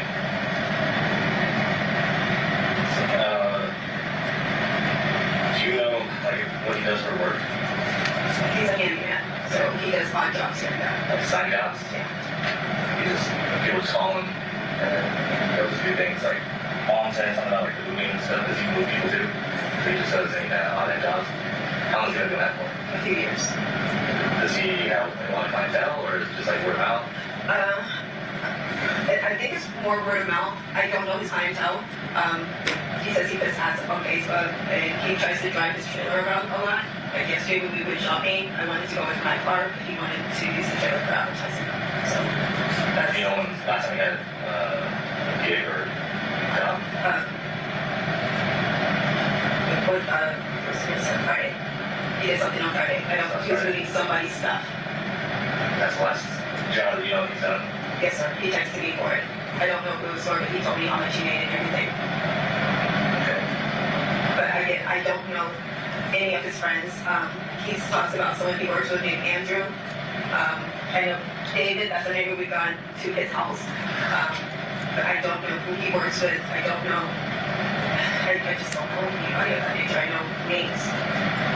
Anybody that comes to mind where he was talking about, I owe this person some money, or hey, just be on the lookout because this guy's looking for me type of thing? No, sir, people owe him money. Like he said, this guy, this one right here owed him money. So. Did he own any weapons, handguns? Yes, but they're at my house now. We took them over last night. We didn't bring ammunition, like, because there's no safe at my home for them. So we intentionally left the ammunition here. Over here. Yes, sir. And then. So, Detective, so far you've learned a few things from Miss Michaels. She indicated that John was alive and fine when she left, correct? Correct. She claimed that John had some guns, but they'd been moved to her home, correct? Correct. She claimed she did not have a safe at her home, correct? Correct.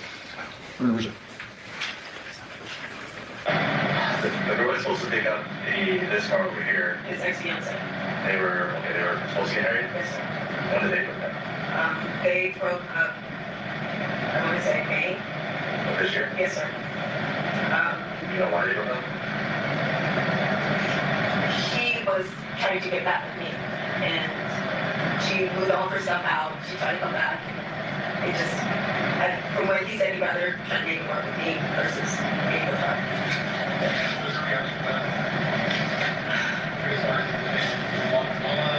He says that she's been trying to text him and he hasn't been answering. So. She did show up one time, like out of the blue, because I came here to take the girls to school, and she was here, and we did not expect it. But that blue car, she's supposed to be driving back to wherever she's at. But I don't know if I think it's Utah, but he said she's coming because it has something about the 16 on it, that tax or something. And Yoko, I left the keys for Yoko, just in case she did, and someone will stand for her, so.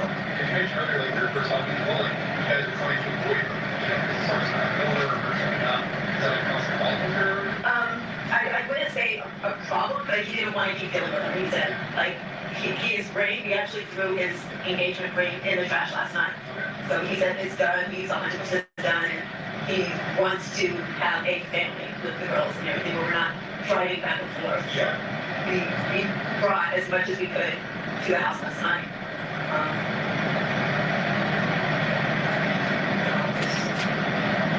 Like literally, we were doing this last night to get him out of the house. Have you seen her get text messages she sent him? Or No, sir. He just said that he was done, and I just went to him at his word. she wasn't going to be done? I don't know if that was the case. I think, She was going to be done? no, I think she was trying to get back with him because her situation wasn't working out. Like she left with some other guy, and it wasn't working out based on what he was telling me. And he kept saying that she was reaching out to him, and then I think some girl named Melissa started reaching back out to him. Like your ex-girl? Yes, sir. And he said she reached out to him on Facebook. What's Jonathan's phone?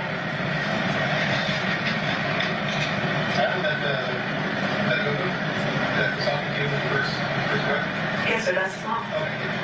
Yeah, I was sitting there talking 702-561-9242. Yeah, I've been trying to reach him, but I just thought his phone was off again because that's normally what happens when I can't find him. Like from non-payment. Yeah. There's nobody that he's mentioned that has issues with him that you can think other than Andrea, who they had a breakup. They're supposed to be married, but then he said that worked out with you. You said that she left with another guy, so that sounds like she was too upset. No, he was saying that it wasn't working out where she was at, and she was trying to. Yes. Whether that's true or not, I don't know. I don't know if he was saying that just to kind of make me want him more, or what the situation was, but that is what he was saying. And then what about Anthea? She's the mother of Debbie. Yes, but she lives in California. Does he talk to her at all? Nothing like that.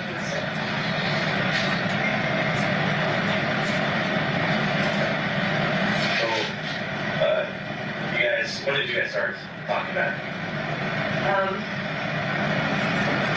We started talking more, I would say, at the beginning of this year, because I was coming down here to take the girls to school and things like that, and he was already saying Andrea was kind of on her way out, so. Okay. So the girls were living over here with Yoko and Justin. When did they move back in with you? The day school got out. So around May? May 26th, 22nd. So they moved back in with you, and you guys are starting to work things out at that point. So you guys have been off and on since when? No, we're not off and on, we're just trying to make a family work. Like, we're not physically intimate or anything like that, we're just trying to, because the girls really want us with one house, yeah. And say something else, so we're trying to make that. Do you have a boyfriend or anything right now? Yeah, I'm married. You're married? Yes, sir. Alright, so honestly, I was not told that information. I thought you I'm guys... married, but, okay. We were told that you guys are possibly trying to get back together. No, we're trying to get everyone in one house and be a family. Oh, okay. For the girls. So, who were you married to? I'm married to Debbie. His son? Yes, sir. Oh, okay. So Debbie Air, his son, and you are now married. How many people are married? Almost 2 years. And yeah, John knows. So it wasn't like you guys trying to get back together instantly. He's just gonna move back in with you to be with the girls. Yes, sir. Was there a reason for that? Just with the girls, or was there other? It benefit everyone. He was having issues here. Yoga was trying to refer him out, and then he needed advice. Debbie Air was good with having Dad come back. You know, I wouldn't say good, but he understood. It wasn't his first choice for everything. And then, how do you spell Debbie Air? D-E-V-I-E-R-E. D-E-V-I-E-R-E. Yes, sir. Good. That's 2 years. Almost 2 years. Has there been any issues with Debbie Air and Jonathan? Like, they don't work together anymore, but they're not really. Did he used to work as like a handyman and stuff with them? What does Debbie Air do now? Installations, like security systems and stuff. You can't really do that.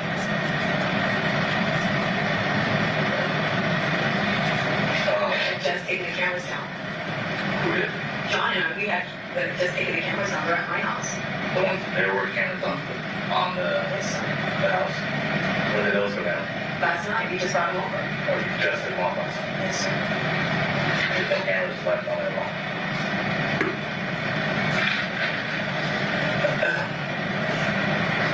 And then, how many dogs are in the house? Like, how much you own? 4. And then are they typically, where do they usually stay? Yeah. I mean, like in the house, like where, or Downstairs outside? in John's room. So they just all hang out downstairs and that.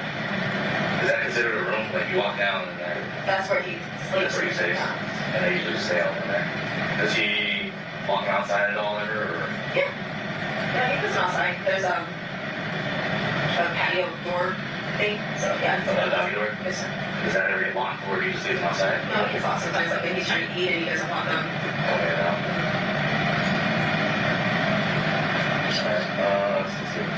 You know, you're married for 2 years. He's just, John was just going, moving back in with you guys. The girls trying to keep the family together, and it was beneficial for everybody. You're saying because the driving and things like that, or Not the driving. It was just the girls really want us together, and I know it's kind of complicated for them to understand that I'm married to Debbie, so we were bringing John into the house just to kind of keep things. I know it sounds weird, but. Do you have any kids with Debbie here? No, sir, I can't have any more children. Girl, having kids? I don't know who you can talk to. The neighbor, David. I know John was supposed to go over there last night. He was doing like a crowd play thing. Oh, that's about seafood boil or something. And then, John, did have any workers that he had? Oh, yeah. Any normal, like, day-to-day, or was it always something different? He had a few that were pretty routine. You know their names? I just know Andrew. I think the neighbor on the other house to that way worked with him sometimes. You know his name, by chance? I want to say his name's David. David? Yeah. Not this guy, but David. You know Andy's last name? You know what Andrew's number two, by chance? Yes. Would Debbie ever know who Andrew is? Would they work together? I don't know.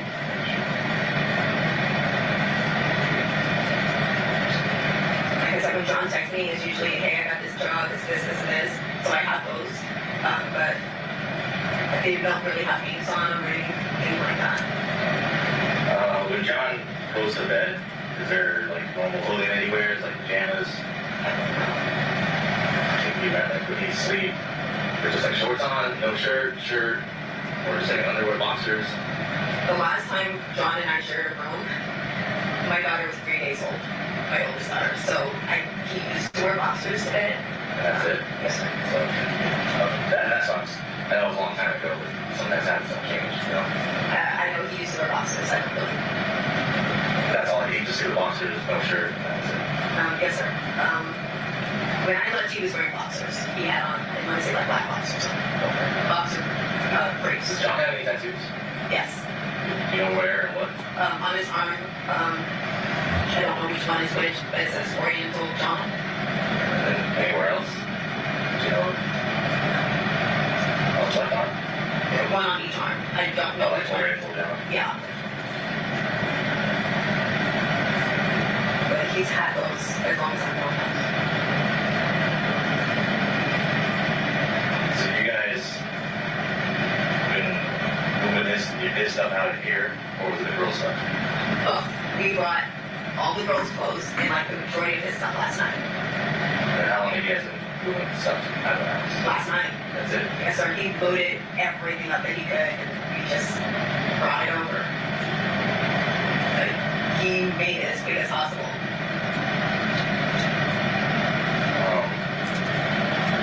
When you're saying Debbie was good with this arrangement? He was okay with it. I wouldn't say good is not his first option, but he understood. You're saying he understood the benefit of everybody? Yeah, it wasn't like there was a lot of animosity about it. The biggest problem was the dogs. And when you guys are starting to talk to each other again, you and John, you say you haven't been into it together since for how long? 2018. Do you know anybody else that you might have been dating Andrea? Everybody. He was dating Sarah, Andrea, Michelle. He was just like, when we separated, he was just Just going on dates like crazy. So I don't know how many. He said he had 5 girlfriends at one time. As far as you know, he wasn't selling like anything illegal right now. No, his hustle was to go to the Goodwill things and then try to sell them. Yeah, that's why like if you look in the backyard, there's a ton of bikes. And he would get like charged and just random things on his dogs and then try to resell them. Like it seemed like he was trying to do better than what he had been doing in previous years. Were you guys hanging out at all? I know you were all day yesterday. Prior to that, was it like a regular thing you guys would hang out, or? We actually were here a couple of times this week, me and the girls. We had dinner and everything like that. I know we were here on the 4th, because we went over to David's house. I think we were here like a week after that, so it was just whenever. Did you stay here come with you guys? No, it was me, John, and the girls. We were trying to build that together. And then Yoko was dead here apparently too, right? That's the reason why you would want to come over? No. You just left it with you guys?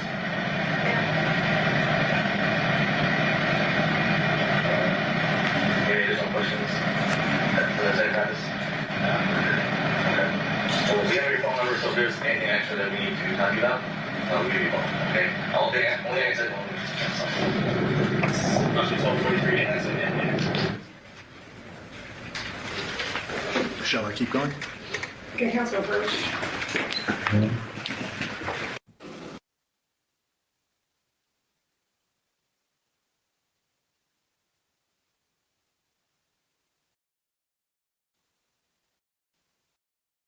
Communication or social media. You must not read, watch, listen to news and media accounts or commentary about the case. You must not do any research, such as consulting dictionaries, using the internet, or using reference materials. You must not make any investigation, test the theory of the case, recreate the aspect of the case, or any other way investigate or run the case on your own. You must not form or express any opinion regarding this case to the 5 minutes. Ladies and gentlemen, it's 1 o'clock. We'll be in recess at 2:15. All rise for the jury.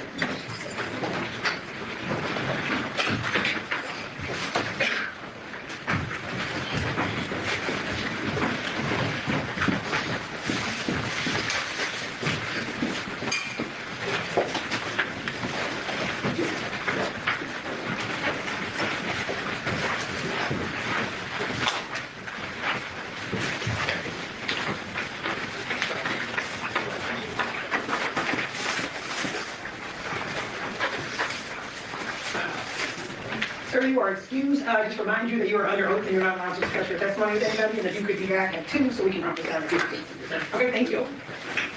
May the record reflect your outside presence of our church. State, has 11A been admitted?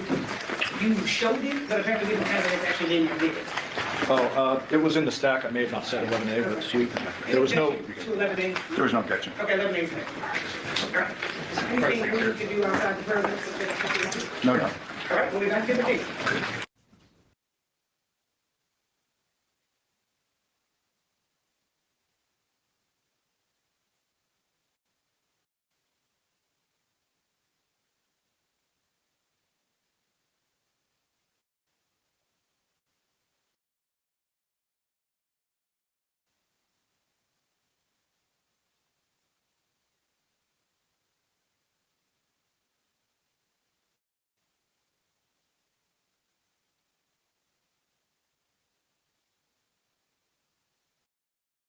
.361, 363, 9. Actually, that one is. May the record reflect that this matter is present with our attorneys, deputy district attorneys on behalf of the state. May the record reflect you are outside the presence of our jurors. State. There was some confusion earlier with a late marked exhibit, so I just want to clarify for the record. 112A is the shower photo that we referenced. We moved the admission of that because it's not admitted apparently. Okay. No objection. 112A will be admitted. To clarify the earlier record, the one I was representing was 168A is actually the backyard photo, and we would move to admit, actually that one is admitted. 168A for the record. Okay. 291A. Oh, actually. For this witness, we showed defense counsel following exhibits. I'll give you this. 239, 243, 265 through 268, 291A, 339, 344 through 352, 360 through 361, 363 through 368, 373 through 389, 394, and 436. Okay, and are those going to be stipulated or are you? We will stipulate the admission of those exhibits. Those will be admission stipulation. Anything else outside of presence? I don't believe so. No, that covers it. Okay.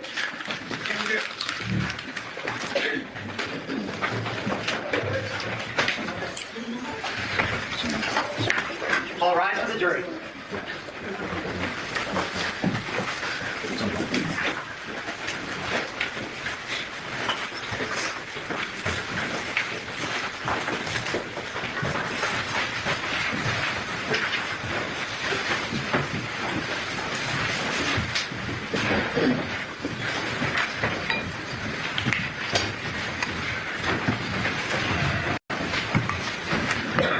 Please be seated. Your Honor, the jury's all present and accounted for.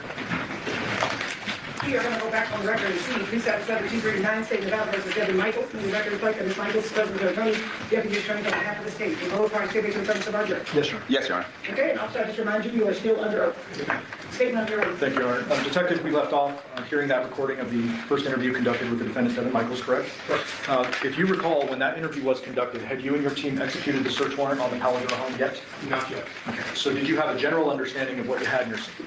Not really, no. Okay. Did you know there was at least a decapitation? Yes. Okay. But anything else is kind of follows the interview?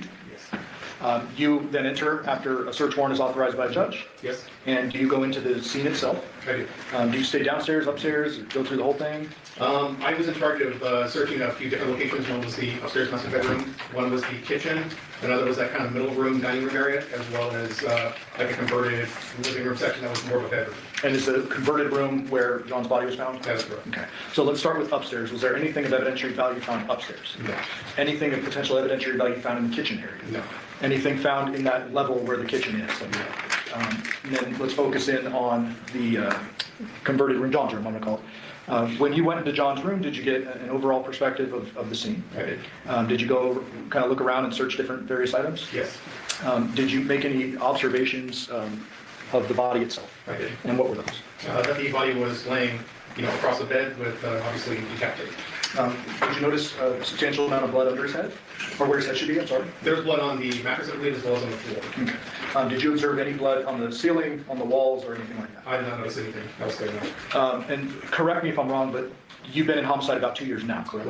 Correct. Prior to that, had you responded to violent scenes before, even if you weren't on homicide? Of course. What types of scenes? I spent close to 9 years in K-9, so we went to a lot of different violent calls, obviously looking for suspects that had fled, obviously in patrol work and things of that nature. I was also an officer for a while, so obviously responding to like your typical patrol calls, violent crime scenes, suicides, anything of that nature. Okay. Did you make any general observations about the blood situation in this particular scene? It looked a bit localized around the actual body. What do you mean by localized? As far as like the pool on the mattress as well as underneath, but nothing like you mentioned as far as like on the ceiling or anything like that. Just so I can clarify, did you observe any blood staining or patterning or dragging or anything other than in that small area around the bed? I did not. Anywhere near the front door, the garage, the back door, anything like that? No. Okay. Did you observe any of the victim's personal belongings, such as his wallet, his truck keys, his phone, or his social security card within the scene? I did not locate those items. Did you observe any weapons that could have been used to do this crime? Obviously, there's some kitchen knives and things of that nature, but nothing that was obvious. Yeah. Nothing in the room? Not that I located. No kitchen knives in the room? Not that I recall. No. You're referring to the kitchen knives in the kitchen? Yes. Okay. Any of those, did those have any apparent blood on them or look to be No. dirty, I guess? Okay. When, at some point in the investigation, do you get called out to execute a search warrant at a different residence? I did. Where was that? That was going to be at, I believe, 5510 Porcupine Road. Showing you what's been admitted as 8. Do you recognize this generally? Yes. And what does this appear to be? It looks like, obviously at the top is going to be 5510 Porcupine Grove Street, and then down at the bottom appears to be the Paul Door address is in. Okay. And the information on the left, does that look like just a general Google mapping? Yes. And it appears here that there are a couple different routes you can take, but overall it's about 32 to 36 minutes between the two via a vehicle. Yeah, it looks like that appears to be what the route says. And this particular route that's highlighted, it says 25.8 miles. Is that fair? Yes. If you can see that. And this Paliduricine within your jurisdiction in Henderson. Yes. Porcupine Rim scene is within Metro's jurisdiction, but as a result of you investigating a Henderson homicide, you go into that jurisdiction. Yes. Is that common for agencies to overlap during investigations? When was it that you responded to this Porcupine Rim scene, if you can recall? I believe that was later in the evening on the 7th. So we're still on the 7th? Okay. Is that a yes? Yes. States 239, already admitted. Is this the Porcupine Rim address? That appears to be so, yes. And there's two very apparent vehicles, but then there's one kind of tucked behind the van. Can you see that? Yes. Were you present for the searching of any of that? For the overall residence, yes. Okay. Were you present for the searching of the vehicles, or? I believe the other detectives in our unit were actually searching those specific vehicles. Okay. And you obviously are working in tandem with other detectives and crime scene investigators. That's correct. So I pulled a few photos. We'll have a crime scene investigator talk about the scene later, but I want to direct you to a few things. States 265, do you recognize this? Yes. What is this? That appears to be the front entry room inside the residence. Okay. Fair to say there's a shoe rack on the right side here? Correct. And did you find any shoes that were black and white Nikes with a white Nike swoosh across the outside? I did not locate any. Showing you states 268. Is this the same room? Yes. Do you see these samurai swords here? I do. Were those of something of interest that you guys were interested in? Yes. And did you observe those? I do not recall actually pulling them out personally, but I did observe them in the room. Okay. Did somebody pull them out and check if there was blood on them? I assume so, yes. But you wouldn't know that? You don't recall? I did not personally know. Okay. 267. I can't remember why I put this up. Do you see anything of evidentiary value found in this one? No.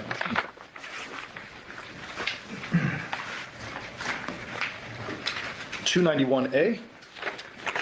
Did you participate in any of the upstairs searching? No.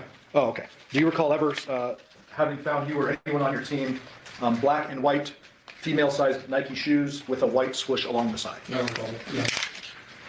Did you participate heavily in the search of the main bedroom? The downstairs master? Yes. Correct. I did. Tell us generally what your observations were of that bedroom. Appeared to be like the largest bedroom in the house. That was downstairs. It was cluttered with lots of different clothes, papers, electronic devices, things of that nature. And during the course of your search warrant, are you looking for particular items that are authorized by the judge? We were. And then if you come across something that was not originally expected or authorized, what is the procedure of that? Well, typically we'll obviously take note of it and identify and then contact the lead detective to determine what course to take on that one. Okay. In this particular case, were you looking for any items associated with the victim? We were. And did you find some items associated with the victim? Describe the search process and how you came upon those items. So with the search process, just when executing a search warrant, we obviously let our crime scene analysts first enter. They take overall crime scene photos of the way the condition of the room was before we enter. After they're done with that process, then we enter, and then we actually physically search for the items that are within the search warrant. Okay. In this particular case, were you tasked with searching through the dresser in that master room? Yes. And did you find something of note? I did. What was that? I found a black wallet as well as a set of car keys. And you know, before we get there, I'm going to show you 366. You recognize that? Yes. You remember where that was found? I believe that was on the bed. 373. What is this? That looks like the same bag with a cell phone. Okay, and then we have some items that appear to have been removed from that bag. Appears to be, yes. 374, was that an item that was in that bag? I believe so. 367, is that another item that was in that bag? Yes. 368, is that another item that was in that bag? Yes. Before the camera goes and broadcasts that to the world, can I borrow your mic? Fair to say that's a social security card, sir? That appears to be, yes. Just for the record, I've redacted out the social security number, Judge. 368. Can you read into the record the name on that social security card? The social security card says Jonathan James Willett.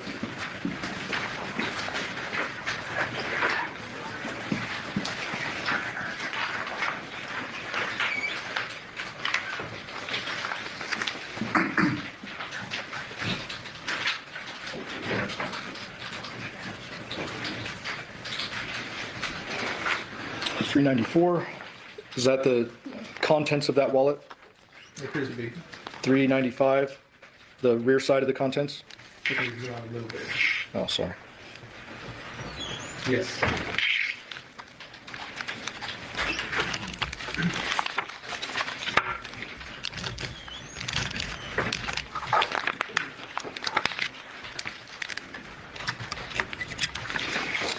364, same wallet. This is the condition where it was actually found. Yes. 363, same thing, just showing a different angle of how the social security card was found. Yes.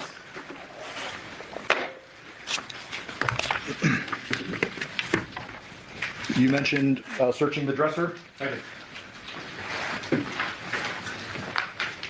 Showing you 344. You generally recognize this? I do. So tell us about the search and how you came upon this item, and was it in this position when you first found it?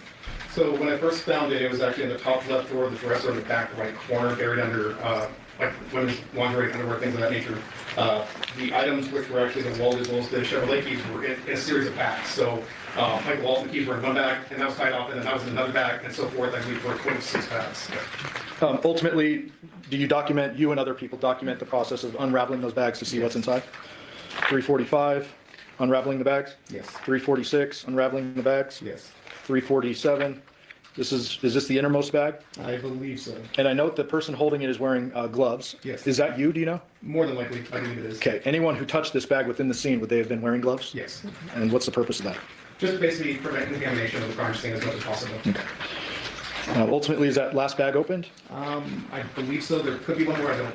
Okay, well, let me show you 348. Ultimately, I mean, every bag is opened. Yes. And what is inside? So that is a black wallet with Jonathan's driver's license as well as a set of Chevrolet carpets. 349, a little closer image, it shows both those items. Correct.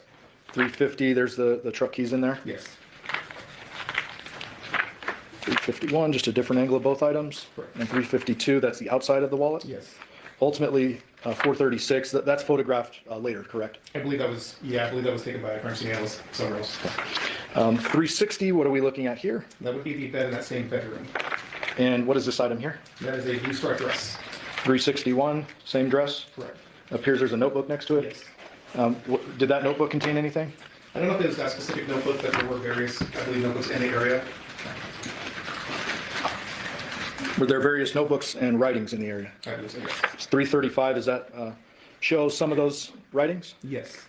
336, is that zoomed in on the one in the center of the photograph? Yes.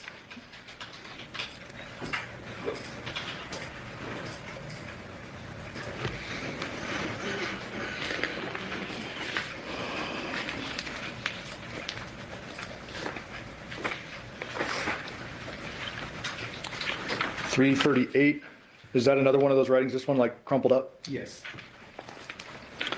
339, another one of those writings? Yes.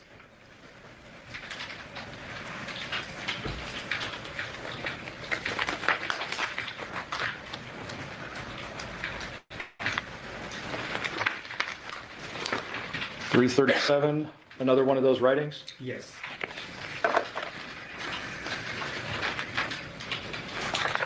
376, another one of those writings? Yes. And this starts with, so it has been officially 3 days since Devier and I have stopped talking. He doesn't really seem too phased. Yes. 337, another one of these writings? Correct. 378, again, another? Yes. 379, another? Yes. 380, another? Yes. 381, another? Yes. 382, another? Correct. 383, another? Yes. 384, another? Yes. 385, another? Yes. 386, another? Yes. 387, another? Yes. 388, another? Yes. And 389, the last one? Yes. This one starts with broken heart again, another lesson learned? Yes.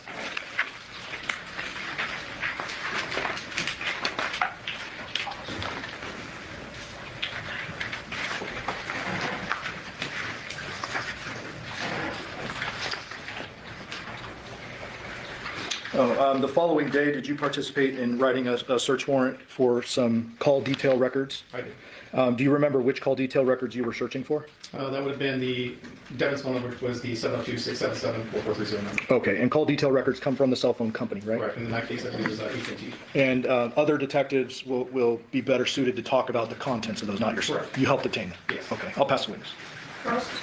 Yes, thank you.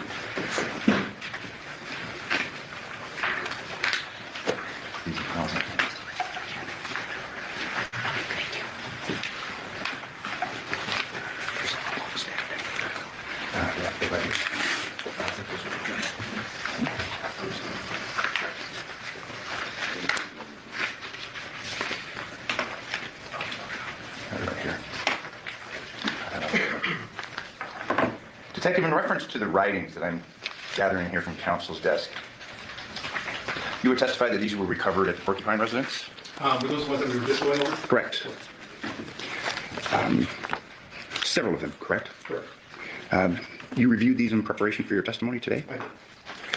Would you agree with me that these appear to be entries into a diary, perhaps? I'd say like a journal of sorts. Okay, fair enough.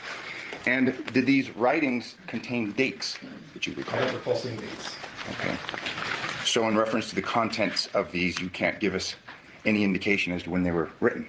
No. Months before, years before, fair to say? That's fair assessment. Are you aware of how long the occupant, or first of all, who owned this home? Legally, I don't know exactly who owned the home, but I was told that Devin and Debbie lived there. Okay. Are you aware as to how long Devin had been living there? I am not aware of that. Years, months, no idea. That you have no idea where these were authored, correct? No.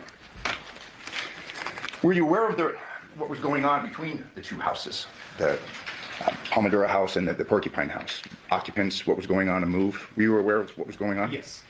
And based upon your knowledge, Jonathan Willett was moving into the Porcupine residence, Yes. correct? That's what we were under the impression. And that was the residence where you found the wallet, the keys, social security card, correct? You'd agree with me that it appears that items had been moved in, they were out of place. I mean, the place was kind of messy and looked like a move. It did. Okay. Did you have it, when you were at the Palmadura house, that house was in disarray as well, correct? I think that's fair assessment. Fair to say that it appeared that the occupant, specifically Jonathan, was moving. Yes. In reference to the interview that you had had with Devin, that interview began approximately 12 p.m.? I believe so. And that was at the Palmadura, correct? Yes. In the general area. It wasn't inside the house, obviously, but it was out front. Okay. Fair to say that she had been summoned to the house and she had come? She did. Had there been a discussion that neighbors had called her or something, that she knew something had occurred? I got the phone number from one of the neighbors, and then I made phone contact with Devin. Okay. And asked her if she would come and speak to you? Yes. And she came willingly? Yes. And she appeared to cooperate with you? Yes. She obviously was made aware that something bad had happened? Yes. And it concerned Jonathan? Yes. And she came and freely and voluntarily answered your questions? She did. Thank you. I have no further questions. Oh, actually, one more question. You were given the map, the distance between the two houses. Do you have that, Counsel? Yeah, right. I have one map. It's probably going to do this.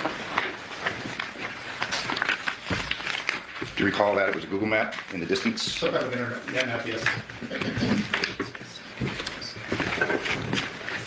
There was a time on that map, correct? I believe there was. Now, when Google calculates that time takes into account the time of day, correct? I'm not sure with Google. I'm more familiar with Apple Maps. Like as far as on your iPhone, I know that it will typically account for the traffic conditions. So the time, perhaps, if that's pulled in the middle of the day, would be a different time. Let's say that if it were pulled at 2:30 or 3 in the morning. Yeah, exactly. Yes.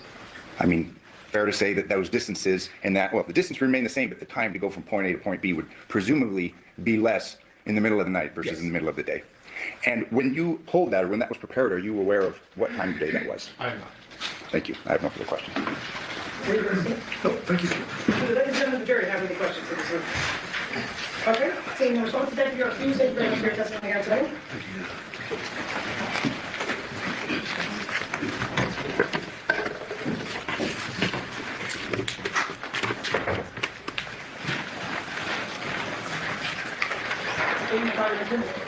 The state calls Debbie R. Willett.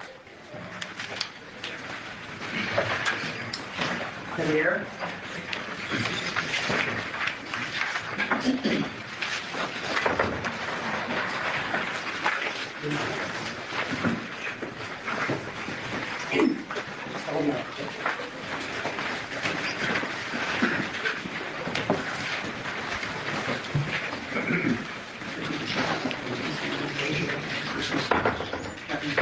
Please solemnly swear or affirm the testimony you're about to give in this action shall be the truth, the whole truth, and nothing but the truth, so help you God.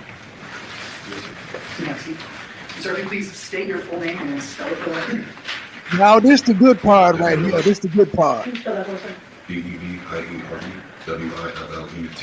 Okay, sir, whenever you're ready, sir. Debbie R., how old are you? 29, sir.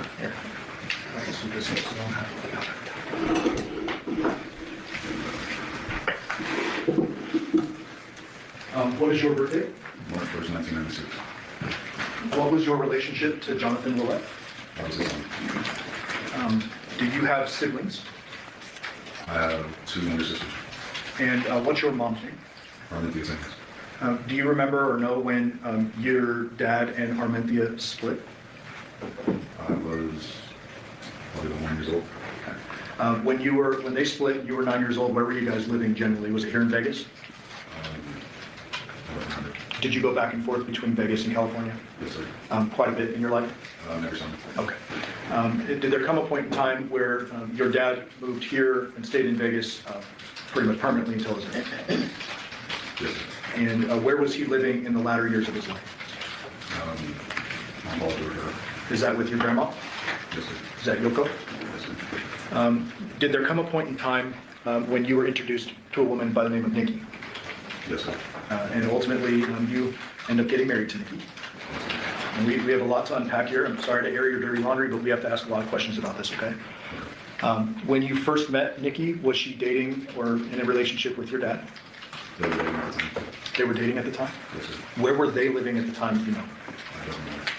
I don't know. When your dad and Nikki were together, did they eventually have children? Yes, sir. And is that your 2 sisters? Yes, sir. We don't need to say their names, but what are their approximate ages?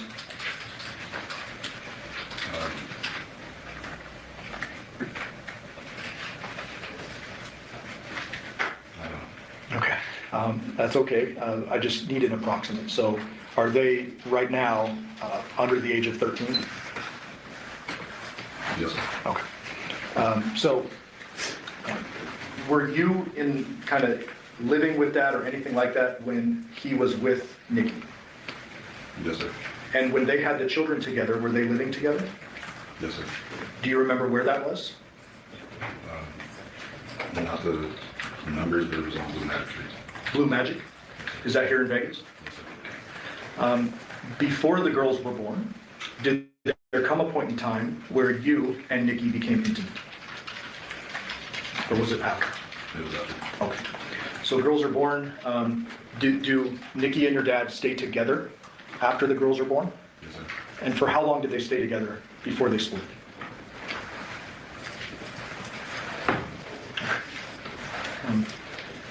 When eventually, after the girls are born, do you and Nikki enter into an intimate relationship? Yes, sir. About how old were you at that time? 19. 19 years old? Yes, sir. Do you know how old she was at the time? Yes, sir. How was it that that relationship kind of started?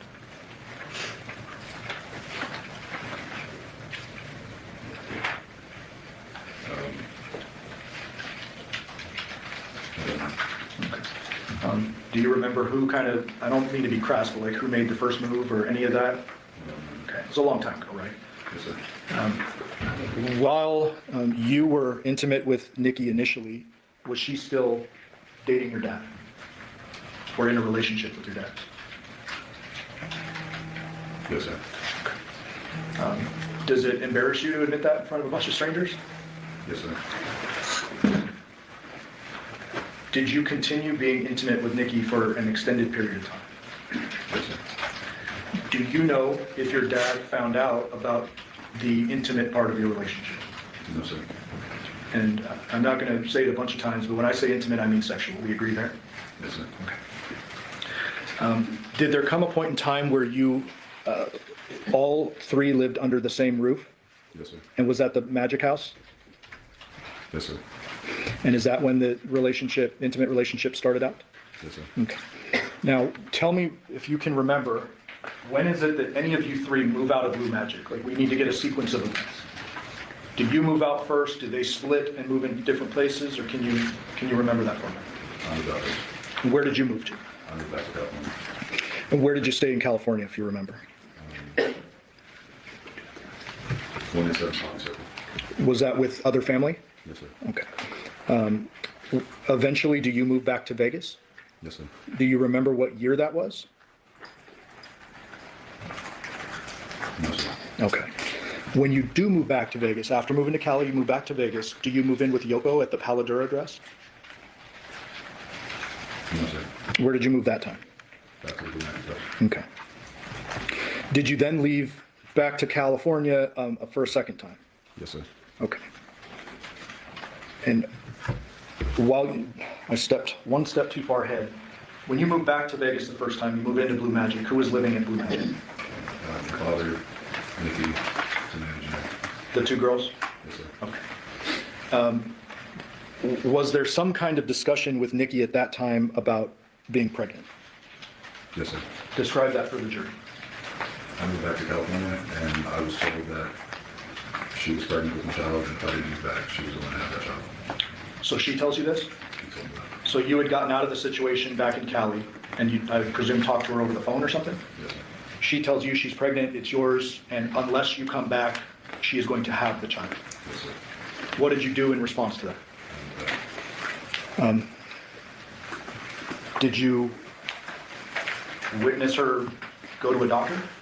No, sir. Did she tell you anything about that child she claimed was yours? She told me that she had gotten aborted. But you never saw any documentation or anything like that? Okay. So you're pulled back into the situation, you're back here in Vegas, and then you move out again to California. Yes, sir. When you moved back to California that time, do you remember your dad, Nikki, and the girls still staying at Blue Magic together? Yes, sir. Okay. So then you go back to California, and when is it that you return? A couple of years after that. A couple of years? Okay. And you spoke with Ms. Griffith and I last night, right? Yes, sir. We talked about, I'm going to ask you some questions, and if you don't know a date, you estimate, but don't guess. We're in agreement there, correct? Yes, sir. So you're doing your best with the dates? Yes, sir. Okay.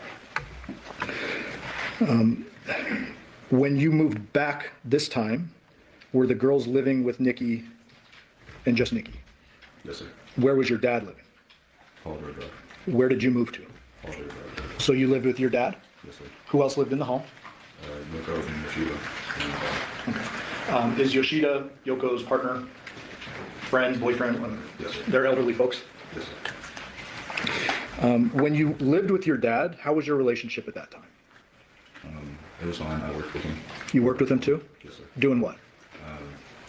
Anything and everything. Okay. Moving houses to setting up backyards.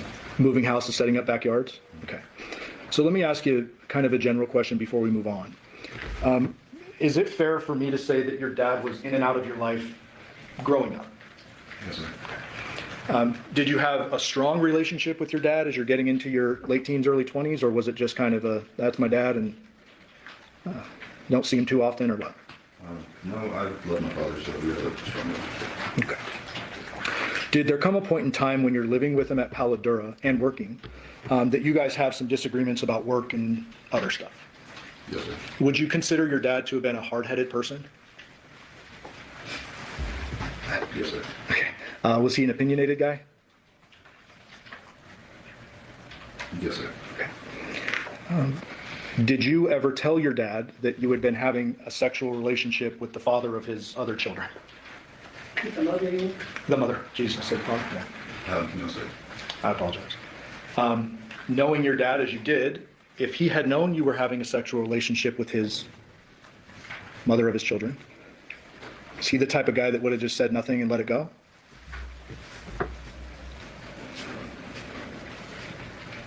Yes, sir. Okay.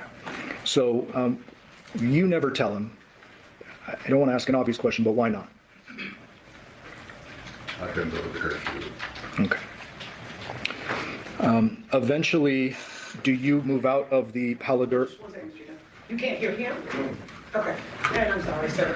You're going to thank you so much. You're going to just raise out to be here. And we're going to see if we can answer. So can you just like say test for me? Oh, test. Can you hear him better now? Okay. Go ahead, Mr. Bieber. Thank you, Judge. Oh. Nobody can be held in contempt. All right. Now, one of the Keep that in the reasons. back pocket. So right quick. You eventually move One out. of the reasons that she turned down her plea deal is because she tried to raise some doubt that he may have killed his dad. She tried to the reasonable doubt or raising doubt that it was somebody else besides her. That's why she turned the plea down. to trying to make it seem like, well, you and your daddy didn't have the best relationship, so maybe you killed him because you was fucking his wife or his girlfriend or whoever the hell it was, your stepmama. Out of Paladura. Yes, sir. Dad stays, Yoko and Yoshida stay. Yes, sir. Where do you move? To 5510 Porcupine Rim Street. Did you move in with Nikki? Yes, sir. And I've been saying Nikki. Did you know Nikki by several different names? Tracy, Devine, and Nikki. Those three. Tracy, Devine, and Nikki? Yeah. Okay. Is Devine spelled Devin? D-E-V-Y-N? Yes, sir. Okay. Did you, after moving out of Paladura and into Porcupine Rim, resume your sexual relationship with Nikki? Yes, sir. Were your sisters living there, or was there some kind of custody arrangement? Or was that later? That was later. Okay. So when you first move into Porcupine Rim, can you give us a date, a year, an approximate year, anything like that? And if you need to use the date of your dad's death, August 7th, 2023, as a point of reference counting back. Probably 2020. Probably 2020? Actually, I don't know. Okay. So you live at, can we agree that you live at Porcupine Rim at least a couple of years with Nikki? Yes, sir. Okay. And during this time frame, I'm going to ask you some very specific questions. Did there come a point in time when the family court became involved in the custody of the children? Yes, sir. Did Nikki lose custody of the children? Yes, sir. Was this before or after you married, if you remember? After. So after you married Nikki is when the custody thing happened? Yes, sir. Prior to that, were the girls living with you and Nikki at Porcupine Rim for however long you were living there? Yes, sir. Okay. And Dad, to your knowledge, is still living across town? Yes, sir. Okay. When Nikki lost custody of the children, did they move back in with your dad? Yes, sir. And to your knowledge, did they live out at the Paladura address? Yes, sir. Do you know how long they lived at Paladura with your dad? No, sir. Okay. Did there come a point in time in the summer months, just before your father's death, that the girls moved back in with you guys, you and Nikki at Porcupine Rim? Yes, sir. Did they stay over the summer? Yes, sir. Were there, did they have bedrooms there? Yes, sir. And where were you sleeping at the time? The master bedroom downstairs. With Nikki? Yes, sir. Okay. Were there times that you slept on the couch? Yes, sir. Okay. Did your sexual intimate relationship continue throughout the course of this time period? Yes, sir. I hate to air out your laundry, like I said, but I just have to ask it. When you're having this sexual relationship with Nikki, is it a tumultuous relationship? I don't know the definition of it. Okay. Is there a lot of kind of arguing and back and forth, or you describe it for me? There was argument back and forth. Were there times in which you yourself were trying to get out of this relationship? Yes, sir. Describe that. How many times? What's going on in your head at this time? That when I tried to fill some shoes that I had no business filling. Whose shoes? My father's. Okay. It's okay. So, I believe you said that you were trying to fill some shoes that you had no business filling. Is that fair? Yes, sir. As a result of that, did you start to get a little uncomfortable and attempt to leave a couple of times? Yes, sir.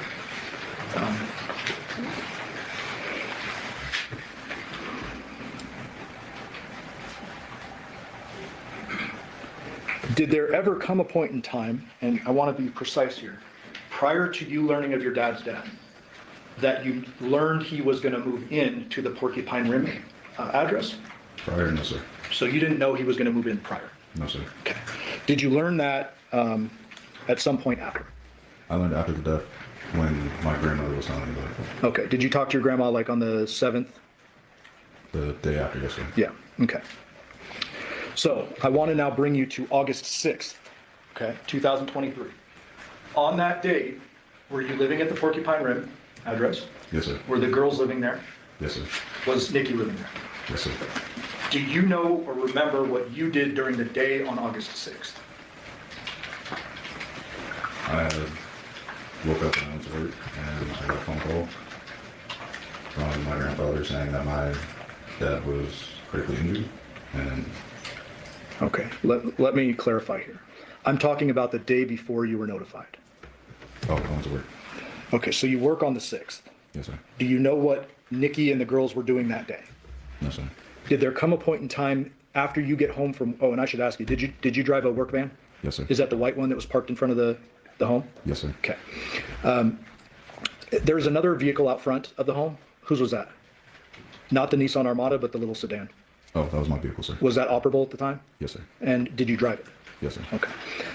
The night of August 6th, you get home from work. Do you remember a point in time where you saw your dad at the Porcupine Rim address? Yes, sir. Describe that for the jury. So I just got off of work. I was helping with girls with their homework, and I believe I went into the garage and I saw my father bringing over a bunk bed and a desk for the girls, and his back was turned to me, so I closed the garage door. So you didn't talk to him? No, sir. How was your relationship at that point in time? We hadn't talked for a while. At some point prior to that, had he learned that you had actually married Nikki? Yes, sir. How was that conversation, or if you had a conversation about it? He sent me a text message asking me, or saying, I don't know what you're doing, but it's not right. And I responded with half what you know was true and the other half isn't. So your dad clearly knew you were formally married. Yes, sir. Do you remember the date you got married? No, sir. Did you ever get divorced? No, sir. Is that something you would like to do? After this, yes. Okay, once this trial is done? Yes. Okay. That night when you see your dad moving the girls' stuff into the garage, you don't talk? No, sir. Okay. What did you do after that? Did you just go back inside or what? I went back inside and I continued watching the movie with the girls. Okay. Tell the ladies and gentlemen of the jury kind of how the night progressed from there. So I continued watching the girls, watching the with them, and Nikki had told me that she was going to go help Tom move some things, and I said okay, so I stayed at the house. We continued watching the movie, and after the movie was over, I put them down to bed, and I myself went to sleep. Do you remember where you put them down to bed? Yes, they had individual rooms upstairs. So I took them upstairs, I had them changed into the pajamas, and then went to bed. Okay. And then where would you have gone to sleep that night? Downstairs in the master bedroom. Do you remember texting Nikki saying something to that effect? I remember texting her, letting her know that I put the girls to sleep, and I myself knew going to sleep because I was working next day. You had work the next day? Yes, sir. What time did you typically work? I believe it was 8 a.m. or 8:30. Okay. So I'm not going to show you a text message, but you remember sending a text message. Do you remember the time of that text message? I believe it was 10 p.m. Okay. And so after the text message is sent, do you remember receiving a response from Nikki, or you just go to bed? I just went to bed. And if I didn't ask you, where did you go to sleep? Downstairs in the master bedroom. The normal place you sleep. Yes, When you went to bed, was Nikki home? No, sir. That would be why you sent her the text, correct? Yes, sir. Do you remember waking up at any point after falling asleep that night? I remember waking up around 2 to her getting into bed, and since I had work early in the morning, I didn't ask anything of it. I just looked over, I saw her, and I went back to sleep. This was, to you, a normal night, right? You would have no reason to ask her anything, right? No, because if they were moving things around, like they were just working through the night to try to get all done. Okay. When you looked over, did you see anything out of sorts about her? I mean, I understand it was a normal night for you, but like, did you observe anything that was different? No, sir. Did you go back to sleep after that around 2? Yes, sir. Do you remember when you woke up the next morning? Yes, sir. When was that? Around 6 a.m. Tell the jury how that morning progressed. I woke up around 6 a.m. and I got ready for work. I'm usually the first one that's up, so I got dressed and I went to work. Do you remember seeing Nikki or the girls or anything that morning after you woke up? No, sir. Okay. And do you remember where your job was that day by chance? I worked at Hometronics, so I was all over the place in the city. Okay. And when you're working, do you drive the, work van? Yes, sir. When you're on your off days, do you drive the work van or the car? The car. Okay. So on this day, can we presume that you're driving the work van if you're doing a job? Yes, sir. Okay. So I believe you said you work normally around 8:30. Yes, sir. At some point in time, do you get a phone call? Yes, sir. Describe that for the jury. There was a phone call from my grandfather saying that my father was critically injured and in the hospital. Okay. When your grandfather tells you that, what do? I proceeded to call my boss to take off of it. And did you learn a little more information from another family member after that? Yes, sir. What was that? That he had passed away. I didn't get any information on how he actually passed away. It was just that he passed. Okay.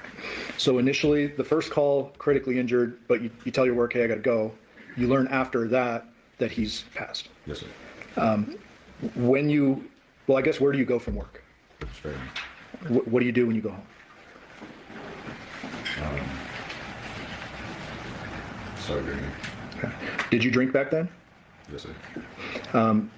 Do you remember, before you started drinking, if the girls or Nikki were home when you arrived home?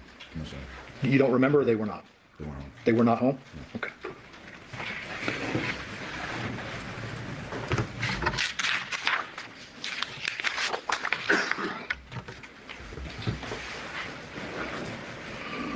On that date, August 7th, do you continue drinking after learning of your dad's death?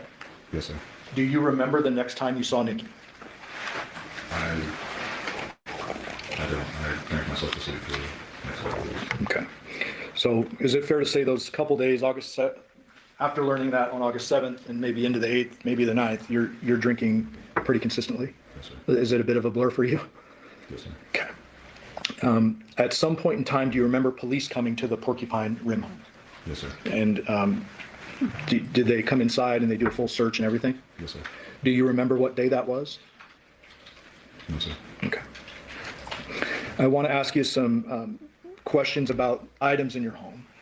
At the time, you were working for Hometronics, correct? Yes, sir. You had the work truck. Yes, sir. I presume you had some tools. Yes, sir. Were there times in which you had saws and stuff like that? Yes, sir. Do you normally carry a saw, or is that something you use for particular jobs, or how does that work? I had a drywall saw inside my bag along with a screwdriver, a flathead, electric drill, measuring tape, leveler. Okay. Is there a safe inside your home, or was there back then? Yes, sir. What was that safe used for? Guns. Did you have guns? Yes, sir. How many do you have, or did you have back then? 3. You're allowed legally to possess guns, right? Yes, sir. So you have 3 guns. Are they handguns? Yes, sir. And do you remember having them on August 7th, or was this general around that time frame? We've owned the guns for a while. Okay. Did your dad have guns too? No, sir. Okay. So you had guns, your dad didn't, No, sir. at least to your knowledge. Yes, sir. Okay.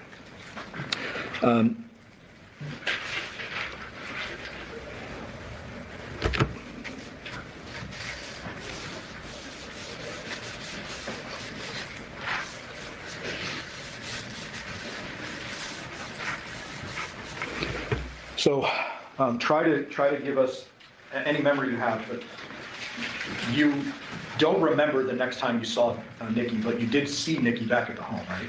Yes, sir. Do you remember her being there when the police came? Yes, sir. Okay, so at least when we can figure out from the police when they showed up, you know you saw her then. Yes, sir. When is it that you have any conversation with her about your dad's passing? I believe it was the night shift. The night that I found out, I was drinking heavily, and I believe she came home and told him sorry that this happened, and I kind of just wanted to be alone. Okay.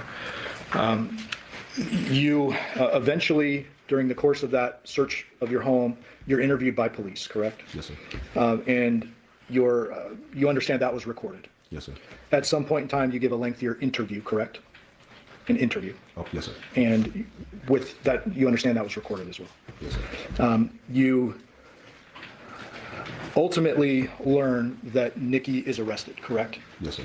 When is it, if you remember, that you learn she's arrested for the murder of your dad? I want to say a week afterwards, maybe 2 weeks. Okay. So somewhere in the range of a week or 2 weeks after the actual death. Yes, sir. In the interim, before she gets arrested and after your dad's death, do you remain at Porcupine Rim? Yes, sir. Do you question what happened to your dad? Yes, sir.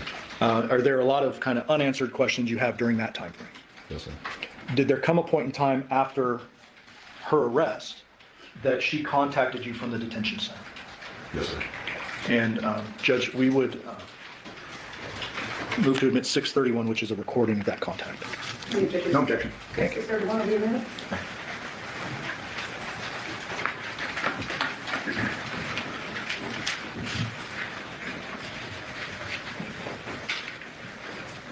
Permission to publish. Yes, Commissioner.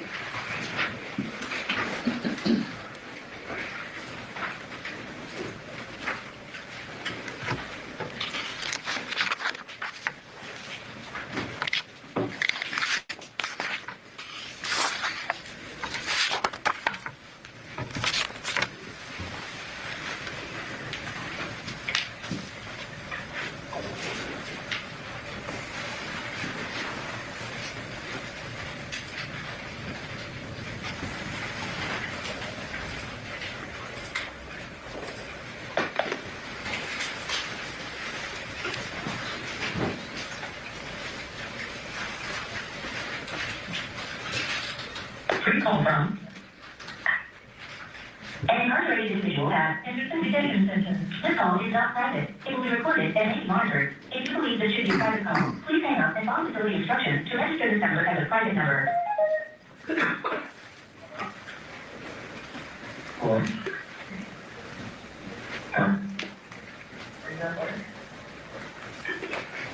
Hello? Can you hear me? Can you hear me?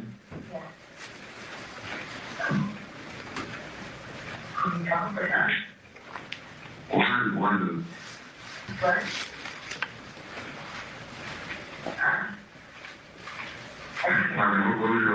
What would you like to talk about?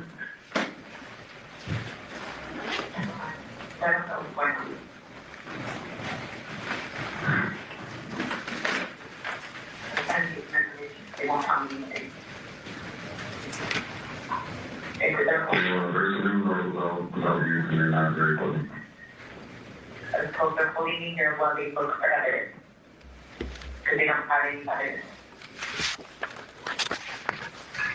They have no murder weapon, no motive, no nothing. They're holding me here to find it. I'm pretty sure that they started. What? You sound like you should have been released already. I have my call yet. I go to court tomorrow.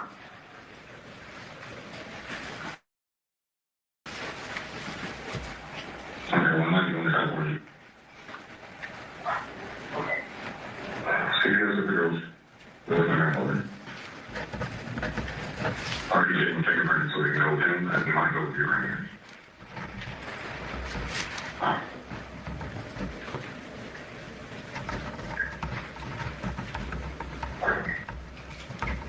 So will you get released tomorrow?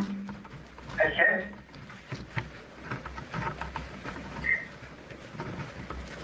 That's what I'm hoping for. And that's literally what's going on.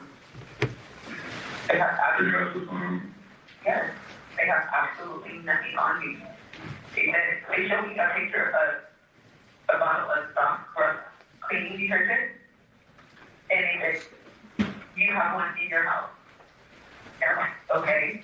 They're like, well, this was used at his house. Like, you're fucking joking, right?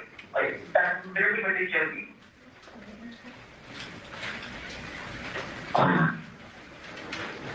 If you're getting released tomorrow, I'll leave it over.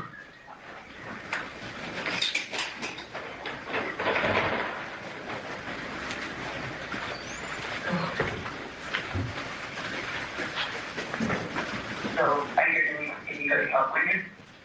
I was very funny on it, because I'm going to leave. I'll leave the article out about you, because you're not leaving.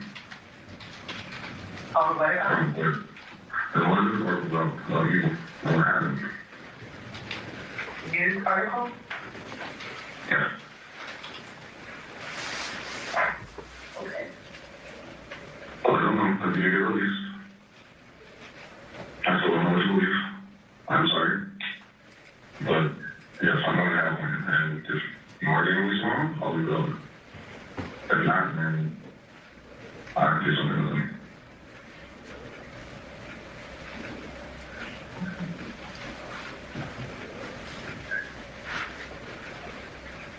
Current holders on the order to get closer to those.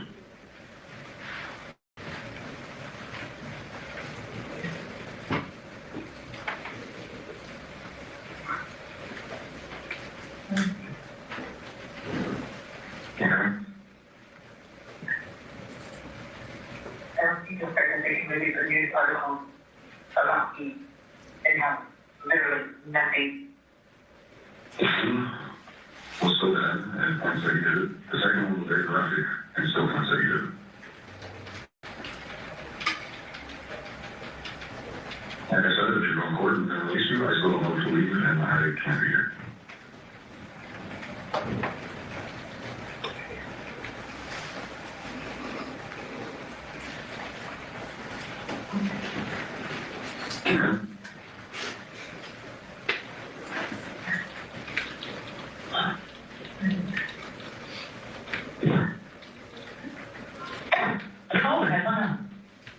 Devier, you mentioned a couple of news articles there.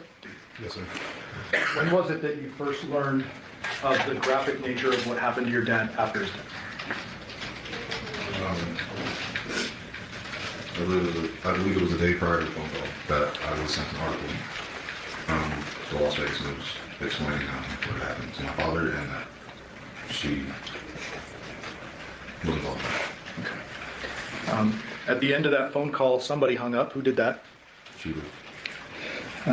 When you were telling her, I'm leaving to California, I'll leave the dog, did you already plan when all this kind of madness started to break it off? Yes, sir. Was that essentially what the jury just heard, your breakup conversation? Yes, sir. Do you remember if you ever talked again after that? We never talked again after that. Okay. Look at me. Did you kill your father? No, sir. Did you have any involvement in killing your father? No, sir. Did you have any involvement in what happened to his body after? No, sir. Pass it. All right. Ladies and gentlemen, it's going to be a moment of cross-examination. We're going to take a brief recess before this cross-examination. During this recess, you must not discuss or communicate with anyone, including fellow jurors, in any way regarding this case or its merits, either by voice, phone, email, text, internet, or other means of communication or social media. You must not read, watch, listen to news or media accounts or commentary about this case. You must not do any research such as consulting dictionaries, using the internet, or using record materials. You must not make any investigation, testify in the case, recreate the aspect of the case, or any other way investigate or learn about the case on your own. You must not form or express any opinion regarding this case, so it's not submitted to you. Ladies and gentlemen, 3:25 will be recessed until 3:40. All rise for the jury.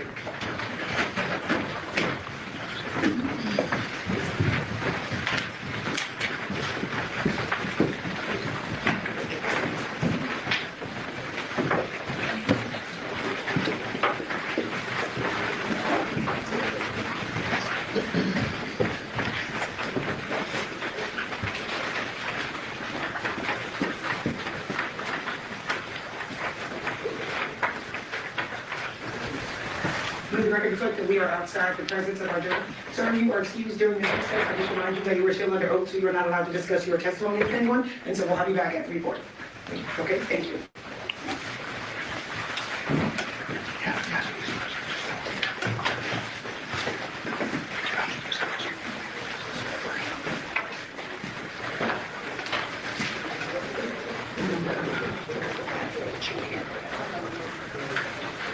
And record reflect that we are outside the presence of our jurors. Do you guys have any matters outside the presence? We've got proposed exhibits. If we could have. Can we just have a minute? Yeah. Okay, sure. All right, I'll come back with like a couple minutes and start.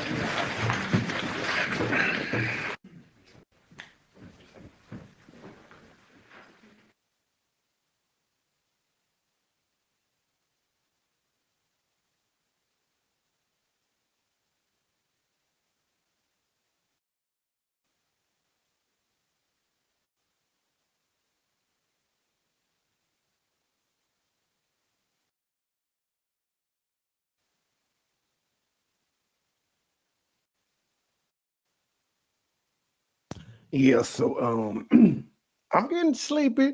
We're not going to get through day 3, but I will do the I don't know if they got trial Thursday since it's veterans. I don't know.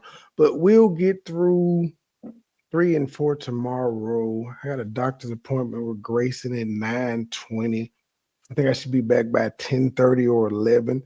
And then we can resume part 3 with it sped up and breaks and all of that and get into day 4, which starts tomorrow. I don't know what time it starts, but we'll get to it.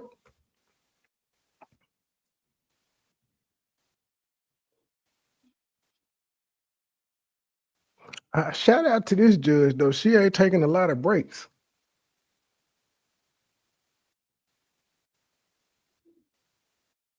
They in there. Shout out to George Hudson.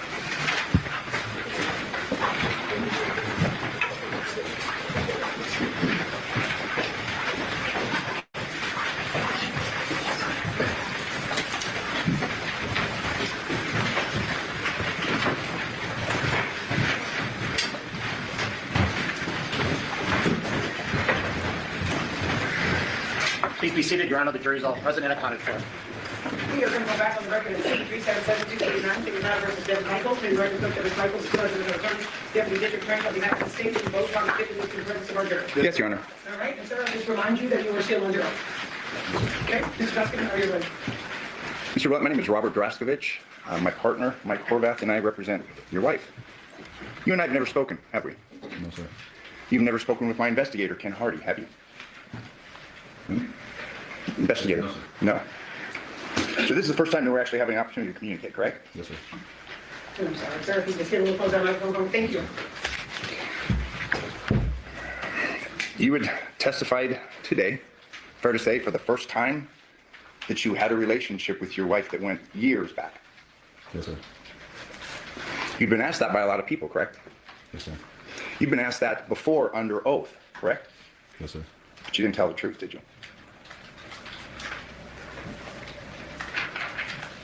Sir, you were given copies of your prior statements in preparation for your testimony today, correct? Yes, sir. You were. You're a smart man, aren't you? Yes, sir. And you reviewed those copies of your statements and your testimony, correct? Yes, sir. Because you wanted to be prepared for today, correct? I see. Sir, you can speak up on the moment. You would testify today that you learned of your father's death for the first time about 1 o'clock on August 7th, 2023, correct? Yes, sir. You'd said, I believe it was your grandfather? Yes, sir. Now, you were interviewed by police just shortly after that, correct? No, sir. You were interviewed at 2:35 p.m. August 7th by a Detective Ozawa. Yes, sir. He came to ask about you, your wife, stuff that was going on in the house and at the other house, correct? The Paladera house. Yes, sir. He asked you how you got along with your father, and you told him we never really got along, correct? Yes, sir. It's a little bit different than what you testified to today, correct? No, sir. It's the same, or it's different? It's the same. I work with my father. I'm sorry, and it's low voice, you can speak up, please. I work with my father, so we don't touch on a lot of things, but it doesn't mean that I didn't love my father. Okay, but the question is, how do you guys get along? And your answer is, we never really got along, correct? Only over work. I'm sorry, sir, you have to speak up. Only over work. Only over work. Yes, sir. Well, it was just a few seconds after that that you said that you knew he was going to move in there, correct? And you didn't want to talk to him when he was at the house. No, sir. On August 6th. You don't recall telling the detective that? I mean, you have this transcript that I'm going to start referring to. You referred to it and you reviewed it before and to prepare for today's testimony, correct? Yes, sir. I was so shortly after his death that he was going to be killed, and I had no prior to that. Counsel, I'm referring to page 4.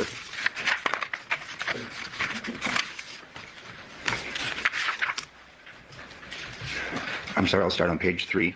I did see him here when he was unloading everything into the garage, but I just didn't speak to him. You're asked, okay, is that you guys just don't get along or just? And then you stated, we never really did. And the detective says, okay, correct? Yes, sir. And then you say, so not to cause any complications here, because I know he was going to move in here. I just didn't want to talk to him. That was after the death. But you're talking about, you saw him the day before, he's moving stuff in, and you're not going to talk to him because you know he's going to move in, and you guys don't get along. You're talking to the detective about what was going on in your head the day before, correct?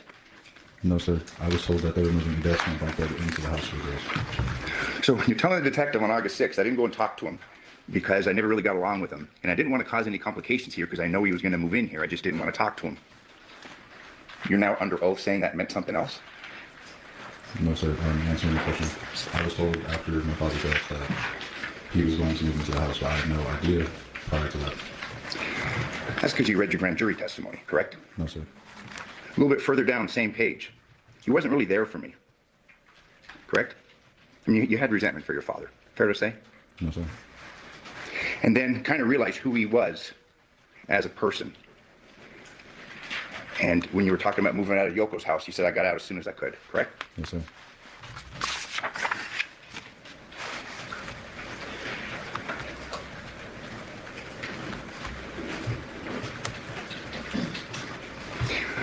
Page 5, you're asked, and then I guess, so your mom tells us that he was gonna move in here. What's that arrangement? And you said, she was gonna tell me to move out, or she was gonna give me some time, but he needed to get out of Yoko's house, and she was gonna let him stay here, correct? Yes, sir. And then you were gonna move out, and you say, correct? Yes, sir. So you're telling the detective who you speak to for the first time that you knew that Dad was pushing you out, and that you were moving out of the house, correct? I was told that the day before. Oh, so now, you said before, until after your death, now you're agreeing you knew at least the day before that your dad was pushing you out of the house, correct? No, I'm talking about the interview. So when I had the interview with Ozawa, that's when I found out everything prior to the interview. But you're talking about not talking to him the day before because you know you don't want problems and you know that he's moving in. That's right.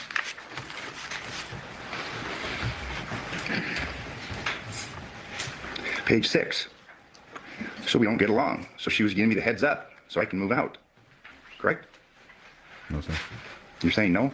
And I won't misread anything. I mean, these are your words. Can you repeat it? So we don't get along. This is like the third time you're saying this. So she was going to give me that heads up so I can move out. Yes, sir. And then the detective asks, and this is the second thing about your marriage. He asks you about your marriage, correct? And you say, yeah, we're married. Yes, sir. Correct? And you tell the police officer that we're certified, but it's not like we're really. Because she has a whole bunch of health problems, all that stuff. Remember that conversation you had with the detective? Yes, sir. So he asked you, so it's just like worked out for like insurance, you're saying? And you say, well, not like anything bad, but like for the girls, correct? Yes, sir. That wasn't true, was it? What you were telling the detective, after you're saying that you learned for the first time that your dad's been murdered, what you told him about your marriage wasn't true, was it? I was also drinking that day, I don't know. You've read through this transcript, you agree with me that you appear to be pretty coherent, correct? Yes, sir.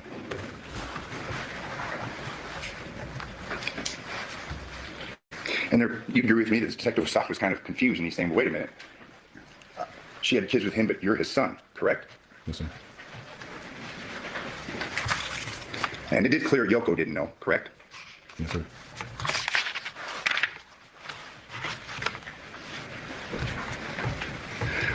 Page 7, detective asks again, trying to clarify this relationship and what's really going on. So he asks you, so I didn't know, but you're saying that you guys are married more out of convenience, not like you guys actually love each other. And you respond, yeah, we don't. It's not like that. It's out of convenience, correct? Yes, sir. That was a lie, wasn't it? No, sir. So you're telling us that you were telling this detective the truth? Yes, sir. Then the detective asks you, but do you guys sleep in the same room? And you say no, correct?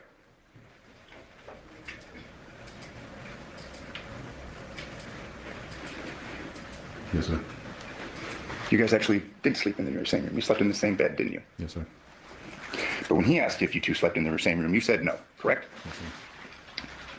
Then he asks you, are you guys intimate at all? And you say no, correct? Yes, sir. Wasn't true, was it? Yes, sir.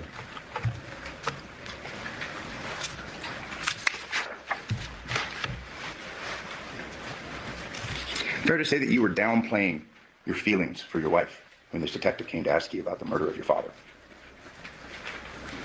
Yes, sir, because I didn't know what actually happened to my father. Please say it again.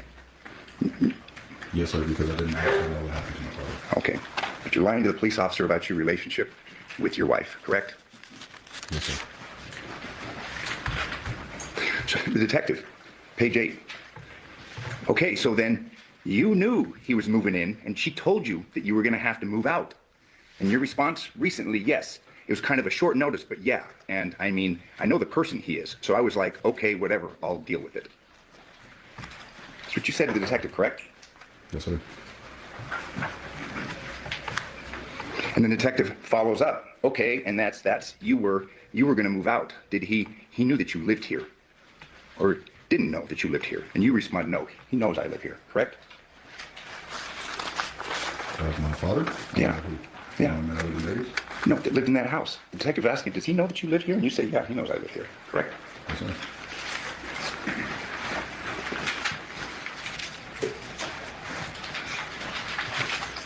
You did confirm that you knew that she was going over there to your dad's house with the girls, correct?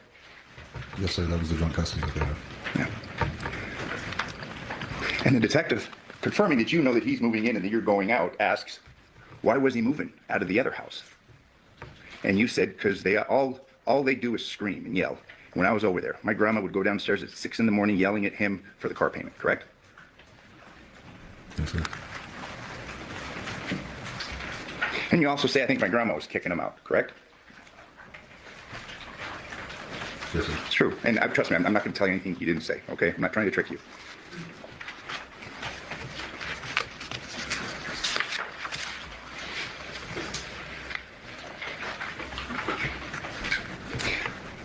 You were asked, page 10 by Detective Ozawa, bottom of the page. Okay, so then, how long has, I guess, it been planned for them to move John in over here?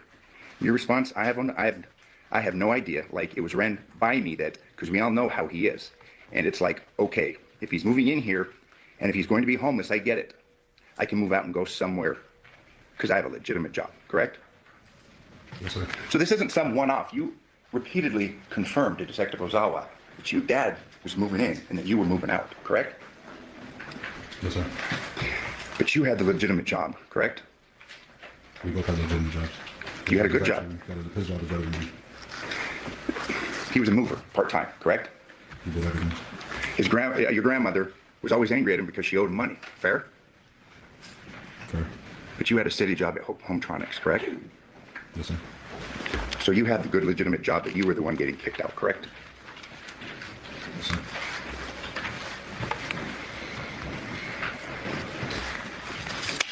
In fact, you go on to state that you're a technician for Hometronics, correct? Yes, sir. And that you do security systems, correct? Yes, sir. And you install entertainment systems. Yes, sir. You told the officer that you'd been doing that for about 2.5 years, fair? Yes, sir.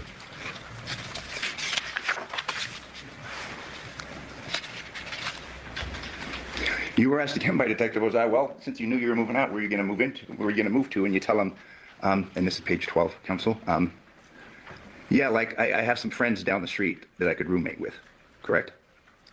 Yes, sir. That made you angry, didn't it? Yes, sir. I mean, you've been in this house with your wife, your dad's moving in, and you have to leave. You're telling us that didn't make you angry? No, sir.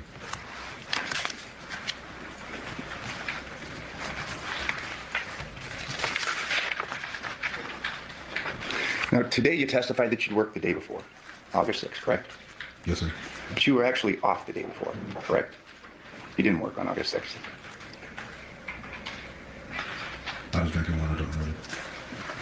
But you would first tell the police officer, yeah, I worked yesterday, but then... Sir, I'm happy to have you to speak up. The jury's having a hard time. Sorry about that. Is that better? If you could just please repeat your answer. I'm not trying... If you could speak up, please, and just repeat that last answer. I was drinking a lot and I don't remember. But you actually made the same mistake and initially told him I was working yesterday, but then you corrected yourself, correct? Yes, sir. So you really weren't drinking that much. Because you at first said, well, I worked yesterday, and then you said, oh, actually, you know what? It was my day off.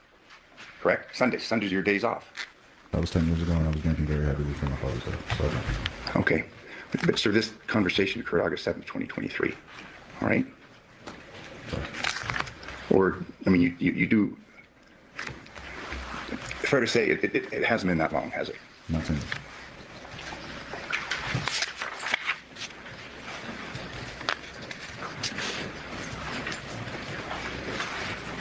In reference to the day before, August 6th, and you seeing them moving in, okay, because you actually didn't work the day before.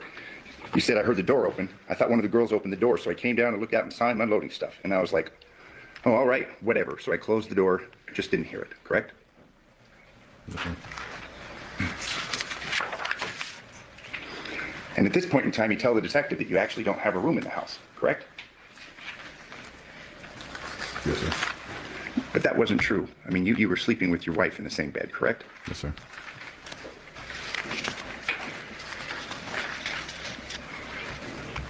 You said that your guy is a hot-tempered guy, correct?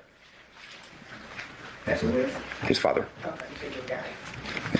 You said he's like a hot-tempered guy, correct? Yes, sir. You said he had no filter, that kind of guy. Yes, sir.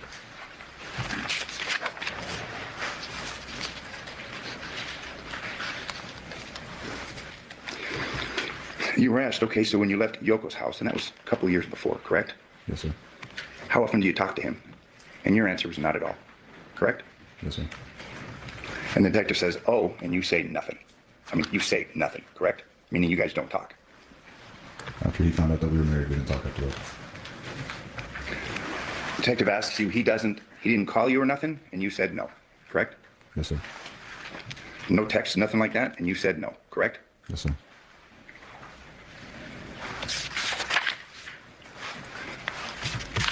The detective then asks you about you speaking with him a couple of months ago, and what did that entail? Like, what were you guys doing at that point? You correct him and say, I didn't say I spoke to him a couple of weeks ago, correct? Yes, sir. And then the detective says, I thought you said the last time you spoke with, like actually talked to him, was a couple of months ago. And you say, well, like it was probably years, correct? Yes, sir. You say, he doesn't call me on my birthday, not on Happy New Year's, like none of that. So not Thanksgiving, so we just didn't talk, correct? Yes, sir.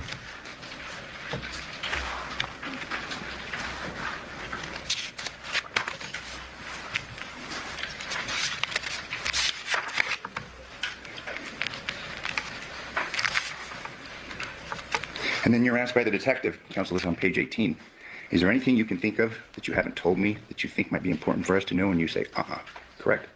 Yes, sir. So they're there trying to figure out this dynamic, and you've lied to them about the relationship that you have with your wife, and you've lied to them about the living arrangement where you're getting kicked out by your father, correct? He's moving you out.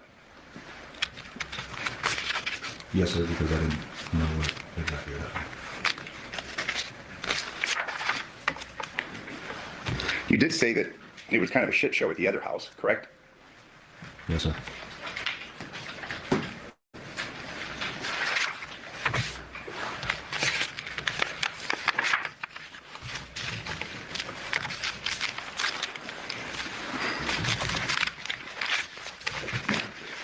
That wasn't the first time that you had discussed issues concerning this dynamic, correct? Concerning your wife, you, your father, the moving arrangements, correct? No, no, sir.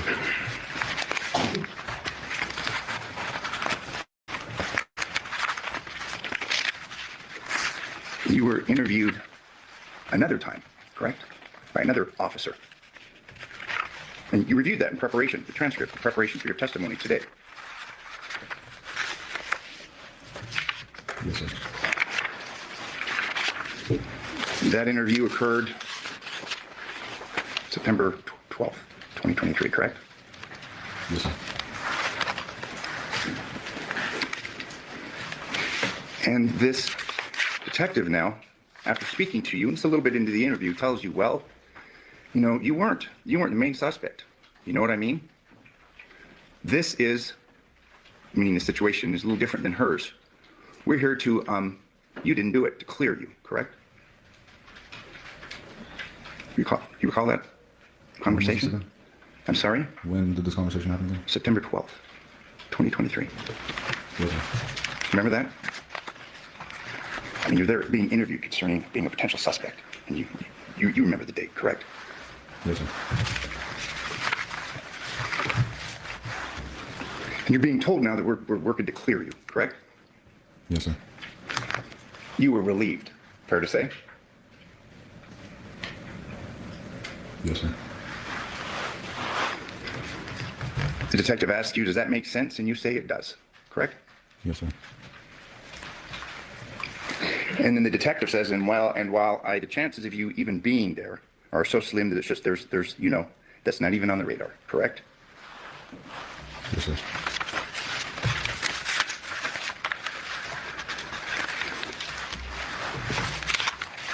I mean, you had told law enforcement that you weren't close to Devin. You didn't really have a real marriage.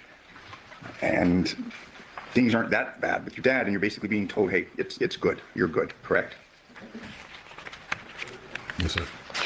In fact, you're left there sitting for a little while, and the room's being recorded, and you say this is going to be a fucking Netflix series, correct? I don't remember. I told you they said that. Would you have any reason to disagree with me? I'm just letting you know I don't remember. Okay. Oh, sorry.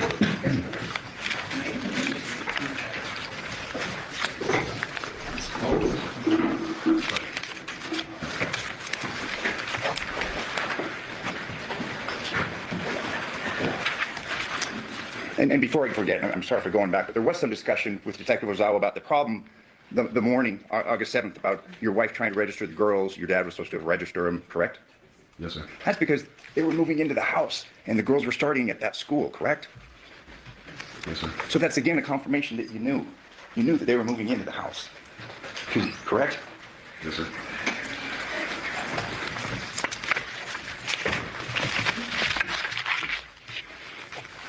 You testified before a grand jury, a little different room, but you were put under oath and you were called as a witness on September 14th, just a couple days after that last interview, correct?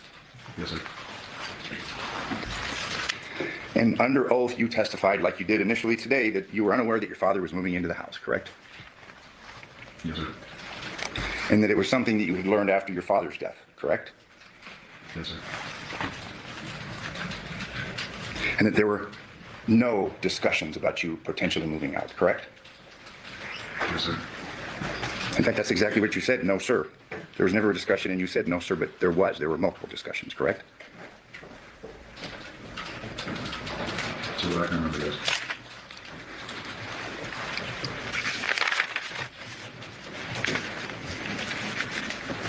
You were asked, were you estranged from your father? And you said, we didn't get along, correct? Only while working, sir, yes. I'm sorry? Only while we worked here. So you're still saying you guys got along just fine, but it was just work related? Anytime I was with him, I had a good time. I see. But you guys don't text, you don't call, correct? Not after he found out I was married.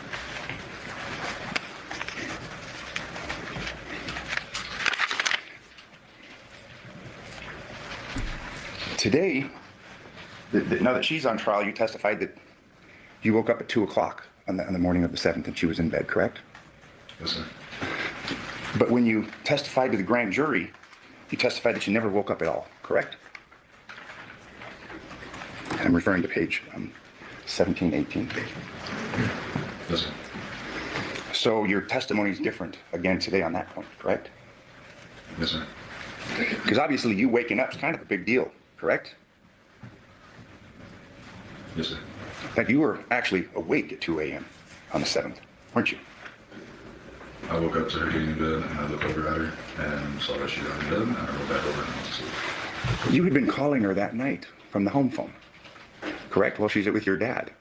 We don't have a home phone. Testimony is that you don't have a home phone. All right. So it's your testimony that you didn't call over and over again? I believe I sent a text and she didn't reply, and then that's when I put the girls to sleep and I went to sleep myself. But that wasn't the only night that she was out with your dad. She was with your dad till like 1 a.m. the night before, correct? Possibly moving goods, yes. So 2 nights in a row, she's with your dad and she's not home, correct? Yes, sir.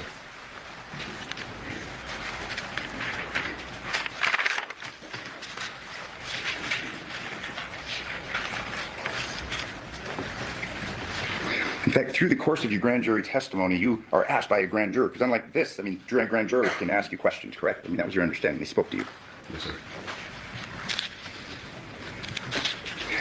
You were asked how long you and Devin had been married, correct?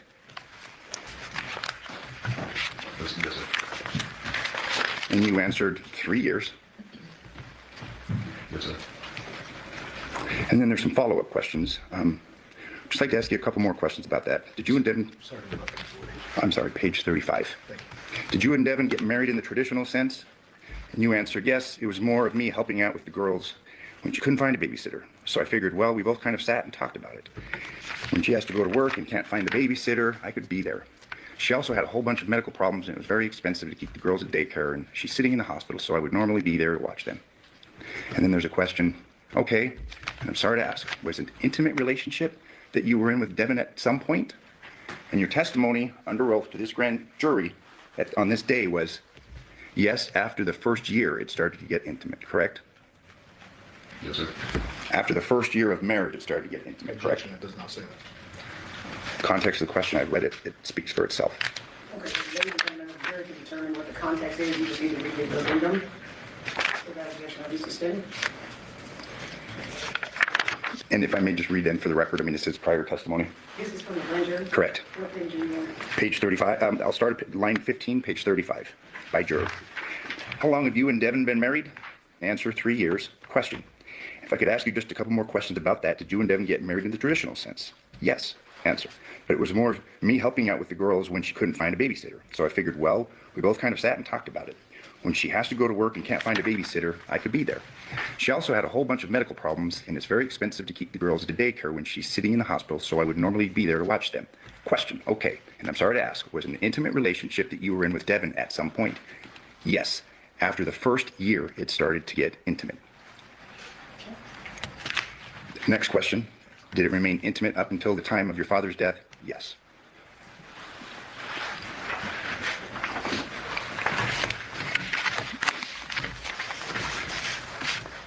You're getting closer to the truth of the nature of your relationship the farther it is that you get away from perhaps being charged with his murder. Fair to say? Can you repeat the question? You're getting more and more truthful concerning the nature of your relationship with Devin the further it gets away from your having been charged or being charged. Fair to say? Yes, sir.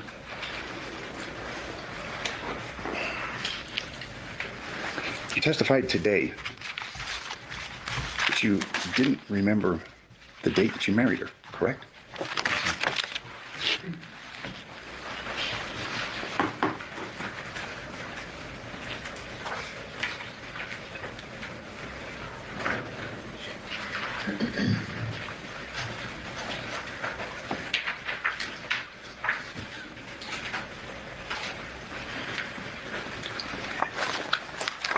Your testimony that you don't remember marrying her on December 21st, 2021? No, sir. Are these stipulated? Yeah, thank you. There'll be exhibit numbers, but I'm going to show you some pictures, okay? And these were taken from your phone. From his phone.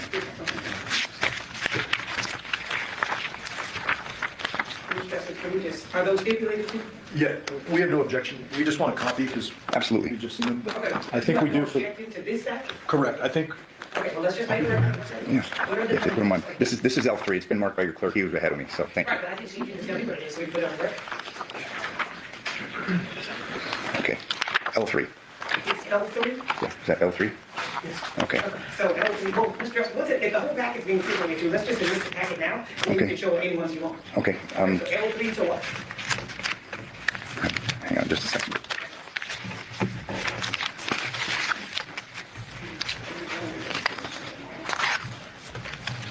A3 to S3. Okay, A3 to S3 is a mental stipulation of the mental function law. And in the interest of time, and since these will go back, I'm not going to go through each and every one of them.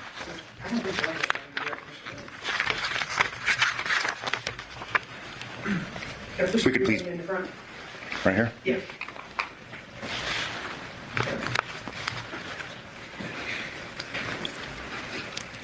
Remember that date? I remember the date. Okay. But you do remember marrying her, correct? Yes, sir. Remember this? Yes, sir. No, what exhibit was that? This is exhibit K3. And we're going to be showing you L3. Remember this? Yes, sir. So I mean, fair to say you and she had a traditional marriage, didn't you? Yes, sir.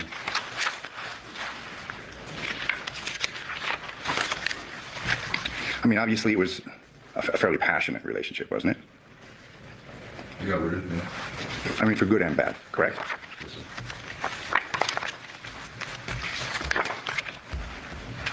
That she had sent you a text just days before this case began about get out of the house. Do you recall that?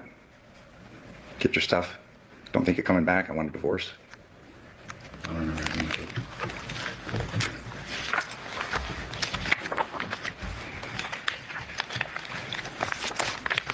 And you're still married to her, correct? Yes, sir. After things went down in this case, you moved to California, correct? Yes, sir. Through the course of your marriage to her, you wore a wedding ring, didn't you? My son and baby stuff. And she wore a wedding ring too, correct? Yes, sir. And that was a symbol of the commitment that you had to each other, correct? Rings are.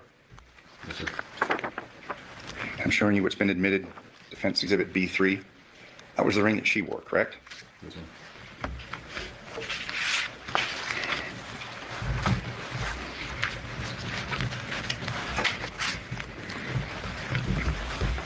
You worked at Hometronics and you had tools, correct? Yes, sir. You were good at installing home security systems, correct? Yes, sir. You had hundreds of pictures on your phone of various systems that you installed, correct? Yes, sir. After I was done with the job, I had to upload it to the Hometronics website to prove that I got the job done.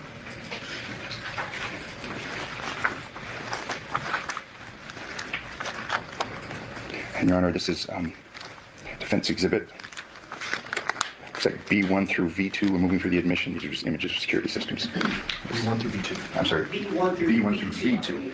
Oh, no objection. Okay, B1 through V2 will be admitted. And in going through these security systems, you obviously were conscientious of the angles, correct? Well, I was asked how we set the camera up, and I would ask the customer to pull it on their phone and let me know what he thinks. So you're familiar with security cameras and what they picked up and what they didn't. Yes, sir. And there's going to be a stack of these, but I'll just show you just for like Defense Exhibit K2. And we've got one right here. You can see that, correct? Yes, sir. You know what type of camera that is, correct? A ring camera? All right. Showing you Defense Exhibit D2. You got the ladder up on this. This is an exterior camera. You installed that one, correct? Yes, sir. You know what kind of camera that is, correct? That's also a ring camera.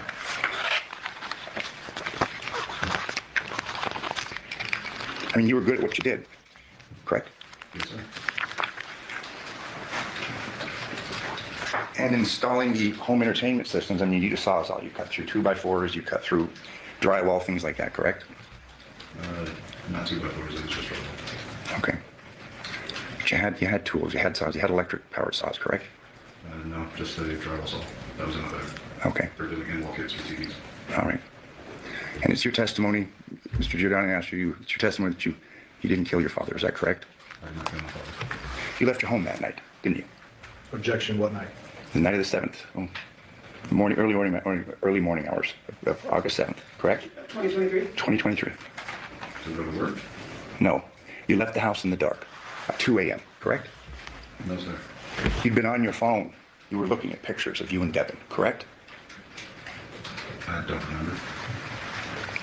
You left that home. You went to the Palo Verde residence, didn't you? The Palo Verde residence. No, sir. It was talking about the night that my father was murdered. Yeah. I was home with the girls. We were watching a movie. I put them to sleep. I received a text letting her know that I put them to sleep and I went to sleep myself. And that's your testimony under oath, correct? Yes, sir. Like the testimony under oath that you've given to the grand jury previously, correct? Yes, sir. You'll agree with me that you'll lie under oath if it fits you. No, sir. I became a very big alcoholic. Okay. So it doesn't. But I will answer truthfully to what I feel. But you'd agree with me that you were an alcoholic before that day and you had a drinking problem, correct? Before August 7th, 2023. Yes. In fact, it became a really big point of contention between you and your wife, correct? Yes. The actions, correct? Things that you do, correct? She'd send you texts. I mean, she'd get angry about that, correct? Yes, sir. She'd tell you that you were turning into your father. Isn't that true? Yes, sir. And you resented that part of your father, didn't you? Because he did the same thing, correct? No, sir. And you'd agree with me that when you drink, you do things that you wish you didn't, correct? I was in the movie, so no, sir. It affected your judgment, didn't it? No, sir. Affects your memory, doesn't it? Yes, sir. I have no further questions, sir. Thank you. Yes. bear with me, Devier, I just got a few more questions for you, okay? Yes, sir. I want to clarify a couple of things. So, Mr. Draskovich started his questioning by asking you if you'd ever talked to him or his investigator or anything like that, correct? Yes, sir. Since after that jail call we heard, you moved to California, correct? Yes, sir. And you've maintained a job out there, correct? Yes, sir. Living a normal, or I guess relatively normal life. Yes, sir. You traveled here after we contacted you and said this trial's coming up and we need you to testify as a witness, correct? Yes, sir. You came here willingly. Yes, sir. You didn't make me go arrest you to bring you here, correct? Yes, sir. We flew you out, and you came and you brought your girlfriend for support. Yes, sir. And your girlfriend's the young lady sitting in the back of the courtroom? Yes, sir. Is it easy for you to talk about your personal sexual life in front of all these strangers and that big old camera right there? Yes, sir. Okay, so tell me tell the jury.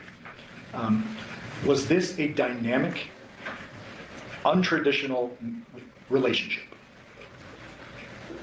At first, it was just to help with my sisters, and things got a little weird, so in the beginning, no, and then at the end, yes. Okay, and I'm not just talking about the marriage. I'm talking about since you were a 19-year-old kid having sex with your father's ex, or I guess live-in girlfriend at the time. You would agree that's not traditional? Absolutely. Yes. You would agree that's not traditional? Yes, sir. You would agree that, you know, it's not the best look to do what you did? Yes, sir. Are you embarrassed of that? Yes, sir.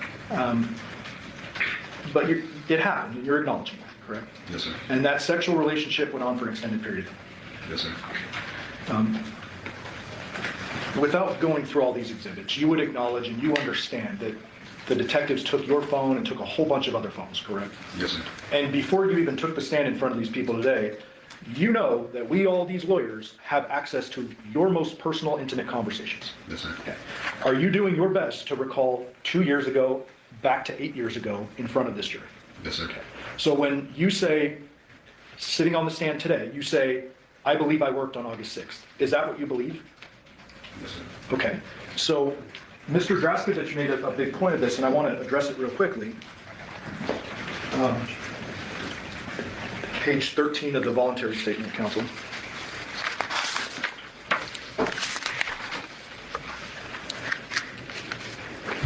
This is about working the day before. Actually, it's bottom of page 12. The detective asks you, okay, is that what time you got off? And I'm going to be exactly precise with the words from this transcript, okay? You respond, sometimes a little earlier. The detective asks, is that what time you got off yesterday? You respond, I got off yesterday at about, wait now, today's Monday. Yesterday was Sunday, right? And the detective responds, yeah. Then you respond, yeah, I didn't work yesterday. Does that sound accurate? Yes, sir. Okay, and I can show you this at any point if you need to see it. My point is, and my question is, on August 7th, you learned your father died from your grandfather, correct? Yes, sir. You have, you were at work, and then you go home and you start drinking, correct? Yes, sir. You learn a little bit later that it's not like a natural death and there are police involved, correct? Yes, sir. There are police showing up to your house, they're searching it, they're talking to Nikki, Devin, they're talking to you, correct? Yes, sir. Okay. You acknowledged with defense counsel earlier, you were not entirely truthful about the depth of your relationship with Nikki, is that correct? Yes, sir. Explain to this jury, let them look at you and say, why is it that you were not entirely truthful about your relationship with Nikki on the day one? I wasn't entirely truthful with our relationship because I didn't know that my father was murdered, and I didn't want anybody to talk about that. I tried to tell some truths that I shouldn't be. Okay, so do you even know at the time you're giving this interview that Nikki was a potential suspect? I was unaware for the whole thing. I just didn't know why the cops were in the house. Okay, did there come a point in time in the intervening, or the days after August 7th, where you start to suspect she had something to do with it? Yes, sir. Okay. Was that easy for you to come to that understanding? Absolutely not. Okay. She was your wife, she is your wife. Yes, sir. You cared for 2 children together, you had a lot of sexual history with this person, correct? Yes, sir. Did you want to see her go to jail or get arrested for this? Can you repeat the question? Yeah, and I should clarify. In the days where you're just suspecting and you're still kind of figuring out what's going on, did you want her to go to jail and lose her kids for this? Once I found out After the news article, yes. Okay, so once you find out what actually happened to your dad and you presume she did it, you want her to go to jail, fair.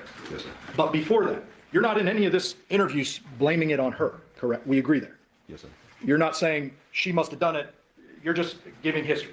Yes, sir. You minimize your relationship, we can agree. Yes, sir. Okay. With regard to the questioning, Mr. Draskovich went through with the, when you learned your dad was moving into the Porcupine Room address. I want to talk about this for a moment. Before I get into the transcript, as you sit here right now, when is it that you think you learned that your dad was moving into the residence?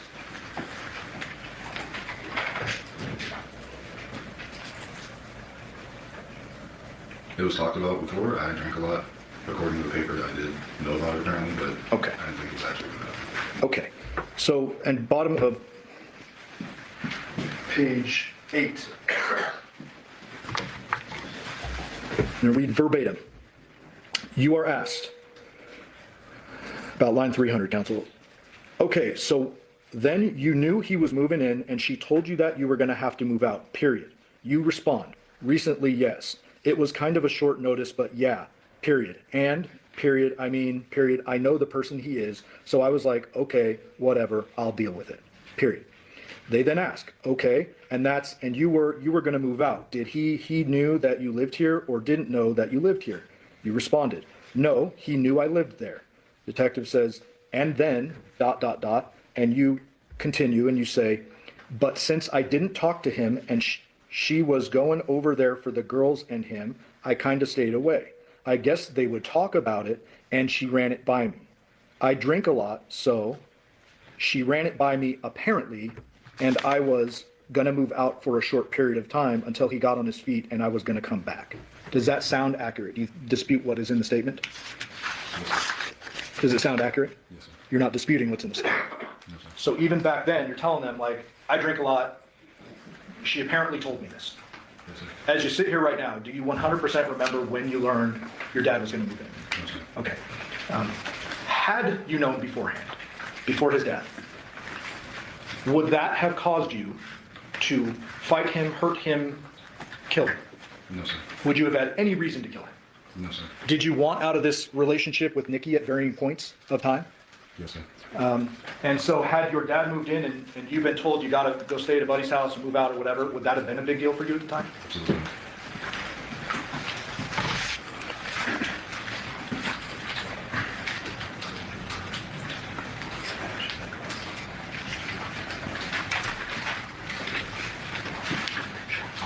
All right, thank you, Debbie. Pass it, Mr.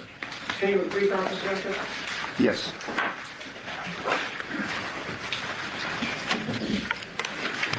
This whole issue about the sexual relationship that you had with Devin, beginning when you were 19, you didn't speak to the prosecutor or anybody about that until yesterday, correct?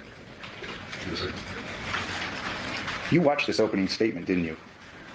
Our opening statement, we laid out what was in the phones. Isn't that right? Can you repeat the question? Yeah, you watched the opening statement in this case, didn't you? What was the opening statement? You don't know what an opening statement is or the opening statement? I don't record it. I see. So she's on trial, you're in California or you're getting here, and you didn't watch this? I seen a YouTube video. Then you talked to the prosecutor about these issues, correct? So you watched the YouTube video, you watched the opening statement, correct? And you adjusted, isn't that right? What do you mean by adjusted? You know, you received a couple of texts from your father. 10/24/2022. You have nothing to tell me? WTF. I thought you were my seed. If what I know, I can't fuck with you. And he sent you another one. A moment after that, double shit, correct? Yes, sir. I have no further questions. Anybody want to say? What YouTube video did you see and when did you see it?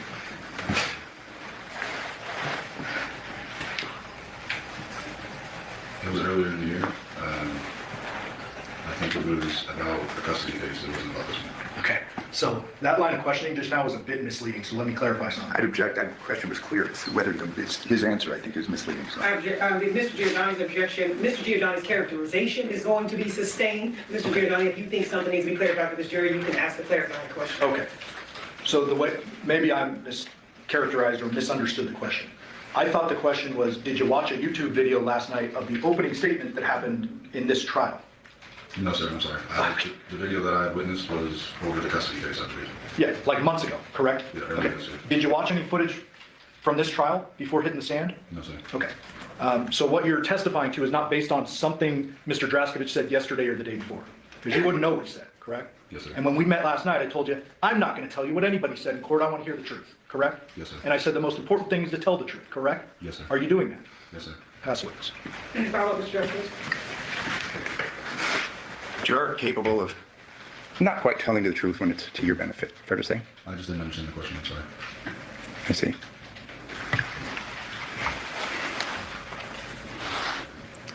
You reviewed those transcripts prior to your testimony today, correct? Yes, sir. When you spoke with investigators from the district attorney's office in preparation for this trial, didn't you? Yes, sir. They went through what your testimony was going to be. They went through what your statements were going to be, correct? Yes, sir. They provided you transcripts of your prior statements, correct? Yes, sir. And it wasn't until last night that you talked about having the sexual relationship with your wife, about 19, correct?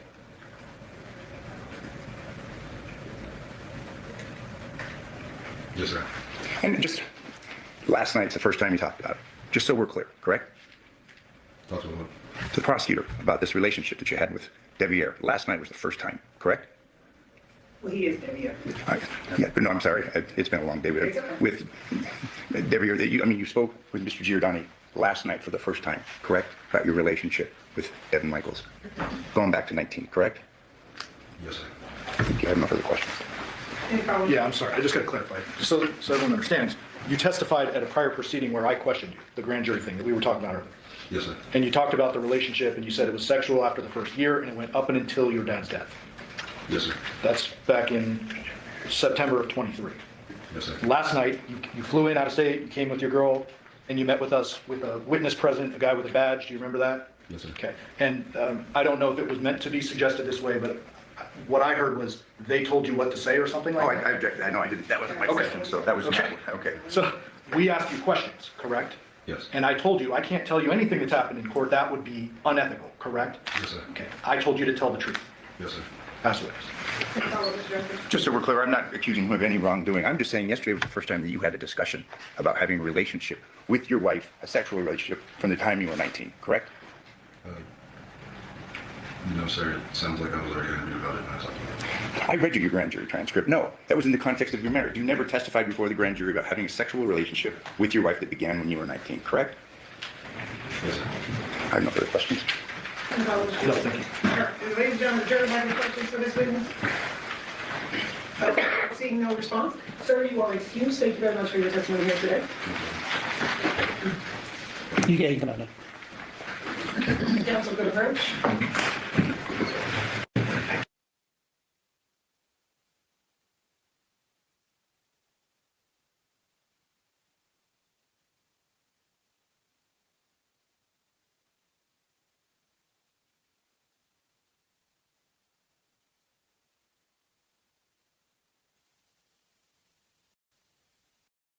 Says, during this recess, you must not discuss or communicate with anyone, including fellow jurors, in any way regarding this case or its merits. Either by voice, phone, email, text, internet, or other means of communication or social media. You must not read, watch, or listen to news or media accounts or commentary on it. You must not do any research, such as consulting dictionaries, using the internet, or using reference bureau. You must not make any investigation, test theory of the case, recreate any aspect of the case, or any other way investigate or learn about the case on your own. You must not forward trust anything regarding this case unless Friday submitted to you. Ladies and gentlemen, we'll be at recess until tomorrow morning at 9 a.m. All right, to the jury. I would lit the card 3 plate. I'm sleepy. And then I ain't gonna, I pass out. I ain't gonna be able to skip none of the breaks. We will resume sometime tomorrow morning with part 3 and 4. The next episode. Tomorrow morning. New course. Yeah. Low key, niggas hating, but they don't want no beef. State gang, true sippers, bitch, I bet we gon' eat.